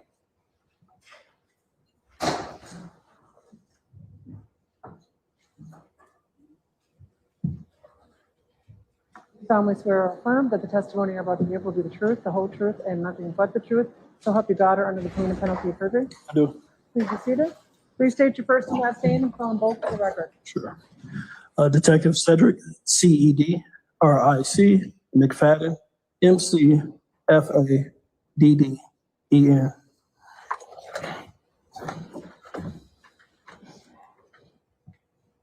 Detective, how are you employed? City of Milwaukee, Milwaukee Police Department. How long have you been with the Milwaukee Police Department? Over 11 years. I'm sorry? Over 11 years. How long have you been a detective? Over 5 years. What's your current assignment? I'm assigned for the homicide division. How long have you been with homicide? Over 4 years. Now, I want to draw your attention specifically to the night of June 25th of 2026. Were you involved into the investigation into the death of Officer Corder that occurred on that date? Yes. Are you familiar with what's referred to as a scene detective? Yes. What is a scene detective? A scene detective is in charge of, obviously, a scene investigation. We're in charge of locating physical evidence, documenting the evidence, and collecting the evidence for safekeeping and processing later on. And do you diagram this as well? Yes. And just so we're kind of understand, when we're talking about, you said locating and documenting this evidence, some of this will have been found by other officers. Yes. For example, we've already heard from how Officer Deleo and Officer Wilkins found 2 pieces of evidence. Yes. Did you have other canine officers kind of going through this scene to try to find other pieces of evidence? Yes. And do you always know everything that may or may not be related to an investigation? No. Would it be fair to say that you kind of err on the side of caution, and if it's there, photograph it, inventory, take it on evidence? Yes. Detective, is this going to be kind of a large area that we're going to be referring to here? Yes. Now, I want to start off to begin with regarding this area of 24th Place and Garfield. Were you the scene detective related to the investigation into the death of Officer Corder? Yes. Are all the locations that you're about to testify to in this scene investigation, are they in the city and county of Milwaukee and state of Wisconsin? Yes. Okay. Now, to begin with, where is the first area you kind of looked at? So the first initial area, my partner, Detective Martin Saavedra, and I focused on was on the corner of North 24th Place, which was a hospital, I'm sorry, not a hospital, which was a church where the first ShotSpotter alert was detected. Now, drawing your attention to State's Exhibit number 315, we had discussed how the ShotSpotter that had the volley of shots that lashed them out, they kind of had it in the area of around this Baptist church. Is that correct? Correct. Did you look over here to see if there were any shots or casings or any firearm evidence? We did. And did you find any? No. Okay. Where's the next area you looked at? The next area, we started at the mouth of the alley on North 24th Place. Okay, so this would be, as we're looking at here, kind of between the 2217 of North 24th and 2454, 2456 on Garfield. Correct. Was Officer Corder and Officer McCrae still present when you began your scene investigation? No. Now, Detective, is there anybody that assisted you in processing and documenting this scene? Yes, Detective Martin Saavedra. Is he your partner? Yes. And are you familiar with what's sometimes referred to as an FI? Yes. What is that? A forensic investigator. Did you have one assist you in that? Yes. And what do they do? They also document the evidence that we locate as far as taking photographs that you see. They digitally document. They also process for DNA and fingerprints. Okay. And a lot of that sometimes done at the scene, but can also be done at the back at the lab. Is that fair? Correct. One of the things that we're going to talk about, there were a number of items that were processed not at this scene, but later on in the lab. Correct. So we'll have to wait later on in this trial to hear from them. Correct. Okay, now, are you familiar, and I want to show you what has been marked as State's Exhibit number 1. I'd ask you to take a look at this for me and tell me if you recognize it. I do. What is that? This is a scene diagram that I created after the scene investigation. And is this scene diagram kind of show where a number of different items of evidence were located? Correct. Is it to scale? No, Is it to the best kind of, I guess, visual representation of where everything's at? it is. Granted, we've already turned over a copy to the defense, but I have another copy for the defense as well as a copy for the court. Okay. I would move State's Exhibit number 1 into evidence. All right, received without objection. I also have copies, individual copies for the jury as well, with the court's permission. I don't object to that, Judge. All right, that's fine.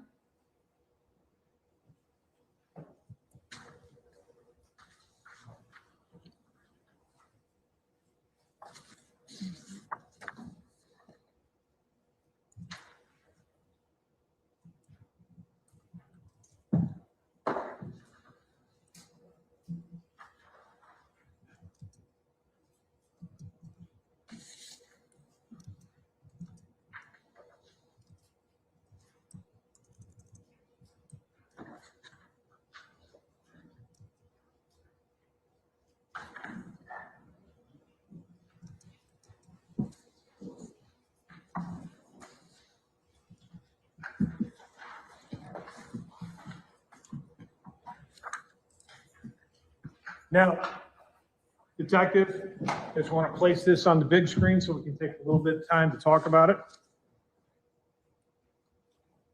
Who created this diagram? I did. Okay, and in terms of what we're seeing here, is the location of 2456, 2454, 2017 or 24th, and Garfield, 24th Place, is this all in the city and county of Milwaukee, state of Wisconsin? Yes. All right. And what I want to do is I kind of want to walk our way through this scene area that we're seeing here, kind of starting with the back, kind of work our way through, and then we're going to go on to another area. Okay, detective? Yes. All right. Now, to begin with, I want to show you what has been marked as State's Exhibit number 6. Do you recognize that? Yes. What is that? That's the front of the house, part of the scene. Okay. Your Honor, the state would move State's Exhibit number 6 in evidence. Any objection?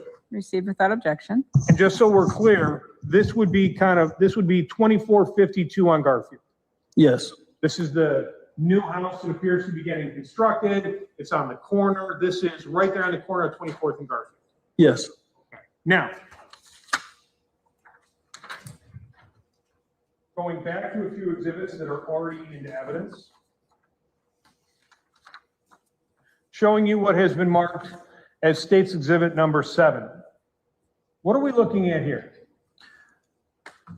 That's a view of the back of that residence from the street on North 24th Place, facing, that'd be pointed southwest. Okay, so when we were in the front of the residence, if you then continue, I guess, east and then start heading along the sidewalk, would this take you towards the alley where the officers died? Yes. Where the officer died. Showing you State's Exhibit number 8, and then 9, and finally 10. Does that kind of complete our walkway along the side of this area? Yes. I want to draw your attention specifically to this area where we can see this tent. What is that? So that is a tent to preserve some of the officers' evidence that's underneath it, some of the equipment that we located. Is that the area where the officers were originally found by first responding officers? Yes. Were they still, I want to make sure I understand this, were they still present at the time you went there? No.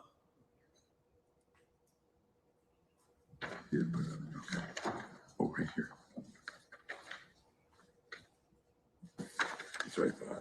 I want to show you what has been marked as State's Exhibits numbers 11 through 16. Yep, same photos. Yep. I'd ask you to take a look at this for me and tell me if you recognize it. 11 through 16, Madam Clerk.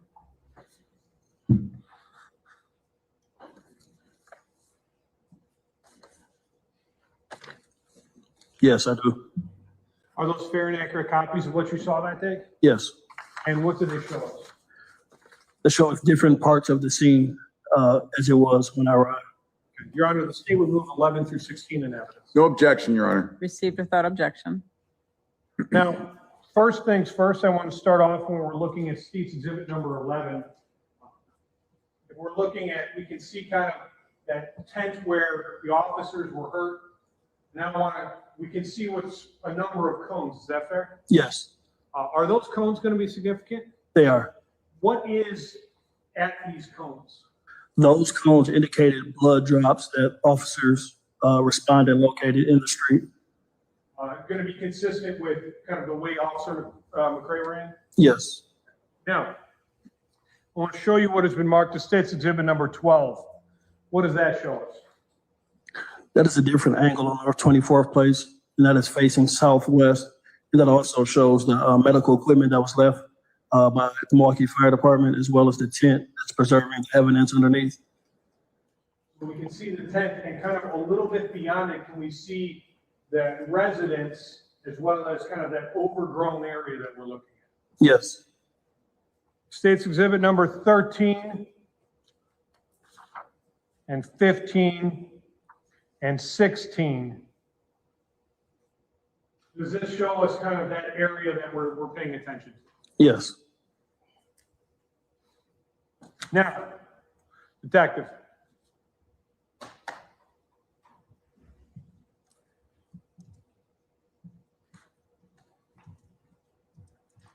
We've already spent and heard a little bit about some cars in some areas. I want to show you what has been marked as State's Exhibit number 17.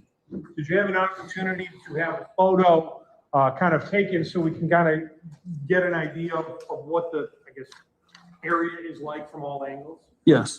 All right, and what are we seeing there? This photo is a positional photo, so it will be in the yard, the same yard the gun was located, facing northeast to where the officers would have been. Your Honor, the state moves 17 in evidence. We don't object. Received without objection. And showing this in State's Exhibit number 17. Detective, eventually we're going to start seeing markers and cones and things that happen where certain pieces of evidence are found. Is that fair? Correct. Is there going to be a significant number of items of evidence found in this kind of grassy area we see behind these weeds? Yes. Was it easy to find all the items of evidence in that area? No. How long did it take? Hours. And in order to get this area, did the Milwaukee Police Department kind of had to do any landscaping? Yes, since the area was so overgrown, eventually we had to all put on gloves and start getting primarily almost on your hands and knees, pulling up weeds to try to find and locate more evidence. And eventually, when we start getting towards the daytime, we're going to see a lot of this is all gone. Correct. Okay. Now, kind of just continuing to focus and keep us in the area.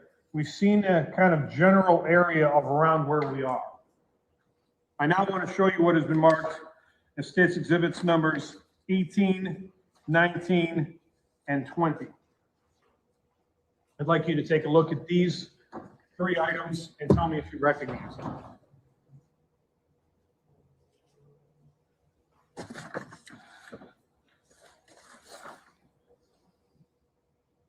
Yes. What does this show us? I believe these are houses going on West Garfield. Okay. And in particular, this is going to be kind of the area we can see between 2452 and 2456, leading us towards the back area that we're going to be talking about. Is that fair? Correct. Okay. Showing you what has been marked as State's Exhibit number 18, State's Exhibit number 19, and State's Exhibit number 20. Does that eventually lead us directly back to the area in that overgrown area where the cars are? Yes. Now, detective.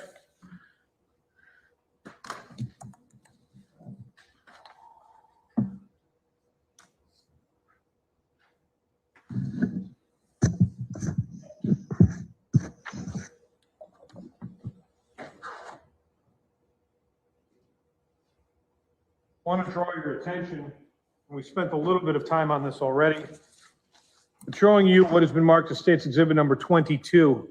In the southwest corner of that residence, was there anything found kind of up against that fence line?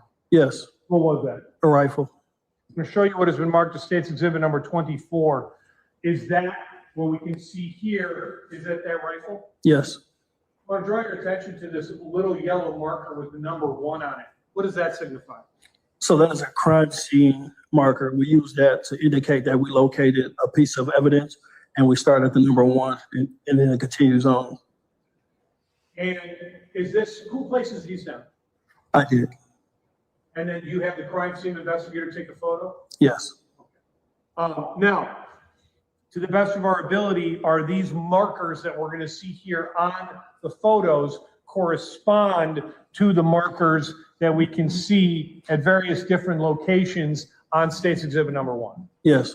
Okay, so if we're looking at here, we can see 1 with an arrow pointing into that corner along that fence line. Is that fair? Yes. Okay. Now,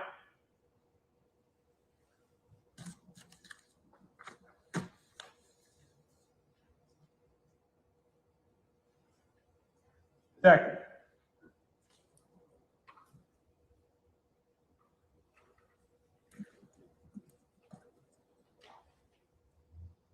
I want to draw your attention specifically towards this rifle. Is there anything that we notice about the magazine? I believe it has some either tape or rubber band around it. Okay, and first of all, what is a magazine? A magazine is, how do I say it? A magazine is an object that holds bullets, a number of bullets inside the magazine. Each magazine, depending on the variation of gun, has a different bullet capacity. I'm going to show you now what has been marked as State's Exhibits numbers 25 through 31. I'd ask you to take a look at these for me and tell me if you recognize them.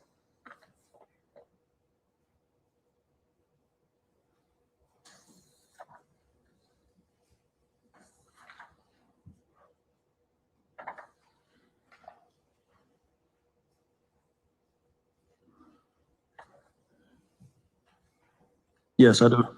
What are they? These are pictures of the firearm and the magazine that was located with the firearm when we recovered it. Are they true and accurate copies of what you saw? Yes. Okay. Your Honor, the state would move 25 through 31 in evidence. You don't object. Received without objection. I'm going to show you what has been marked as State's Exhibit number 25. What are we seeing here? That's a picture of the magazine that we removed from the firearm. And what's unique about that, it is actually 2 magazines taped together. And they appear, so like 2 magazines taped together. So like if you removed one, you could flip it over and jam in another one? Yes. Something you see in like Vietnam War movies? Yes. Okay. I'm going to show you what has been marked, and you've taken a look at these photos. Was these magazines as well as this firearm evidence taken back to the MPD headquarters and photographed? Yes. I'm going to show you what has been marked as State's Exhibit number 26. What are we seeing here? That is a photo of the firearm that we laid out on the bag so that you can get a clearer representation of what we recovered. And what do we see above it? That's a single bullet that was located in the chamber of the firearm on recovery. Okay. And then what are we looking at towards the left? Those are the magazines that was just shown in the previous photograph. I'm now going to show you what has been marked as State's Exhibit number 31. What are we seeing here? The open end of the magazine, and it shows that it was loaded with bullets. Okay. I'm going to show you what has been marked as State's Exhibit number 30. Is that a close-up of the magazine? Yes. And if we look at the other side of the magazine, were there rounds in that magazine as well? Yes.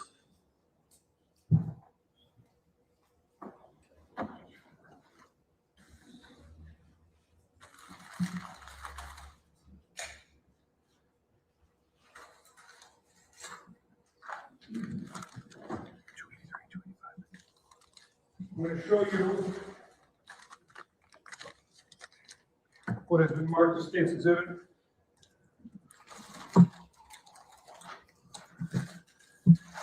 number 285, 283, and 284.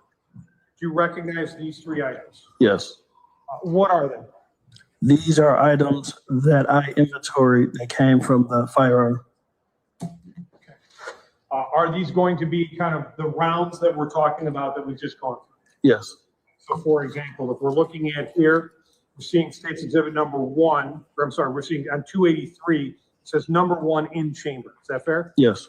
Your Honor, I'm opening 283 right now by just taking off the top of it, which I'll place inside the bag. Gotta get better at that. What am I looking at here? That is the single round that was recovered from the rifle. This is a rifle round. Is that correct? Yes. Just so we understand when we're talking about a rifle round, we oftentimes refer to this as, bullets. What is the bullet in this portion here? The bullet will be the tip, the top part that you're pointing at. That's the projectile? Yes. This portion that's referred to here is the cartridge casing. Does that have the gunpowder that ends up allowing to send this bullet down the barrel? Yes, it contains the powder and the primer at the end.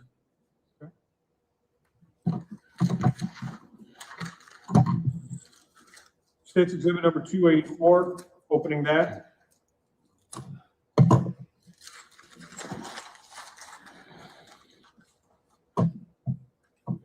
From one of the magazines, how many cartridge casings, unfired cartridge casings, were found in the magazine that had the non-green tipped bullets in it? 4. Your Honor, State, if I've not moved in 284, I'd move in 284 as well. You didn't do 83 yet either. I would move in 283 and 284. No objection. Received without objection.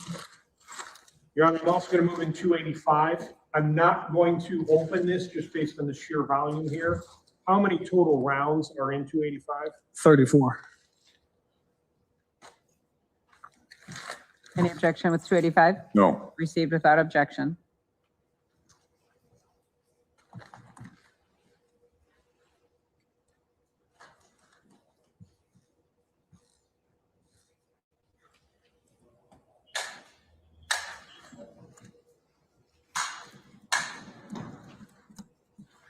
Now,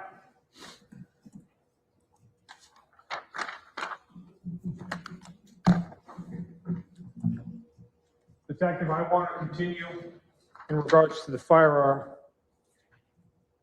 State's Exhibit number 28 and State's Exhibit number 27, does that show us kind of the rest of that firearm? Yes. I want to just draw your attention here to State's Exhibit number 263. And if we're looking at State's Exhibit number 263, is this the rifle that was found at that location? Yes. There is one difference about the firearm that we can see. Is that fair? Yes. What is that? The white tape was removed. Was that part of the testing and processing of this weapon? Yes. Okay. But the rest of the firearm that we're seeing, is that the manner in which we have it? Yes. Okay. Now,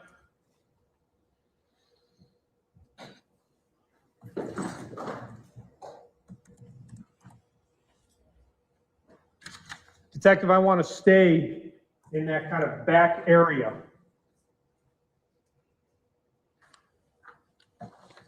Did you have K-9 officers, in addition to Officer Wilkins, come out and attempt to see if they could find any cartridge casings? Yes. Were you able to find any? Yes. I'm going to show you what has been marked as State's Exhibit number 30. State's Exhibits numbers 32 through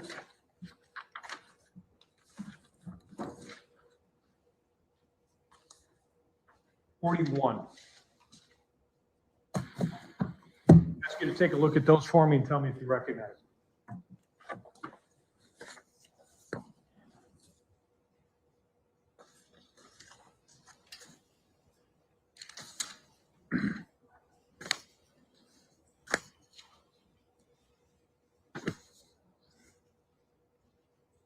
Yes, I do.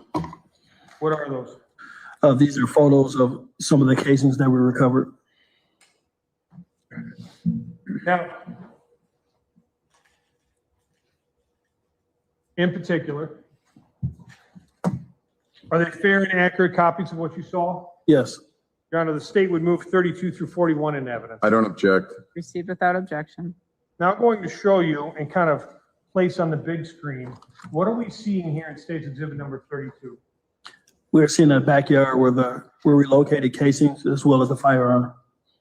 So you can see that kind of corner area where the firearm was kind of into the woods. Is that fair? Yes. All right, and we can see kind of the area where the two vehicles were. Yes. I want to draw your attention to where we can see some little yellow casings.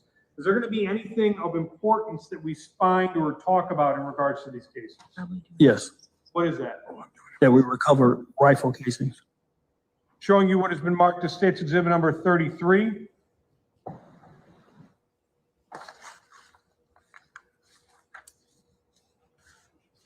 And back to it. State's Exhibit number 36. What are we looking at here? You're looking at 3 crime scene markers representing 3 casings that we located right there in that area. And who placed these who placed these little yellow markers there? I did. And in particular, are these little yellow markers going to have, in regards to the first 3 that we're going to talk about here, markers 2, 3, and 4, who placed those items? The little yellow markers. I did. And what's at those little yellow markers? Rifle casings. Okay. Now,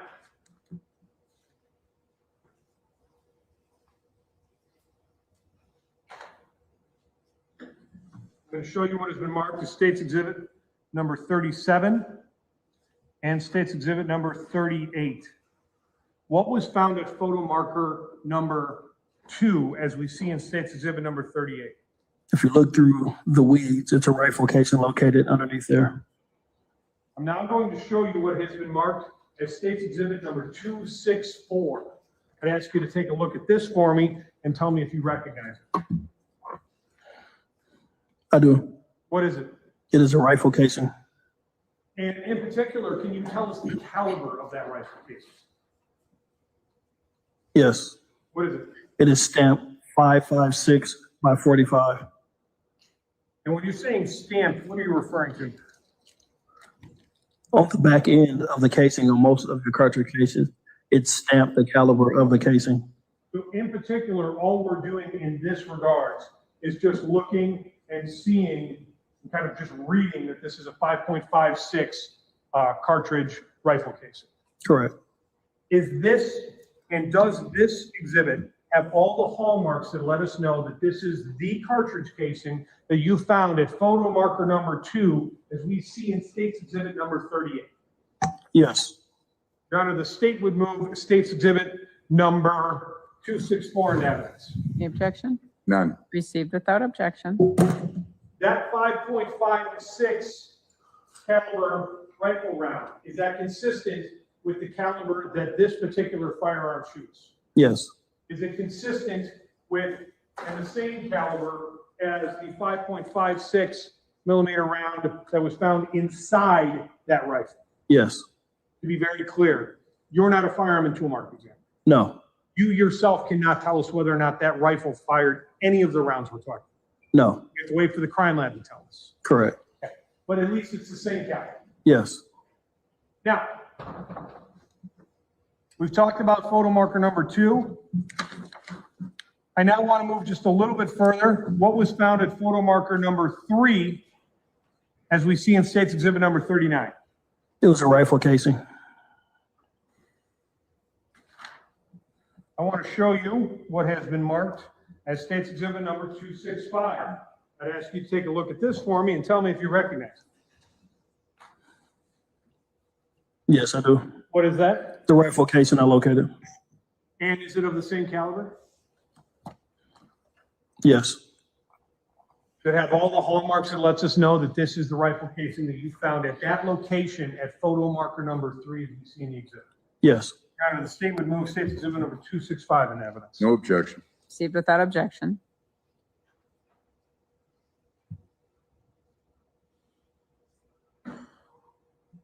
Now, effective we've talked about, and just going back for just one moment, State's Exhibit number 36. We talked about 2, we talked about 3. I now want to move on to 4. What, if anything, was found at photo marker number 4, as we see in State's Exhibit number 40 and State's Exhibit number 41? Another rifle casing. And I'm now going to show you what has been marked as State's Exhibit number 266. I'd ask you to take a look at this for me and tell me if you recognize it. I do. What is that? The rifle casing I recovered. And does this have all the hallmarks that lets us know that it's the same caliber and the same casing that you found at that location right there in the grass as we see in photo marker number 4 and State's Exhibit number 41? Yes. Your Honor, the state would move into evidence at this time. State's Exhibit number 226. Any objection? No objection. Received without objection. Now, I now want to show you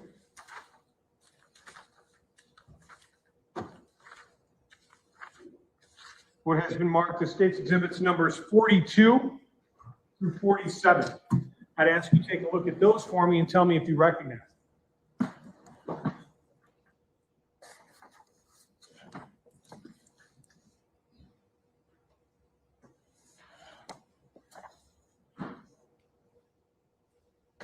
Yes, I do. What are they?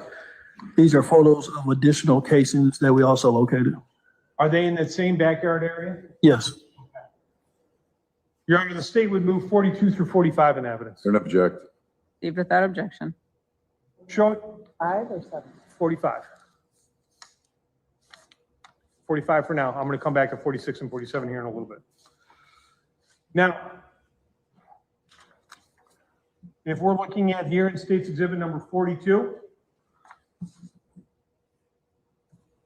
we can see where photo marker number 4 is, just so we can kind of orient ourselves.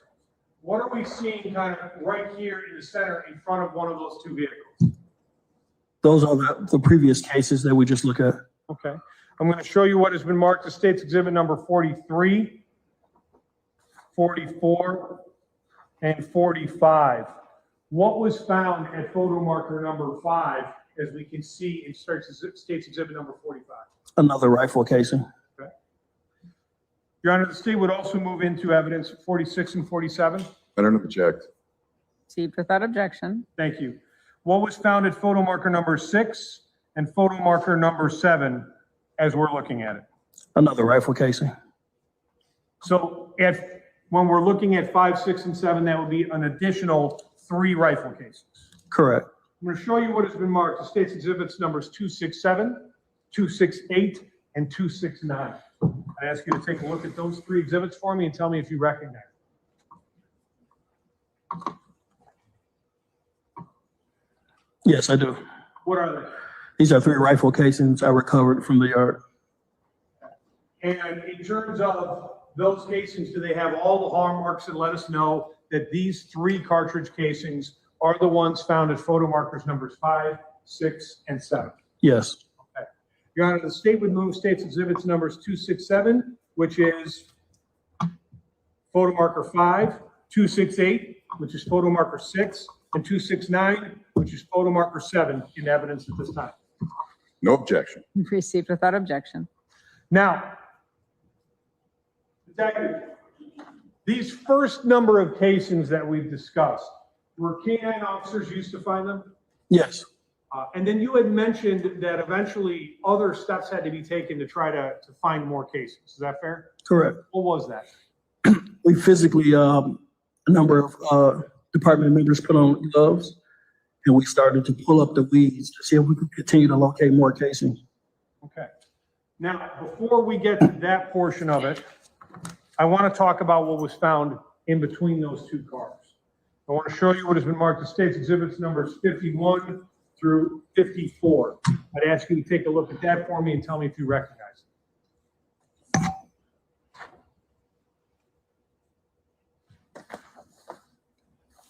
Yes, I do. What are they? It was a black book bag. And are those photos of that bag and the manner in which it was recovered? Yes. Your Honor, the state would move state's exhibits numbers 51 through 54 into evidence. I don't object to the photographs. Received without objection. And zooming out so we can zoom out. Is this the manner and the location in which that bag was found in relationship to the two cars as well as that residence? Yes.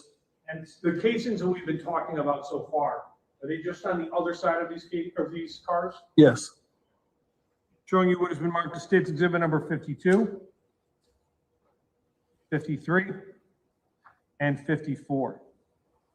Detective, did your partner, Detective Savandra, both go through this bag at the scene as well as later on at the station? Yes. All right, so we'll wait for him to find out everything that was in there. But there were some identifiers of an individual, is that fair? Yes. What was the name of that person? Tremaine Jones. Now, you mentioned having to clear this area kind of by hand, just pulling weeds up. How many officers were involved in that and detectives? Over 5. I'm now going to show you what has been marked as state's exhibit number 55, 56, 57. I'd ask you to take a look at these 3 exhibits and tell me if you recognize them.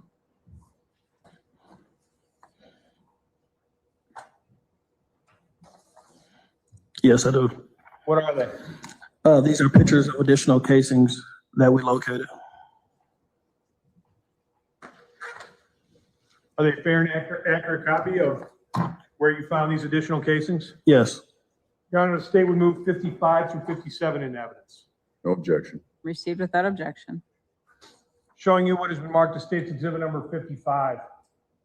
And just pulling up a little bit, pulling back. You guys were able to remove a significant amount of weeds in that kind of overgrown area. Is that fair? Yes. What are we seeing here? What is at 9, 10, and 11 through 15? Those are additional casings that we located once we physically removed the weeds. Are they all going to be 5.56 rifle casings? Yes, I believe so. Are there ever going to be anything other than that type of caliber rifle round found behind this house? No. Do you ever find any other cartridge casings of any caliber in this particular area? No. Now I want to zoom in. So we look at state's exhibit number 56. Does that show us where 9 and 10 are? Yes. And then state's exhibit number 57. Can we see 11 through 15? Yes.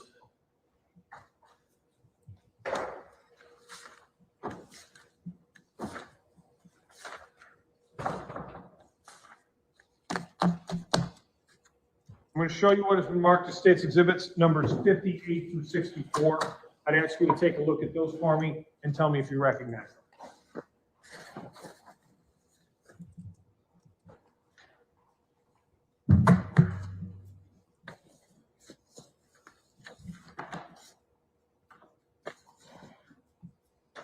Yes, I do. What are any photos of Photographs of casings that I recovered. at that location behind the residence? Yes. Your Honor, the state would move 58 through 64 in evidence. I don't object. Received without objection. Okay. Now, if we're just looking at here, state's exhibit number 56, we can see photo markers numbers 9 and 10. What was found at photo markers numbers 9 and 10 as we see in state's exhibits numbers 58 and 59? Rifle casings. I'm going to show you now what has been marked as state's exhibits numbers 270 and 271. I'd ask you to take a look at both of these and tell me if you recognize these 2 exhibits. I do. What are they? Rifle casings that I recovered. Again, those 5.56 rifle casings at those locations? Yes. Remember, the state would move state's exhibits numbers 270 and 271 in evidence. No objection.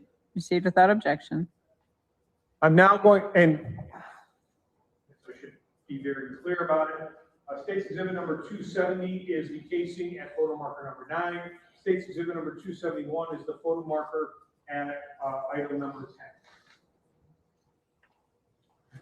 Now I'm going to show you state's exhibits numbers 60 through 64. What was found at photo marker number 11, 12, 13, 14, and 15, as we see in State's Exhibits numbers 60 through 64. Rifle casings. I am now going to show you what has been marked as State's Exhibits numbers 272,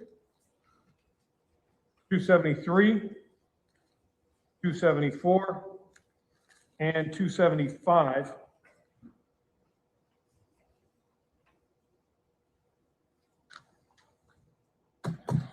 Ask you to take a look at those for me.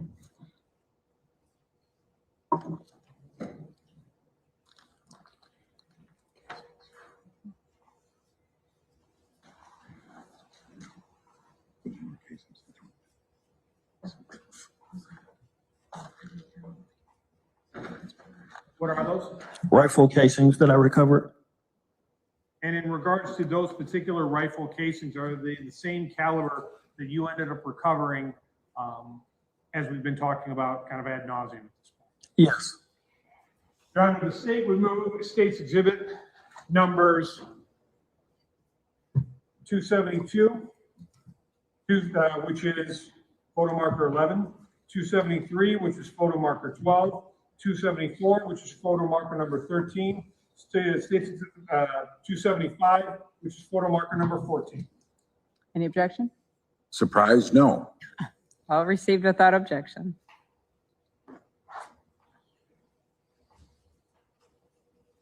And then one that I didn't count right away, State's Exhibit number 276, is that the casing at photo marker number 15, as we just discussed? Yes. State moves 276 on evidence. I don't object to that one either. Received without objection. Thank you. One moment, Your Honor.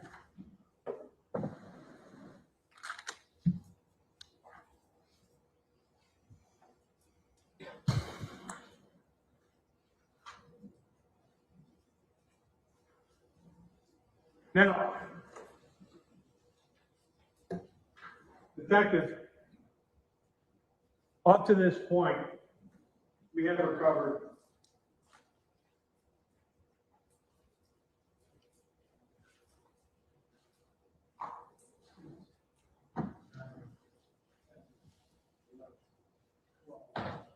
$13 rifle casings. Is that fair? Yes. Detective, after you were done with your scene investigation, did you become aware of the ShotSpotter? Yes. And what of note or caused you and other detectives to have additional work done at this scene? I was aware that a ShotSpotter had 16 impulses. And what did that mean to you? That means 16 rounds were allegedly fired, and we recovered 13 rounds. So that alerted us we need to search for additional rounds to see if we can recover the full 16 as it relates to the ShotSpotter. Did you have Detective Amy Stolowski and Detective Slomczewski and more canine officers go back and look at that scene? Yes. I'm going to show you what has been marked as State's Exhibit number 299, 300, and 301. I would ask you to take a look at those and tell me if you recognize them. Yes. What are those? These are 3 additional casings that those detectives and canine officers recovered once they went back to the initial scene. They found in that same backyard area where the other casings were found. Correct. Your Honor, the state would move State's Exhibit number 299, which is, State's Exhibit number 299, 300, and 301 in that instance. Any I don't object. Received without objection.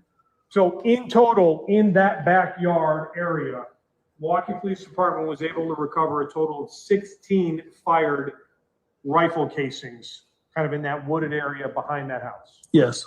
Okay. Now,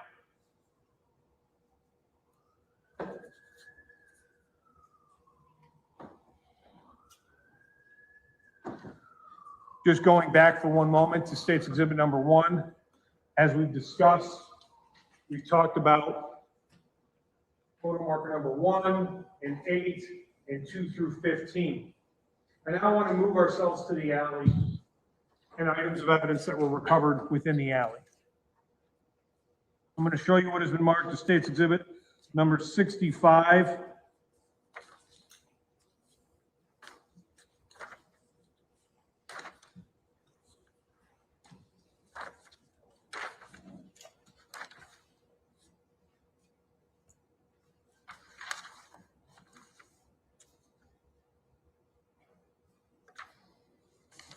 through 73. I ask you to take a look at these for me and tell me if you recognize them.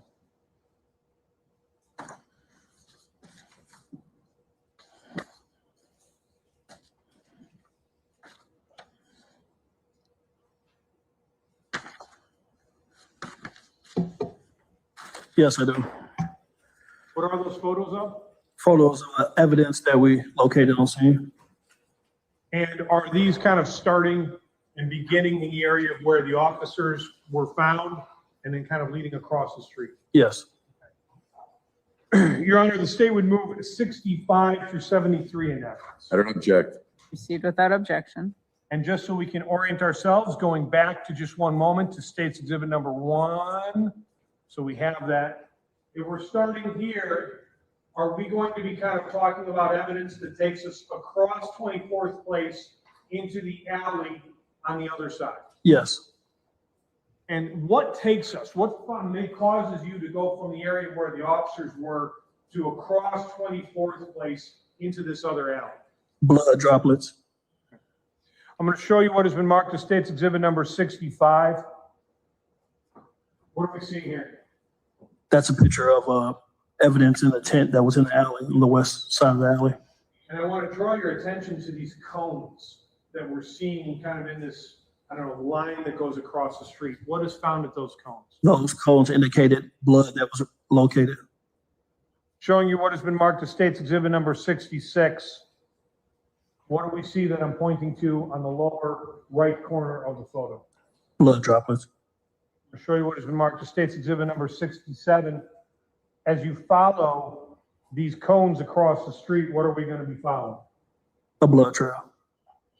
Showing you State's Exhibit number 68. Can we see the beginning of the blood trail? Yes.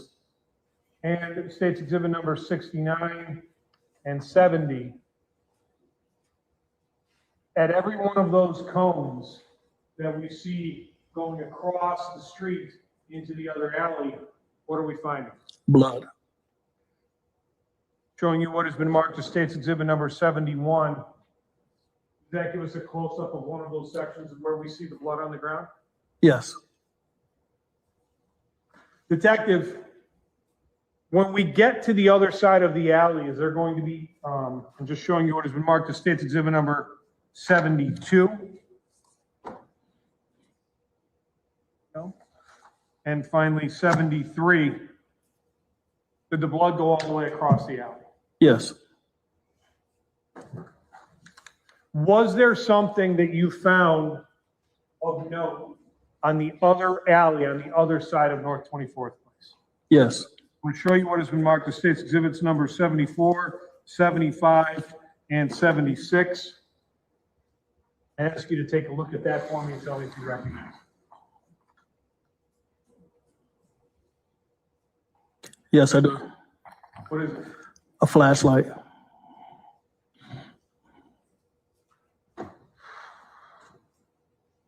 Your Honor, the state would move 74 through 76 in that. I don't object. Received without objection. So if we're looking here, State's Exhibit number 74, 75, and State's Exhibits number 76. Is this consistent with the sort of flashlight an officer has? Yes.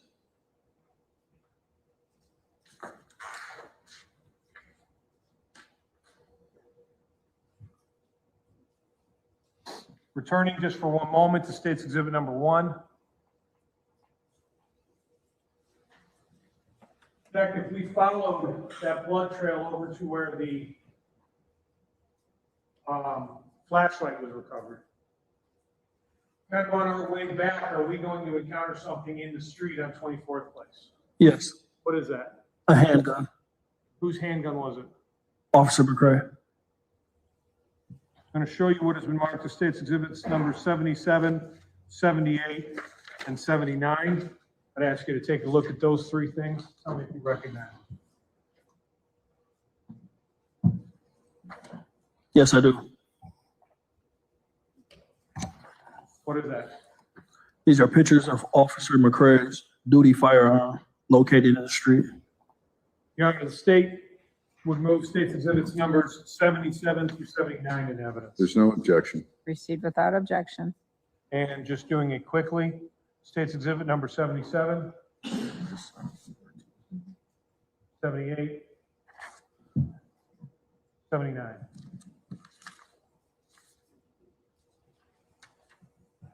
Now,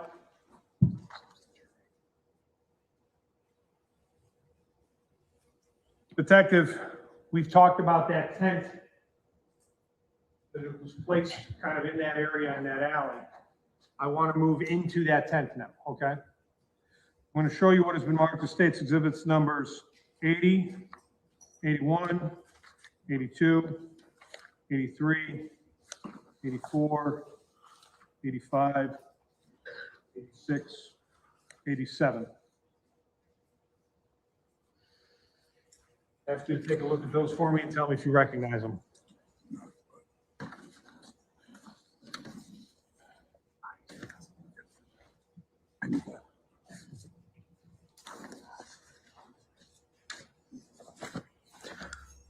Yes, I do. What are those? Evidence that were recovered of Officer Corder's in the alley. In particular, what of Officer Corder's was it? His Milwaukee Police Department issued blue outer carrier vest. Are these fair and accurate depictions of what you found in that area? Yes. And in addition, are we also going to see some blood as well as the medical stuff consistent with the attempts to save his life? Yes. Your Honor, the state would move state's exhibits numbers 80 through 87 in evidence. We don't object. Received without objection. Placing state's exhibit number 80 on the big screen. What are we looking at here, Detective? We are looking at Officer Corder's blue outer carrier vest in the alley. Can we see some blood as well? Yes. Can we see some of the medical equipment that was used in an attempt to save his life? Yes. And in particular, I want to show you what has been marked as state's exhibit number 81. What are we looking at here? A closer photo of Officer Corder's vest. Can we see his name? Yes. And in particular, when we're looking at kind of in the center of his vest or his outer gear, what is that? That is a body-worn camera mount that's in the center of his vest. This would be the mount that has his body camera. Correct. Okay. I'm going to show you what has been marked as state's exhibit number 82.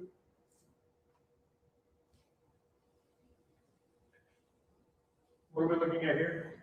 You're looking at the Milwaukee Police Department badge on the outer carrier of the vest. See some blood kind of going into the drain?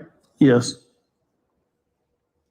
Now, was this vest taken back to Milwaukee Police Department headquarters in an attempt to kind of document it and see what we have? Yes. I'll show you what has been marked as state's exhibit number 83. What are we looking at here? It's another photo of the vest that we laid on a brown paper bag. And in particular, drawing your attention to the vest, does it appear to be bloody? Yes, it's saturated in blood. Show you what has been marked as state's exhibit number 84 and 85. Does that show us that vest? Yes. Did you and your partner then kind of remove the portions from the interior portions of the vest to see if there was any markings or anything had gone through Officer Corder's vest? Yes. Showing you what has been marked as state's exhibit number 86 and 87. You can see some blood, but the vest appears to be okay. Yes.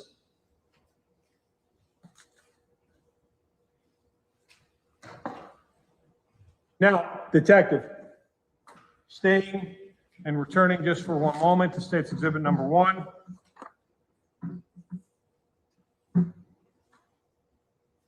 Got to focus in on this area, staying in that area underneath that tent. Once the tent is removed, Detective, I'll show you what has been marked as state's exhibits numbers 88, 89, 90, 91.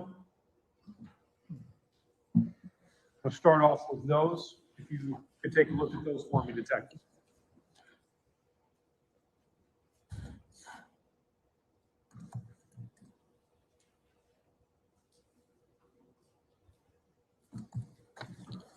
Yes.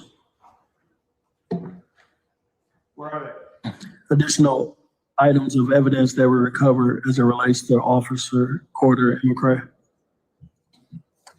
Your Honor, the state would move state's exhibits numbers 88 through 91 into evidence. I have no objection. Received without objection. I'm going to show you what has been marked as state's exhibit number 88. What are we seeing here? We're seeing Officer Corder's vest right by the sewer line. We also located a flashlight, a belt, and the polo shirt belonging to Officer McCray. I want to focus in on just one line. We've already kind of talked about Officer Corder's vest. I want to kind of maneuver over to Officer McCray's shirt. Was this removed while officers were rendering aid? Yes. I'm going to show you what has been marked as state's exhibit number 89, 90, and 91.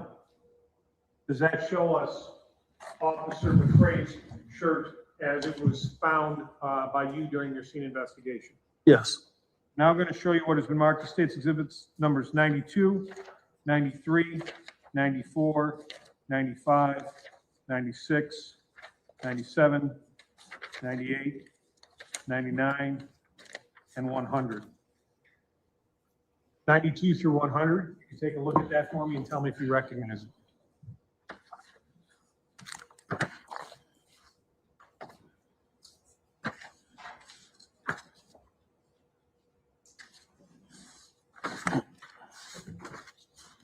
Yes, I do. What is that? These are photos of Officer McCray's shirt once we brought it back to the police administration building.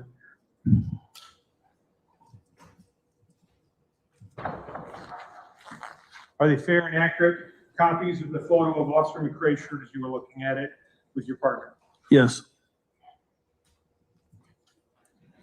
Got a statement 92 through 100 in evidence. I don't object. Received without objection. I'm going to show you what has been marked as state's exhibit number 92. What are we seeing here? The front view of his Milwaukee Police Department issued polo shirt. Okay. And just drawing a little bit down, we can kind of see where the tag is. Is that fair? Yes. Okay. I want to draw your attention, state's exhibit number 93. Was there anything that you noticed or any indentation in the shirt kind of up along the top neckline of where that tag was? Yes. What? There was a hole in the shirt. I'll show you what has been marked as state's exhibit number 94. What are we seeing? Picture of that hole. Now showing you what has been marked as state's exhibit number 95. Did you have your partner, Detective Saavedra, hold that up so we could get a photo of that injury to the shirt? Yes.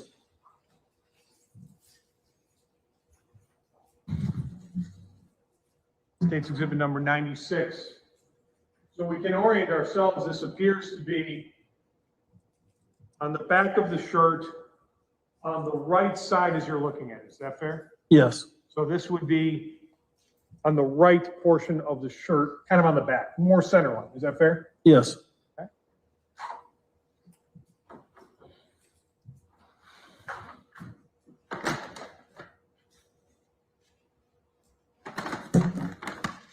I have state's exhibit number 277, which I am opening in front of the detective.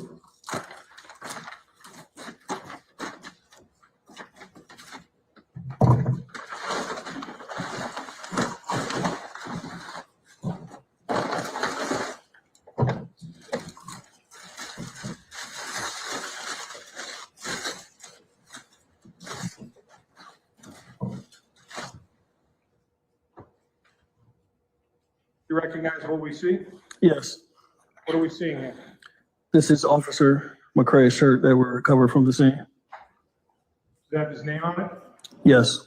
I want to draw your attention to the back, right portion up along the neckline. Can you see that hole in the back area on the right side? Yes.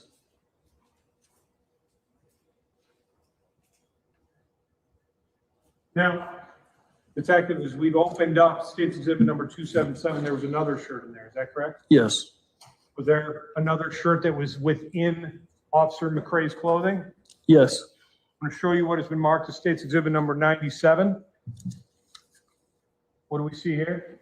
A photo of that shirt. And State's Exhibit number 98. I want to draw your attention again to the back right portion of this undershirt of Officer McCrae. Was there anything you noted? Yes. What was that? A hole in the shirt. Showing you what has been marked as State's Exhibit number 99. What do we see here? A photo of that hole. And State's Exhibit number 100. What are we seeing? A photo of the hole. Now pulling up the other shirt.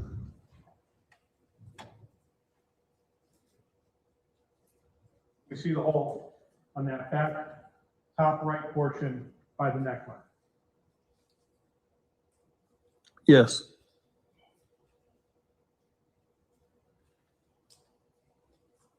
Yes.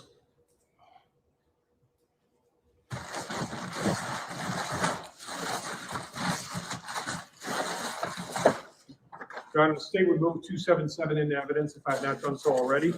I don't object. Received without objection.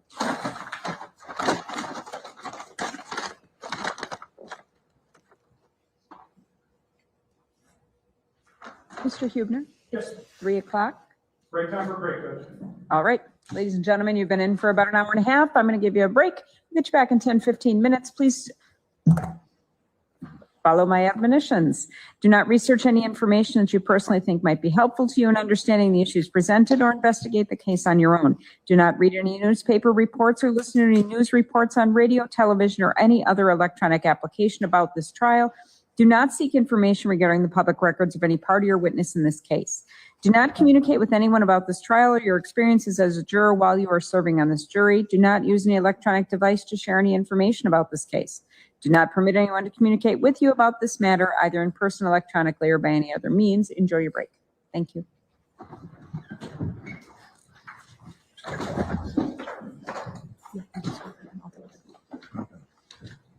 All right, we are listening in to the trial of Tremaine Jones. He is accused of killing Milwaukee police officer Kendall Corder and injuring his partner, Christopher McCrae, the shooting happening last summer. We will take a brief break right now and recap once we come back from what we've heard from day one of testimony in the Tremaine Jones trial. We'll be right back.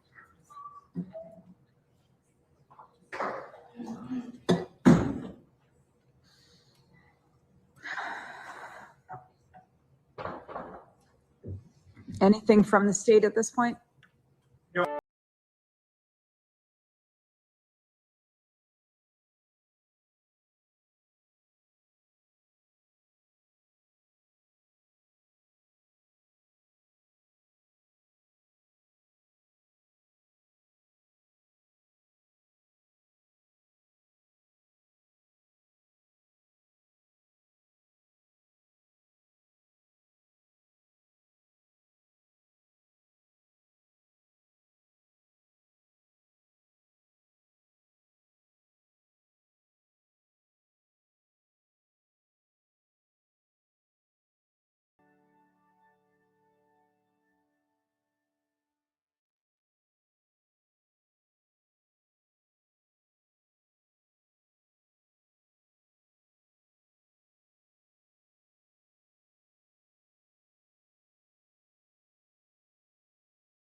Let's go back. He burps. Oh, that's funny. That's a nightmare. That's that's a nightmare for anyone. That'd be my nightmare to, fart or burp or something. He just burped. Oh, fucking trying to do This is the Wisconsin Live Desk. For DNA analysis, mainly for identification purposes. All right, welcome back to the Wisconsin Live Desk on March 31st. Andrea Jones here with you this afternoon. Don't find that You have been funny, listening I can't help it. on the Tremaine Jones trial. That's hilarious.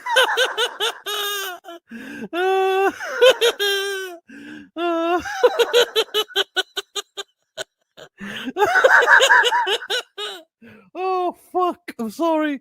Go back and watch it again. That bone, release it to law enforcement, and law enforcement would then send it to a laboratory for DNA analysis, mainly for identification purposes.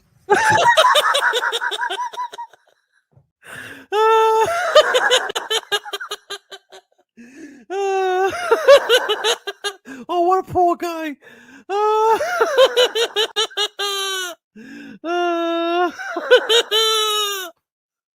Oh, poor guy.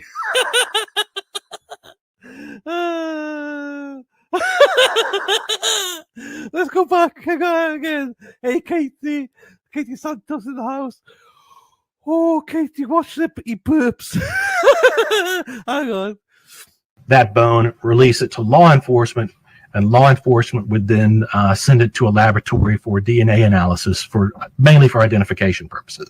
Excuse me. What's going through his head right now? He just burped. He must be so embarrassed. Oh, that's funny. That's fun. Hey man, just want to let you know that sometimes you gotta shut the fuck up. And this current time is just one of those times you gotta shut the fuck up. I don't think you're a bad person, I just don't want to hear you talking anymore. You gotta shut the fuck up. A bullet hole in the back of it. The prosecution holding up the shirt so that the jury and everyone in the audience could see that. We also got to see the rifle that the prosecution says was used in the shooting. We saw the rifle. We also heard again from that lead detective there.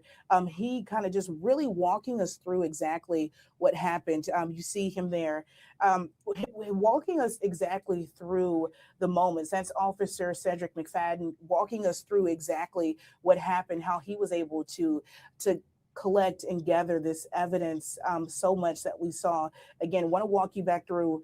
They talked about blood droplets leading them, helping them navigate the area of the crime scene.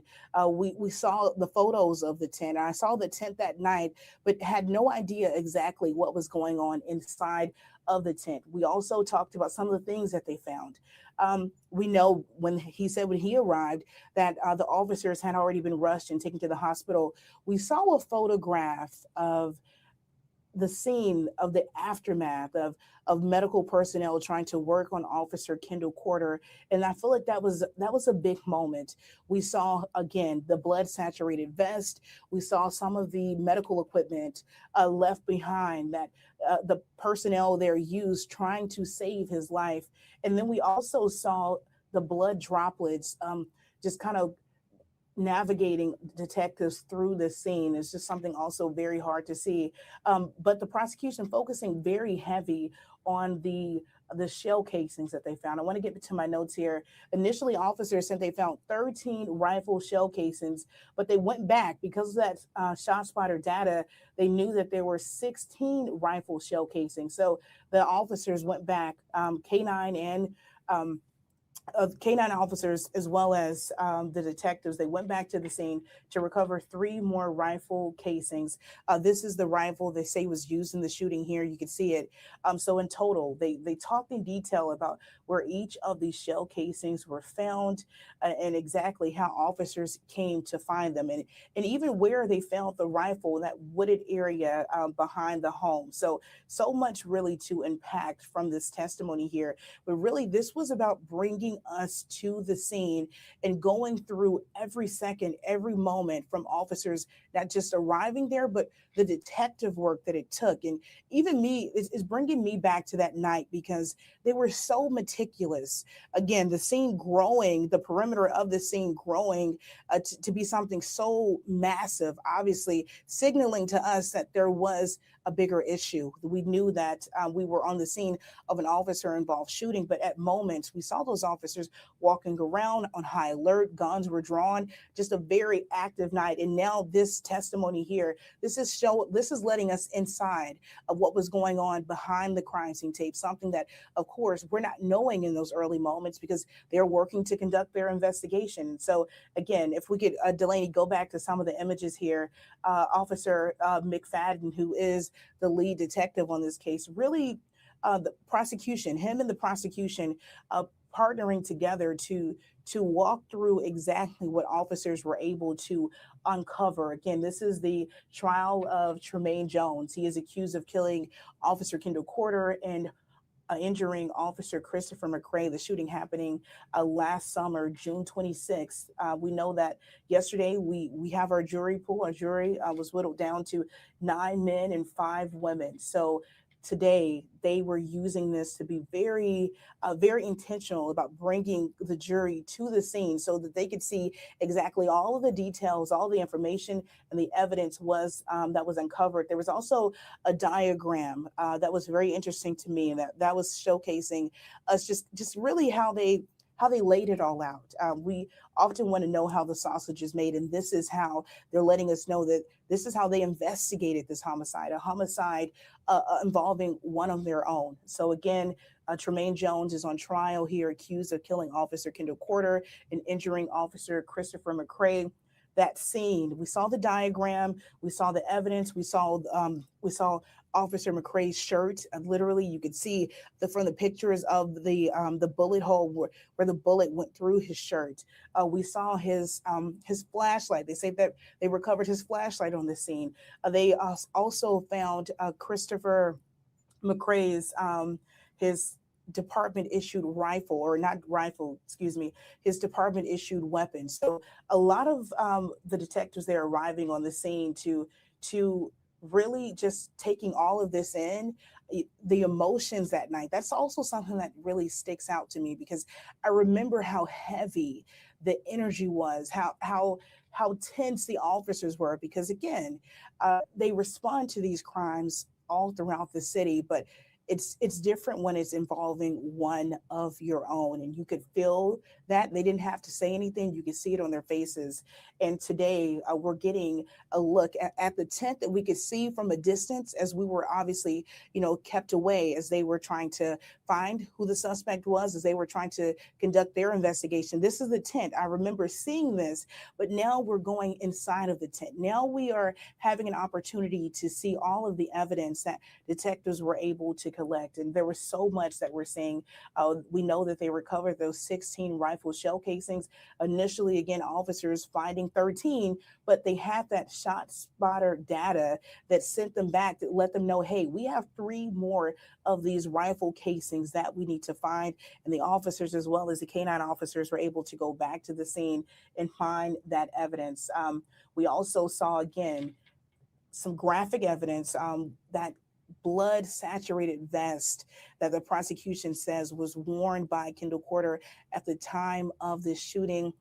We saw pictures of it. The officers actually they put it on a bag, and you could just see that it was saturated and covered in blood. It had his name on it.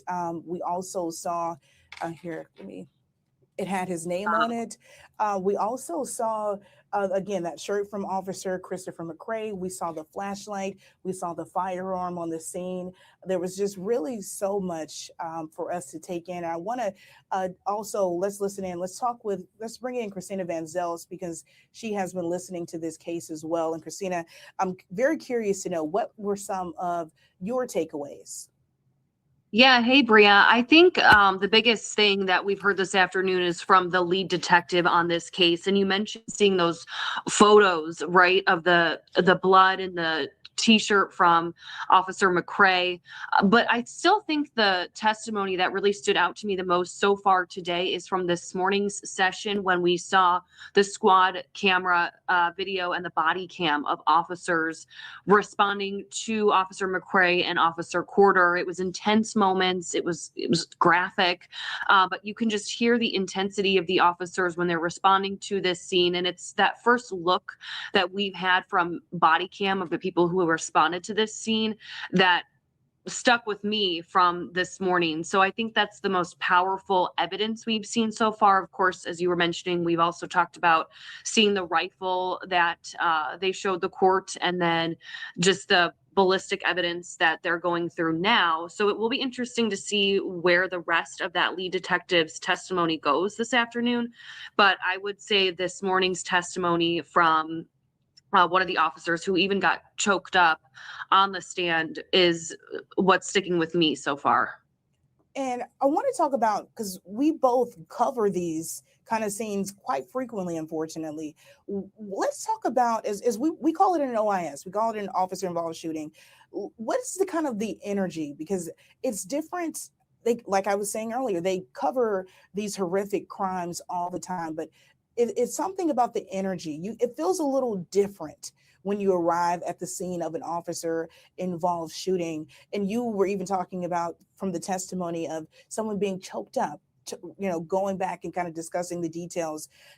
I guess what have kind of you seen from the officers so far that are kind of taking the scene, or not taking the scene, but they were on the scene, but taking the stand now discussing one of their fallen officers? Yeah, it's such an interesting point you bring up, because there definitely is a different feeling when even we're responding to scenes like this and covering it.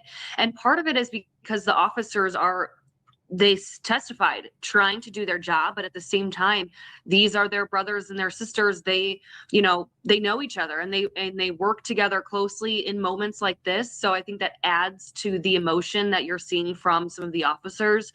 The one MPD officer who was getting emotional during his testimony, he's one of the people that was helping render aid to Officer Corder.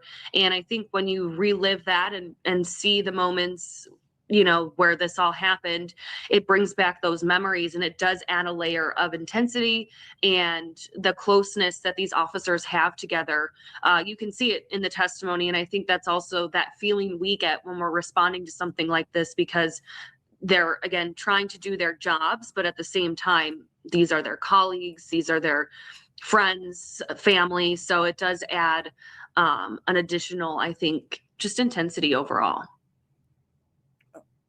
All right. Thank you so much, Christina Van Zels, for joining us on the Wisconsin Live Desk this afternoon. I know we're both still listening in, and if we have to check back in with you later, we'll see you soon. See you then.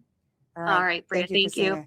Okay, so we are getting word from our producer that the jury is being brought back in and that they are going to continue on with testimony. This is, again, the prosecution. They have been talking to lead detective on this case, Cedric McFadden, and we are going to listen back in as soon as we get word that they are officially on the record. But we just heard from Christina.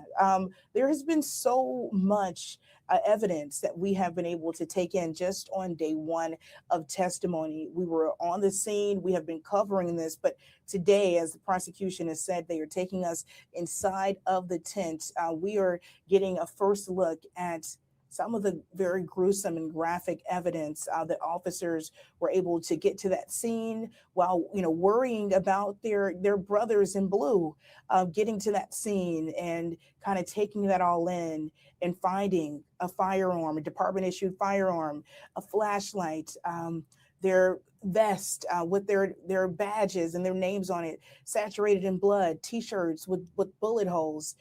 So again, a lot of evidence that we are seeing today for the very first time during this day one of testimony from the prosecution. And we are just waiting. We're moments away from them going back on the record. I'm just getting word that they are back on the record. So we are going to listen in, and we'll see you soon if they take another break. State's Exhibit number 1. We kind of worked our way through this area, 2556, the area, the alley, all of this kind of in that area that we're referring to. Is that fair? Yes. Okay. And just to be very clear, three things I want to discuss. To begin with, this is all your scene investigation regarding June 26, 2025. Fair? Yes. Okay. Additionally, in terms of what we're talking about, was there any inclement weather that you were dealing with while processing this scene? Yes. What was that? Rain. And a little rain, a mist, what? While processing this scene, we had torrential downpours for 10, 15 minutes. Knowing this, is that one of the reasons why the tent was placed up? Correct. To protect that evidence. The blood, things like that? Yes. Okay. And as we proceed on through the daylight photos that we're about to look at, as we go down to another location, are we going to see kind of there's rain and water in certain areas? Yes. Okay. Now, additionally, detectives, we have seen in the photos that we've looked at that this processing of the scene was at night and then eventually the next morning. Is that fair? Yes. The photos that we've seen regarding locations, you're using, you have lights and flashes on the cameras so that we can see what we're looking at. Is that fair? Yes. When that wasn't being used, what was the area behind that wooded area like? It was dark. Very dark? Very dark. Okay. Now,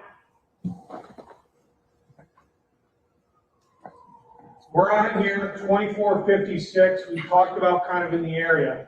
If we can see from the area where the rifle was by the fence, there's a fence that takes us alongside to the next area that I want to talk about, which is 2466 on Garfield. I want to show you what has been marked as State's Exhibits numbers 101 through 106. I'd ask you to take a look at that and tell me if you recognize it.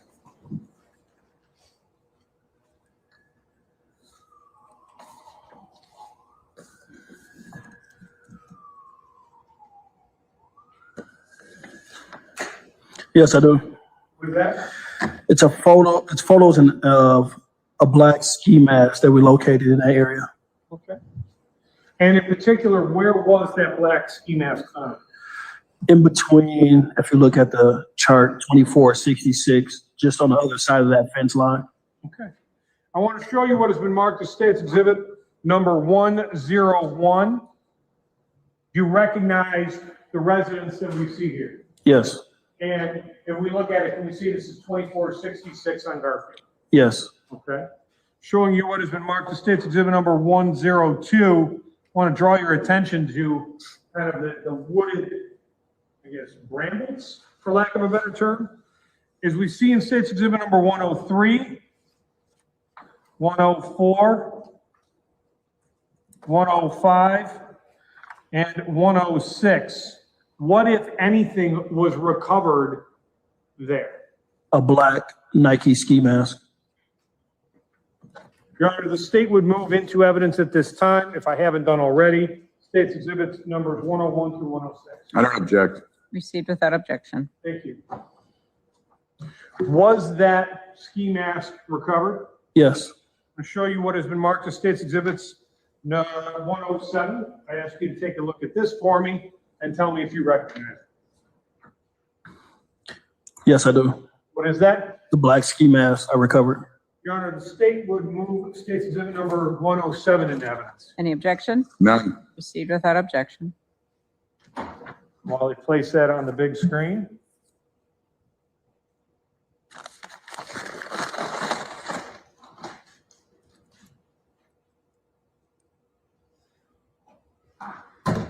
I'm now going to show you what has been marked as State's Exhibit number 278, which I'm going to open up in front of you.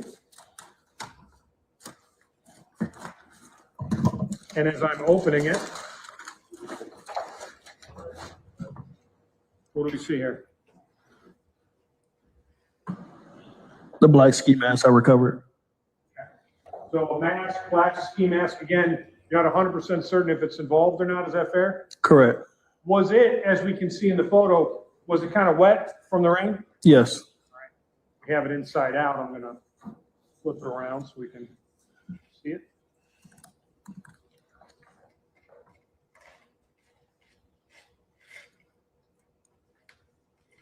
messed it up.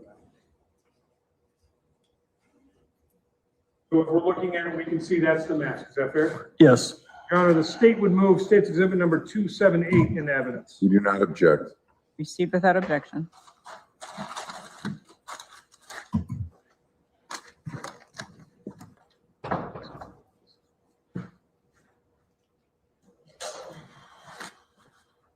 Now, detective.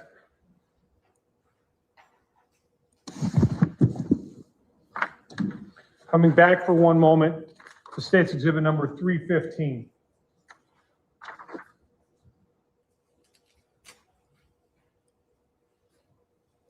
We've talked about the area of 24th, we've kind of gone across, talked about areas behind the residence, and moved kind of in a westerly direction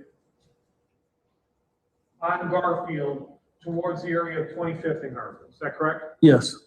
Detective, were you aware of what the original 911 call was about that caused Officers Corder and McCray to be dispatched to that location? Yes. What was that?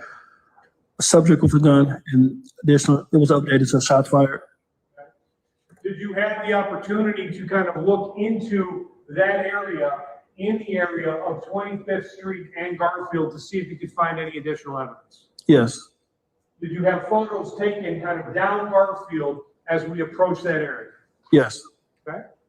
I'm now going to show you what has been marked as State's Exhibit 108, 109, 110. I ask you to take a look at these three exhibits for me and tell me if you recognize them.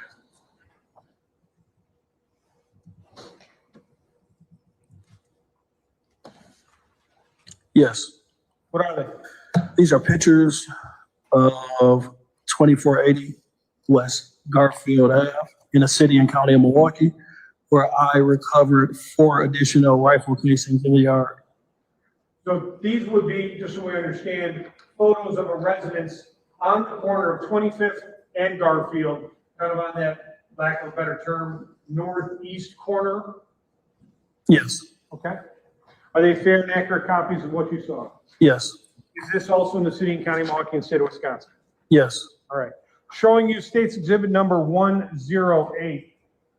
Does this kind of show us going along Garfield towards the intersection of 25th and Garfield? Yes. Okay. And showing you what has been marked as State's Exhibit number 109 and 110. What are we seeing here? We are seeing crime scene markers indicating that I located additional 4 rifle casings in that front yard. In particular, the residence or the building that's going to be at issue regarding the original 911 calls, can we see it kind of just right across the street from this residence? Yes. Okay. Now, I want to show you what has been marked as State's Exhibits numbers 111, 112, 113, 114, 115, and 116. I'd ask you to take a look at these for me. Tell me if you recognize.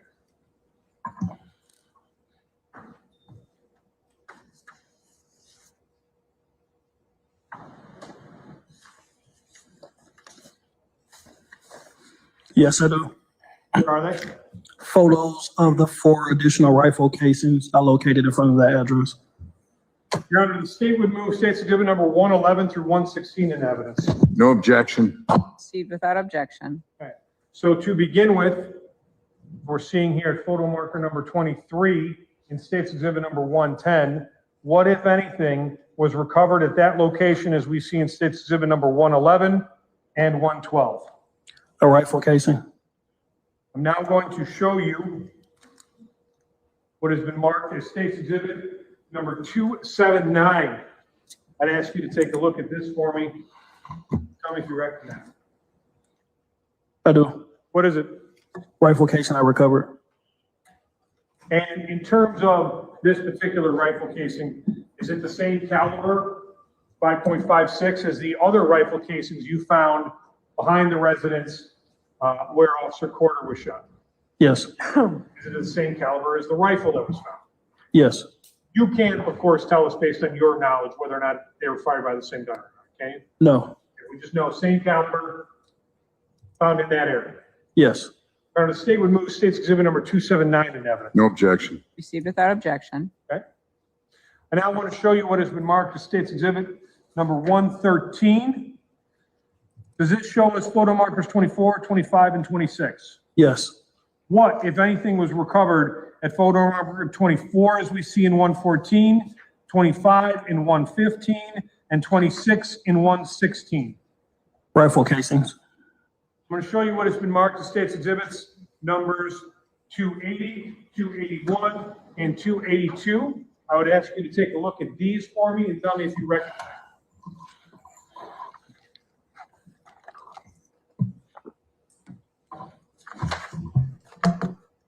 Yes, I do. What are they? Rifle casings I collected. Same caliber? Yes. Your Honor, the state would move State's Exhibit number 280, which is photo marker 24, 281, which is photo marker number 25, and 282, which is photo marker number 26. Any objection? None. Received without objection. So this is an additional 4 5.56 fired rifle casings found at this area. Yes.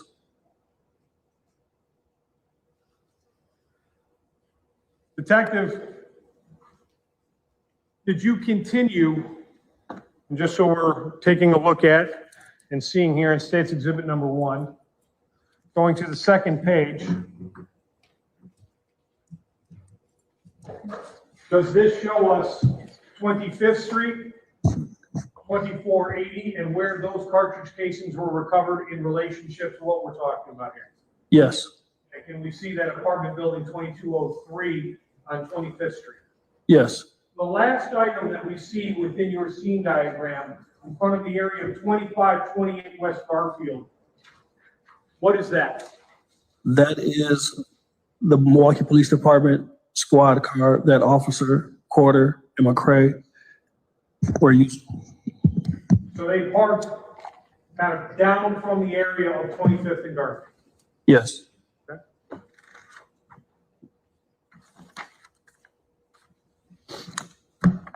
I'm going to show you what has been marked as State's Exhibits numbers 117 through 123. I would ask you to take a look at that for me and tell me if you recognize it.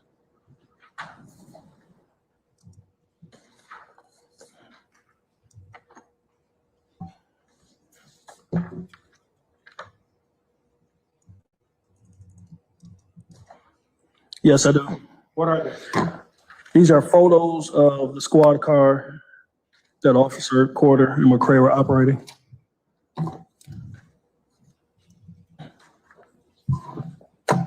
Your Honor, State moves 117 to 123 in evidence. No objection.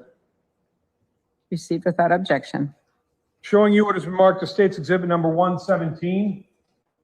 Does this show us that intersection of 25th and Garfield? Yes. And are we we look down towards the end, we're eventually going to find where Officer Corder and McCrae have parked their vehicle? Yes. Kind of going down that street on Garfield, 118, 119, 120, and 121. Is this the manner in which Officer Corder and Officer McCrae left their vehicle when they went to go investigate this? Yes. And lastly, State's Exhibit number 122 and 123. Is this their vehicle? Yes. Can we see what district they're assigned to? Yes. What district is that? 2. Detective. Does this have we walked through all the items of evidence that you were able to recover during your scene investigation on the outside of what we're discussing in terms of all this here? Yes. You can't tell us who fired the firearm just based on your scene investigation? No. All you know is where a firearm and various cartridge casings and other items of evidence were recovered? Correct. Thank you. I have no further questions. Thank you. Cross? No questions. All right. Thank you. You may step down. You call your next witness. Your Honor, the state is going to call Detective Martin Saavedra.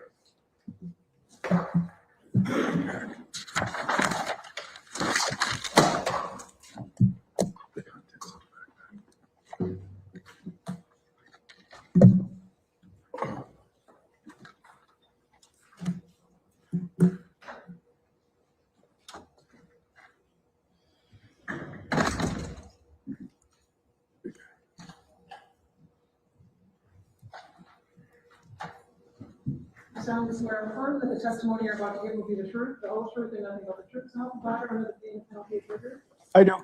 Will you please be seated? Please state your first and last name, spell them both for the record. First name Martin, Martin, Saavedra, Saavedra.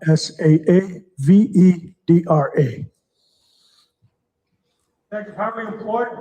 I am a detective with the City of Milwaukee Police Department. Been on the department for over 19 years. Been a detective for over 8 years, and I'm currently assigned to the Homicide Division and been so for over 7 years.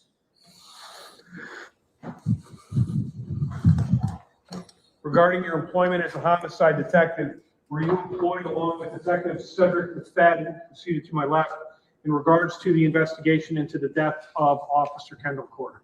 Yes, sir. Now, amongst other things, I want to focus in on one particular area that you were asked to take a look at. Did you participate in the documentation and the examination of items that were recovered inside a particular backpack? Yes. Where was that backpack recovered? That backpack was originally discovered on scene. And on scene, kind of in between two cars? Yes. Okay. The photographs that we're about to kind of take a look at, some of this examination took place at the scene and then later back at the station. Is that fair? Yes. In fact, when we saw kind of a colored shirt, that fancy shirt was yours when we were looking at it. Is that fair? Yes, it was. Okay. Now, one of the items that I would like to discuss is State's Exhibit number 291. Do you recognize State's Exhibit number 291? Yes, I do. What is that? It is a WIS International ID card with the name of our defendant. Tremaine Jones? Yes. Okay. And was this item recovered and seen by officers as well as yourself within the backpack at the scene? Yes, it was. Okay. Now, I would like to show you what has been marked as State's Exhibit number 185 through 205. I would ask you to take a look at all 20 of those photos, 21 of those photos, and tell me what you see.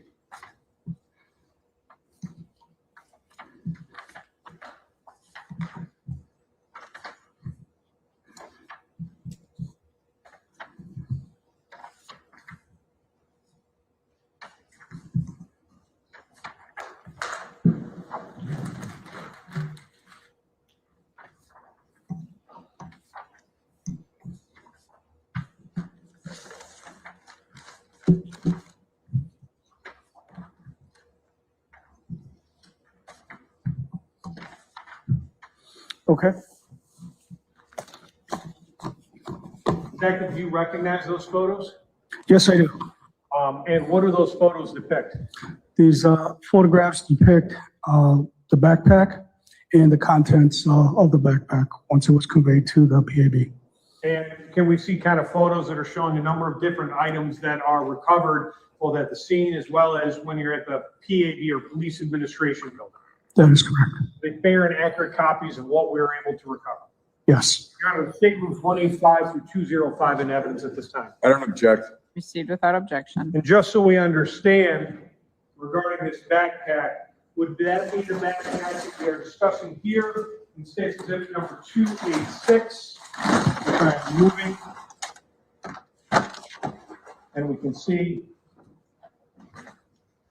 City Park Bank. That is correct.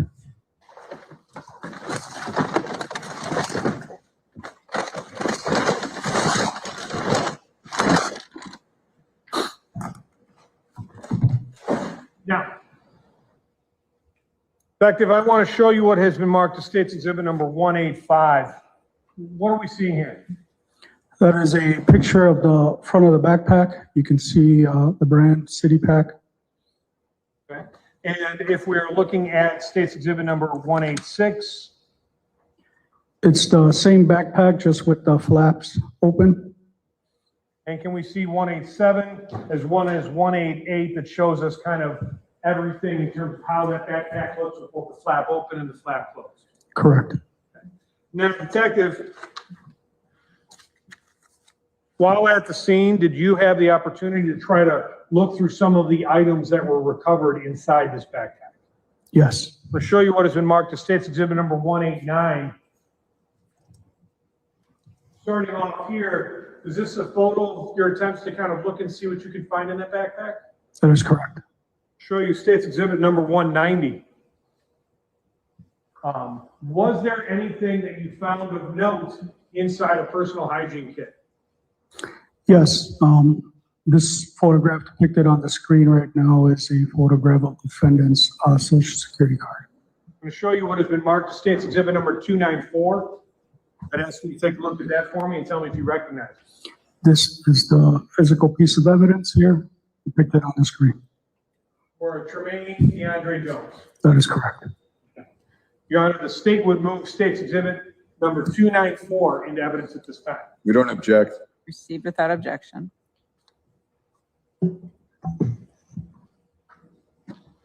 Now, Detective, as we continue to kind of go through some of these items that we can see there, I'm going to move beyond the Social Security card and show you what has been marked as State's Exhibit number 191. What, if anything, else was found within that backpack? This photograph depicted on the screen now is it depicts the credit card, debit Visa card with Tremaine Jones's name on it. Showing you what has been marked as State's Exhibit number 295. This is the physical card depicted on the screen. And what is the name associated with that credit card? Tremaine Jones. Your Honor, Your Honor, the state would move 295 into evidence at this time. I don't object. Received without objection. I want to show you what has been marked as State's Exhibit number 192. Were there any additional documents that were found inside this backpack? Yes. What was that? This one in particular was the birth certificate for Tremaine Jones. I'm going to show you what has been marked as State's Exhibit number 293. You recognize that? Yes. What is that? This is the physical birth certificate depicted on the screen. And what is the name associated with this birth certificate? Tremaine DeAndre Jones. Your Honor, the state would move State's Exhibit number 293. No objection. Received without objection.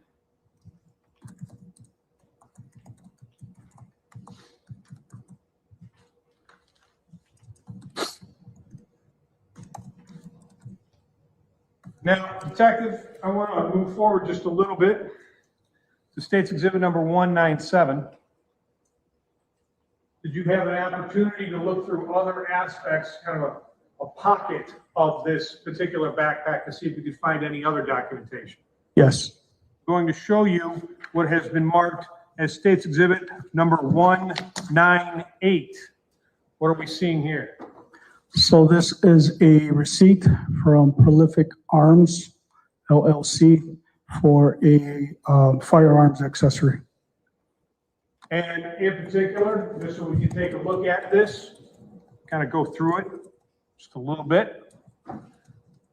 You can see Pacific Arms, and we can see a sale date. Is that correct? Yes. Sale date is, and let me zoom in because I know you've got your glasses and I understand that.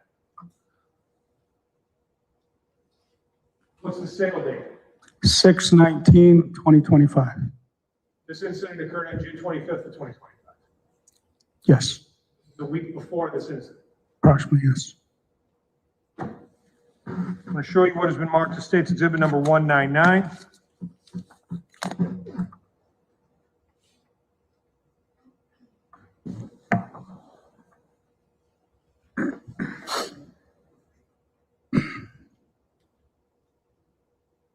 In particular, regarding this individual that we see here, in particular, what is the name of the customer for this particular piece of equipment? Tremaine Jones. What is the address? 2203 North 25. That's the building that we originally had this 911 call, is that correct? That is correct. Okay, so this is a Tremaine Jones associated with 2203 North 25th Street. Is that fair? Yes, sir. Okay. Detective, I want to show you what has been marked as State's Exhibit number 200. What was this receipt for? It's for the receiver of a rifle, Palmetto State Armory, PA-15 receiver. And in particular, it's a Palmetto State Armory PA-15 rifle multi-caliber receiver. Is that correct? Yes, This is oftentimes referred to as like the lower receiver of a rifle. correct. It says a serial number on it. Is that correct? Yes, it does. Was that serial number checked against the firearm that was recovered in the tree line, State's Exhibit number 263? Is this receipt for the lower receiver of this firearm? Yes, So just so we're clear, lower receiver is not the barrel, it's the bottom portion or the rifle portion of this firearm. correct.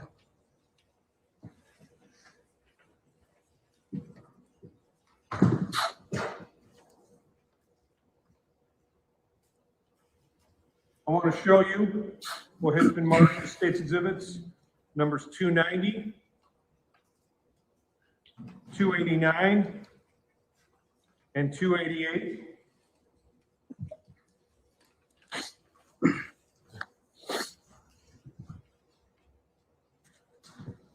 I ask you to take a look at these for me. Tell me if you recognize.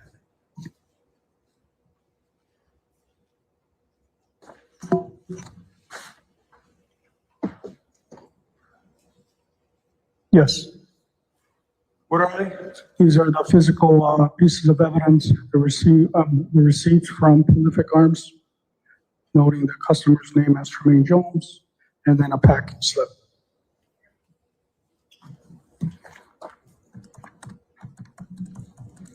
So showing to begin with, State's Exhibit number 290. This would be the physical copy of that receipt for that PA receiver that we're talking about here. Yes, sir. Showing you what has been marked as State's Exhibit number 289. Is this a receipt for ammunition of a 5.56 caliber? Yes, And if we are seeing here, State's Exhibit number 288, kind of a, let me move that up so we can see it.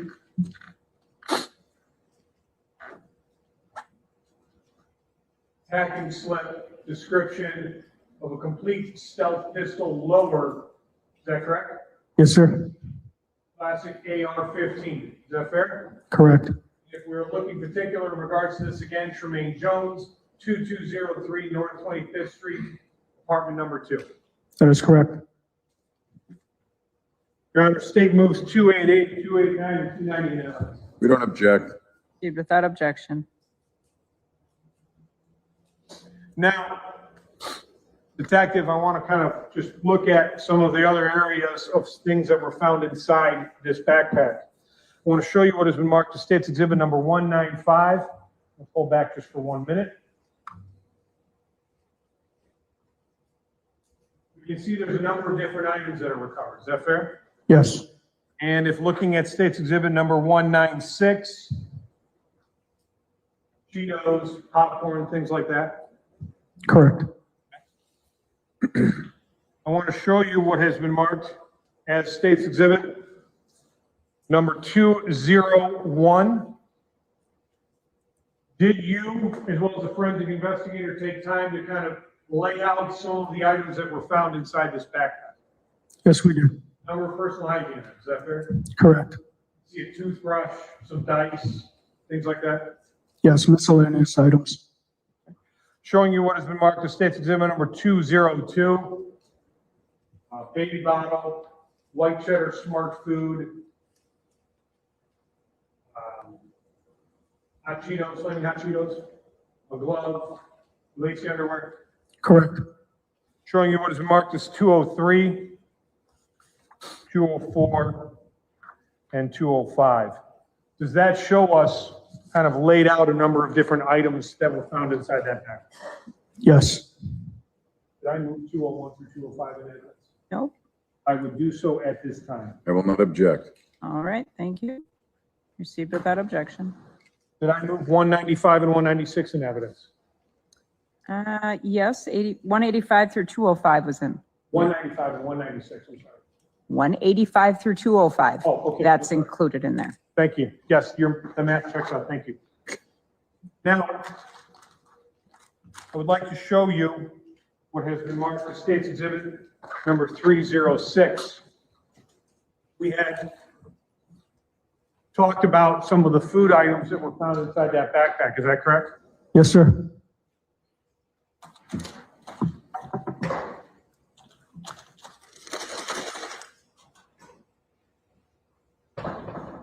Opening 306 in front of you.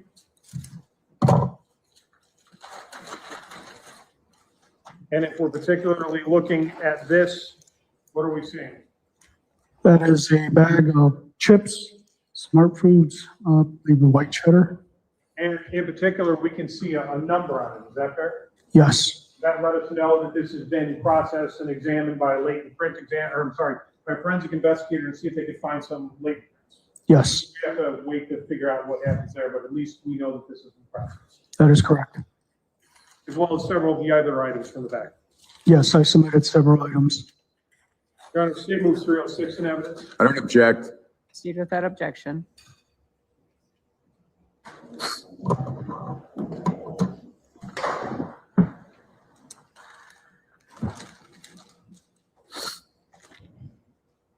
Lastly, I want to show you what's been marked as State's Exhibit number 292. Opening it.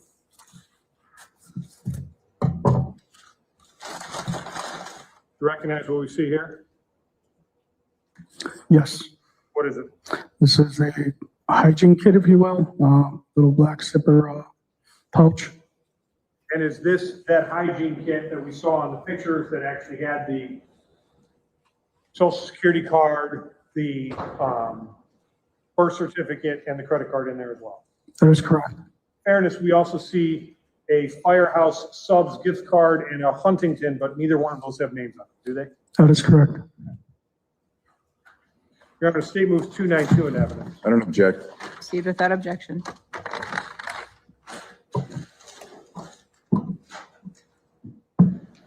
No further questions of this witness at this time.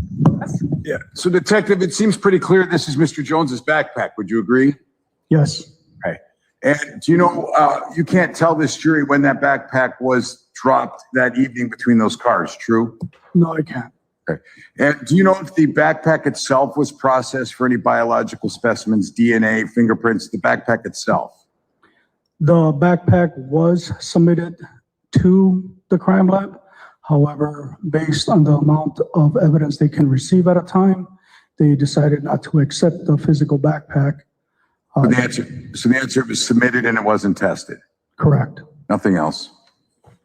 Anything redirect? Crime lab has limited items we're allowed to test. Is that fair? Yes. They go to the items that they think are likely to regain or likely to give us the most amount of DNA. That is correct. For example, a toothbrush as opposed to touch DNA in a backpack. Correct. So in this case, the backpack was submitted but not tested by the crime lab. Correct. Nothing else. Thank you. Well, if somebody other than Mr. Jones handled this backpack, they likely wouldn't have handled the toothbrush, right? It's fair. Nothing else. Anything? No. All right, you may step down. Thank you. May call your next witness. Thank you. Your Honor, the State's going to call Detective Jose Flores.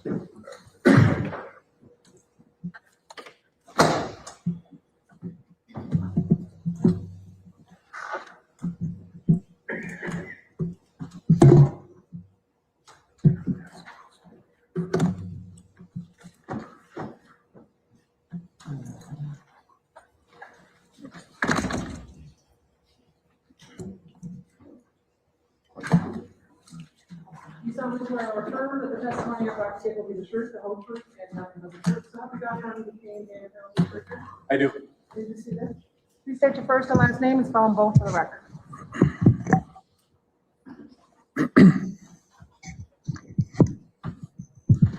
Jose, Jose, Flores, Flores. Detective, how are you employed? As a detective for the City of Milwaukee Police Department, assigned to the Homicide Division. First of all, how long have you been with the police department? Over 10 years. How long have you been a detective? Since March of 2021.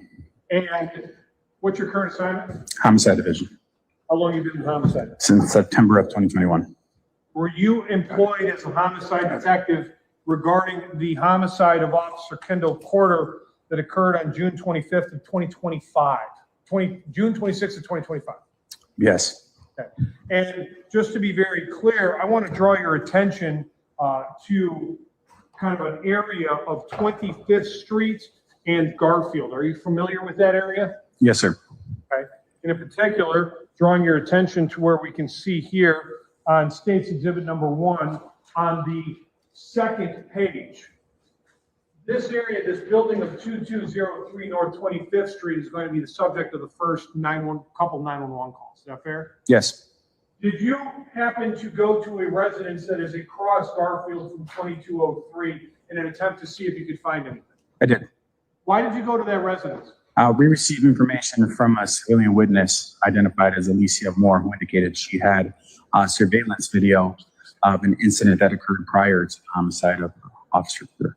This is ring video, is that correct? Yes. In fact, Alicia is a woman who called 911 3 times, stating she was watching what's going on through her ring video. Yes, sir. Okay. Did you have the opportunity to obtain that ring video? I did.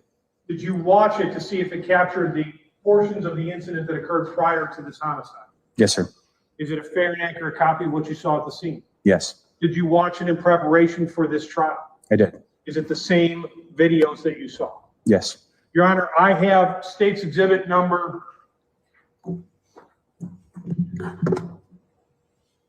124 currently in the computer. There is a folder in there entitled Video 2505 West Garfield, Alicia Moore. We do have that particular video ready to proceed. There are 2 videos within that folder. I will be playing both and moving both in evidence at this time. Any objection? No. Received without objection.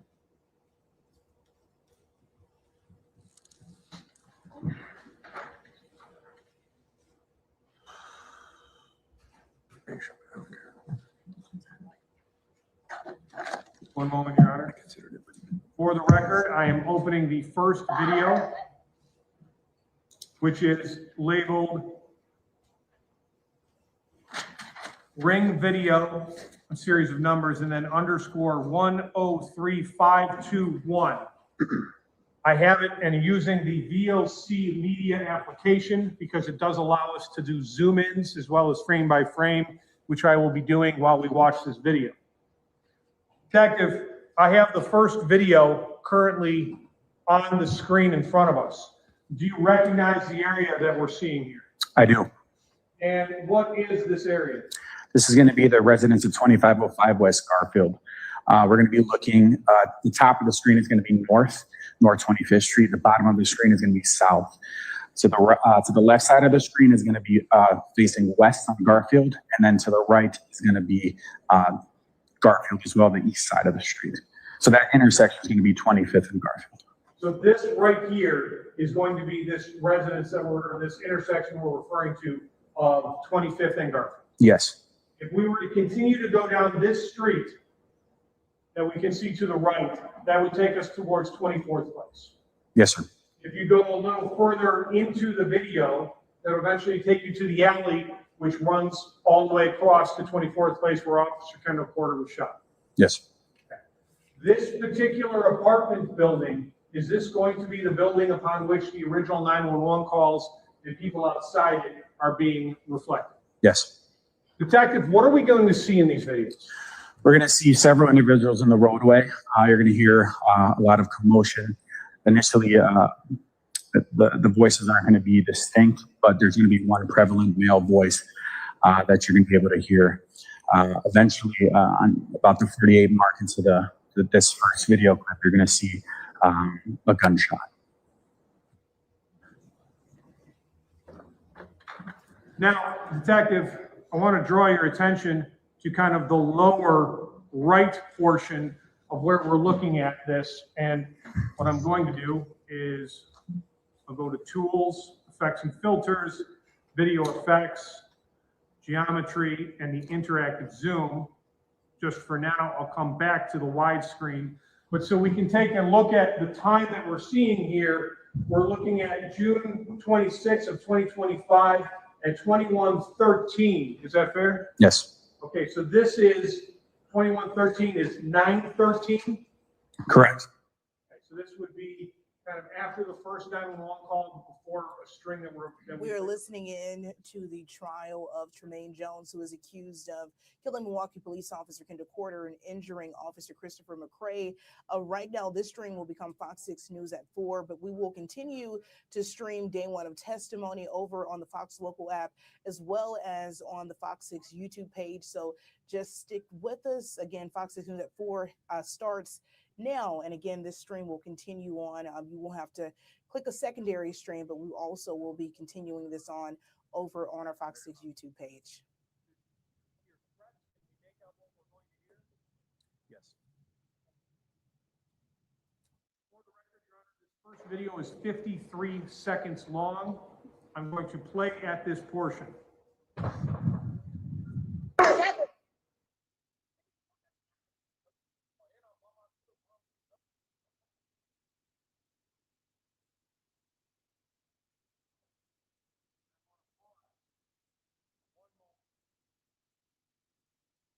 There appears to be an individual that we first see come into view. Is that fair? Yes, sir. What can we see appears to be in this individual's hand? A long gun. A long gun? Correct. Okay. And are we also going to notice anything around his jacket? Yes. What? We are going to see, along with the long gun, we're going to see a bag. Eventually, we'll see a bag? Yes. In this first video, though, we can't see the bag. Is that fair? Correct. Okay. Are we going to see if there's any markings or words on the back of it? Yes. Okay. And in terms of this particular video, this individual that we're now focusing on, which is in the center of the video, and we're looking at 10 seconds into the video in the kind of the intersection with that long gun, is that going to be the person we see discharge a round? Yes, sir. Okay. Playing from 10 seconds into the video.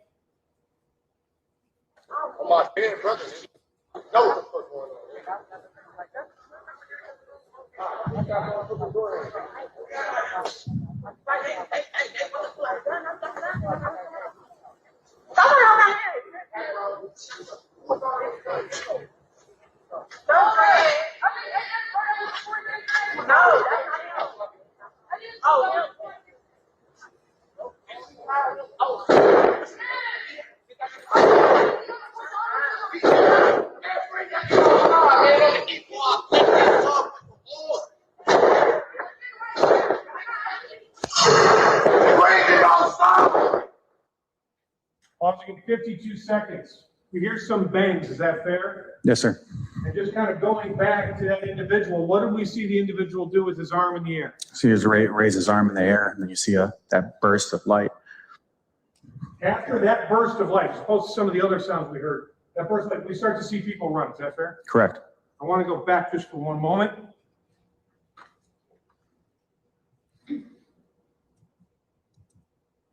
Moving back to approximately 49 seconds into the video.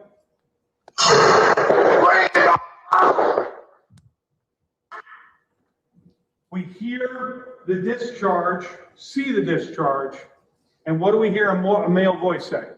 It appears he says, bring it outside.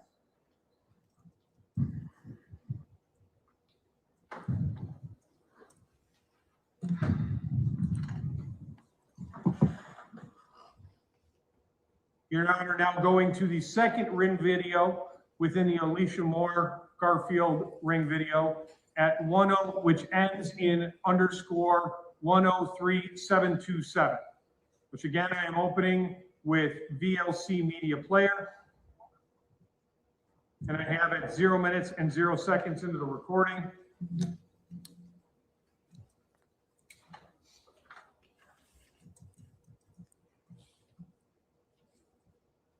Again, going to effects and filters, video effects, geometry, interactive zoom, and moving towards that intersection of 25th and Garfield. Detectives, if we are looking at right now, this second video, when is this video begin? Shortly thereafter. June 26, 2025 at 21:15 or 9:15, is that fair? Yes, sir. And this video is going to last 10 minutes long? Yes. In this particular 10-minute long video, approximately that, what are we going to see? You're going to see that same individual who discharged that weapon continue to make statements. He's saying things that he's going to shoot up the place, that the police need to be called here. You're going to have to call the police, and referencing people's lives being ended. Eventually, you had mentioned a backpack. We had not seen the individual who discharges the round. He had some sort of lettering on his back. He wasn't wearing a backpack at that point. Correct. We can see the backpack come into kind of playing within this camera. Yes, sir. Okay. Your Honor, I am now moving forward the interactive zoom to kind of capture the intersection area of 25th and Garfield. I have it at 0 minutes and 0 seconds into the video. I'm going to play from that portion.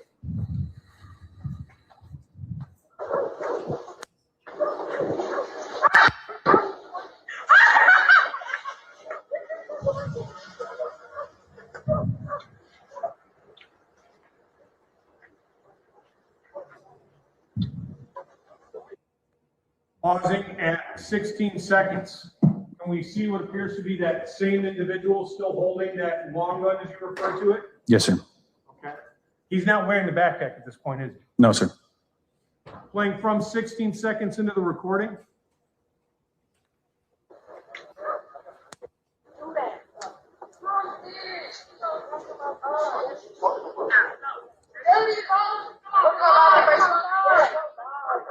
Damn right. Anybody come out here trying, I'm gonna shoot.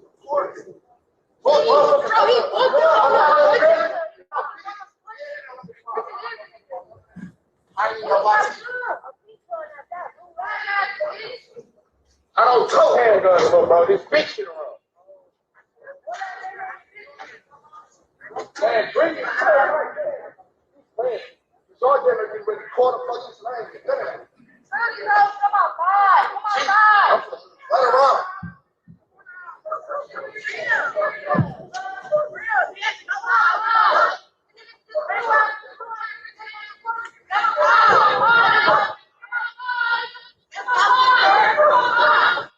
Pausing at 1 minute and 14 seconds into the recording. We can see the individual now appears to have placed a large backpack on. Is that fair? Yes, sir. Additionally, regarding his hair, there appears to be some sort of covering or something along his hairline. Yes. Okay.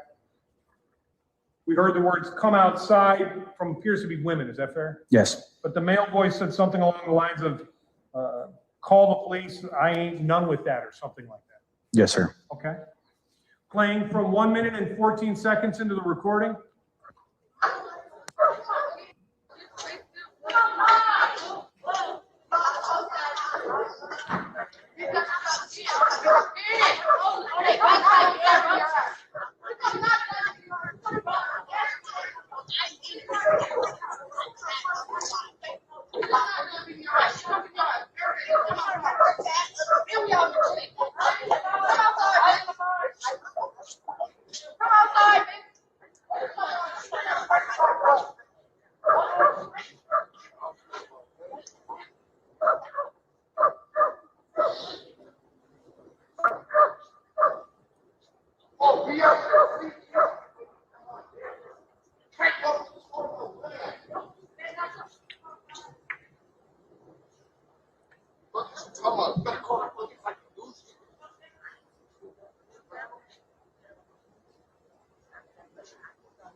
Man, come your bitch ass outside and bring dude outside. What you talking about?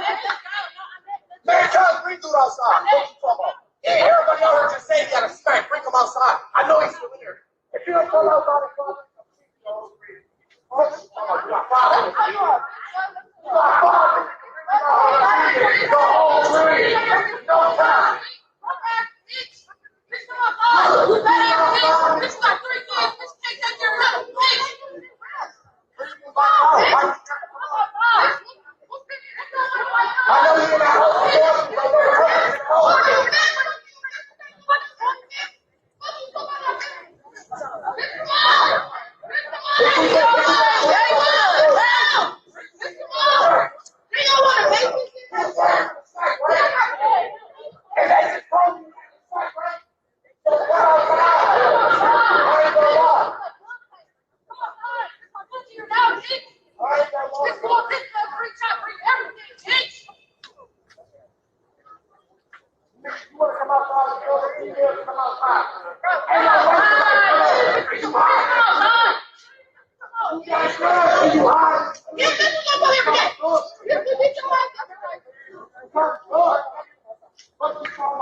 Go back in the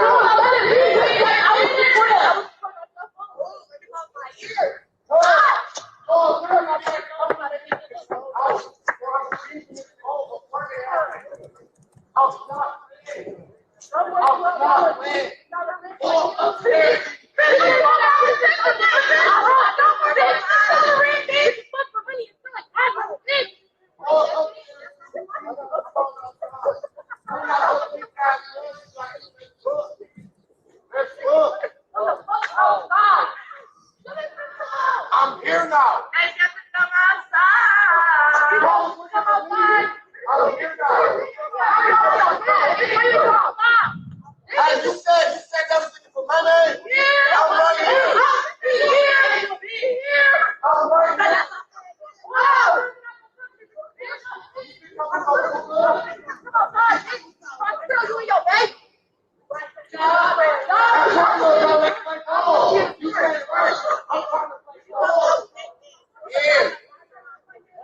I'm trying to fight ball.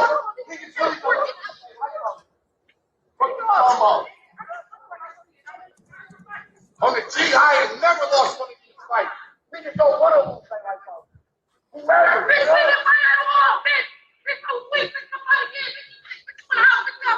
What you talking about? Stand on that ball, nigga. What are you talking about?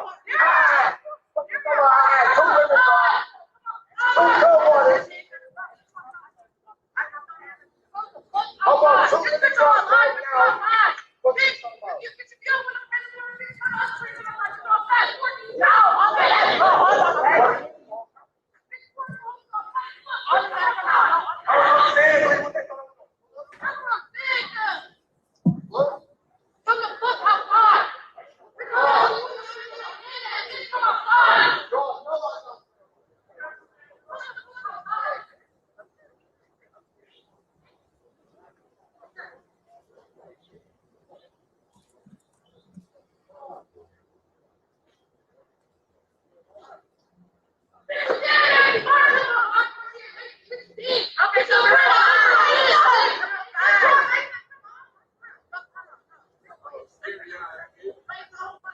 Bitch got 3 babies and don't know nothing. On the team. Matter of fact, but you know a person. She been one of them babies on Windsor, on the bus. That's the only reason why our team still going to this conversation.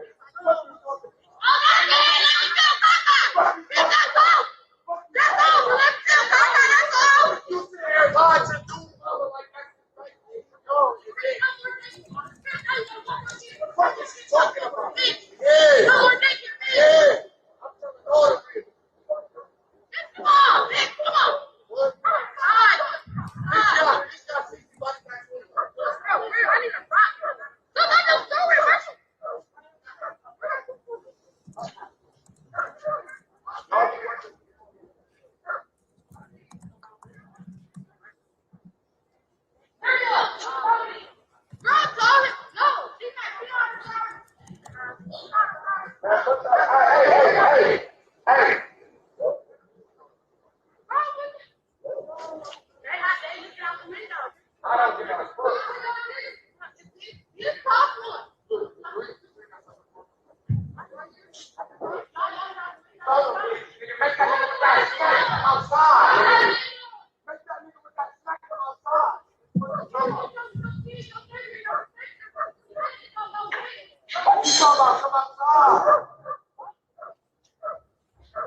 Come outside.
Pausing at 9 minutes and 53 seconds. Does it appear to be that same person in the court in the kind of the intersection? Yes, sir. Do you have that backpack on? Yes. Do you have that long gun? Yes. And if we are just kind of looking and down to where we're talking about, this would be at 9:24 and 54 seconds, or just slightly before the 3 ShotSpotter alerts that we later learn about. Yes, sir. Okay.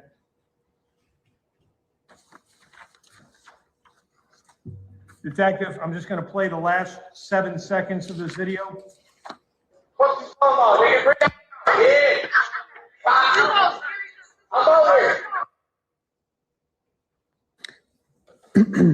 Detective, that is it through the full portion of that video. Is that fair? Yes, sir.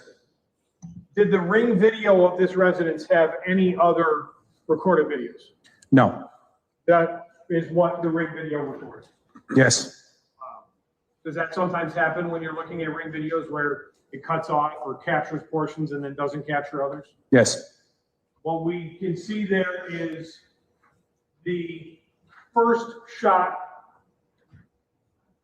that was recorded on a 911 call, and then the 10 minutes prior to the eventual alerts that we're going to get at 25th and Garfield. Yes, sir. At the last moment, we see that individual that had the kind of the coat with some lettering on it. Does he have the backpack on? Yes. Does he have the rifle in his hand? He does. Does he have that thing that appears to be over his hair? Yes.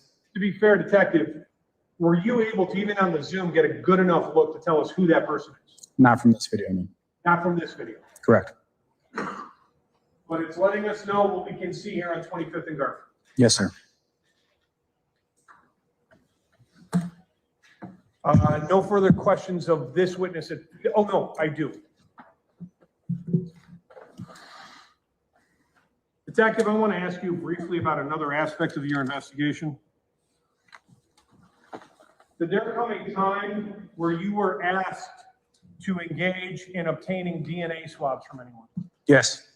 Who was that individual? The defendant. Could you please point to him and tell me his name and where he's wearing? He's seated at defense counsel table next to the defense attorney. He's wearing a red plaid collared shirt, multicolored with glasses. Your Honor, may the record reflect that the detective has pointed to and identified the defendant. It's accurate, Judge. All right, the record will so reflect. And what's his name again? Tremaine Jones. Now, Detective, when you obtained a standard, or what's referred to as a buckled standard from the defendant, how is that process done? We take 2 sterile cotton swabs that are packaged. We unseal the package. We swab each side of the inside of the cheek, right and left, 2 separate sterile cotton swabs. We then place those cotton swabs in a glycine envelope. And in that glycine envelope, we then put it in this package. From that package, we seal it with evidence tape. And these are going to be my initials, JEF. and this is the date that I conducted that, and it's been sealed. So this would be in fact, the evidence of the DNA that you ended up obtaining. Is that correct? Yes, And if in fact, can we see on the back the date that you obtained? correct. What date was that? June 28th, 25. Okay. The defendant was arrested at the time that you had obtained this. Is that correct? Yes, sir. Then the state would move 305 in evidence. I don't object. All right, received without objection. Nothing else, thank you. Thank you, Press. Detective Flores, the Ring video doorbell we just watched, it cuts off at about 9:24 p.m., true? Yes, sir. The shots that involved the shooting of Officer Corder and Officer McCrae happened at 9:37, according to ShotSpotter, correct? To the best of my knowledge, yes, sir. So that would be 13 minutes after what we saw in the Ring video doorbell, fair? Approximately. And then ShotSpotter prior to that was about 9:25. Does that sound right? I don't recall. I take your word for it, sir. Okay. So we have a 12 to 13 minute gap between the end of the Ring video doorbell and the shooting of the officers, true? Yes, sir. And to be fair, that Ring video doorbell does not depict the shooting of the officers or the shooting in that alley, does it? No, sir. I don't have anything else. Thank you. Anything on that? No, Your Honor, thank you. All right, you may step down. Thank you, ma'am. Your Honor, that is the officers, the witnesses we have available for today. All right, ladies and gentlemen, we have made a ton of progress today. You guys have been listening so attentively and doing such a nice job. Paying attention, we've gotten through a lot of material. So I'm going to send you today home for the day, or you don't have to go home, but you can't stay here. So I will have you back at 8:30 tomorrow morning. Please don't research any information you personally think might be helpful to you in understanding the issues presented or investigate the case on your own. Do not read any newspaper reports or listen to any news reports on radio, television, or any other electronic application about this trial. Do not seek information regarding the public records of any party or witness to this case. Do not communicate with anyone about this trial or your experience as a juror while you are serving on this jury. Do not use any electronic device to share any information about the case. Do not permit anyone to communicate with you about this matter, either in person, electronically, or by any other means. That includes people that you may talk to in your household or when you go home this evening, okay? Please be back at 8:30. You can leave your notebooks. No one's going to touch them. We have another day that is just available.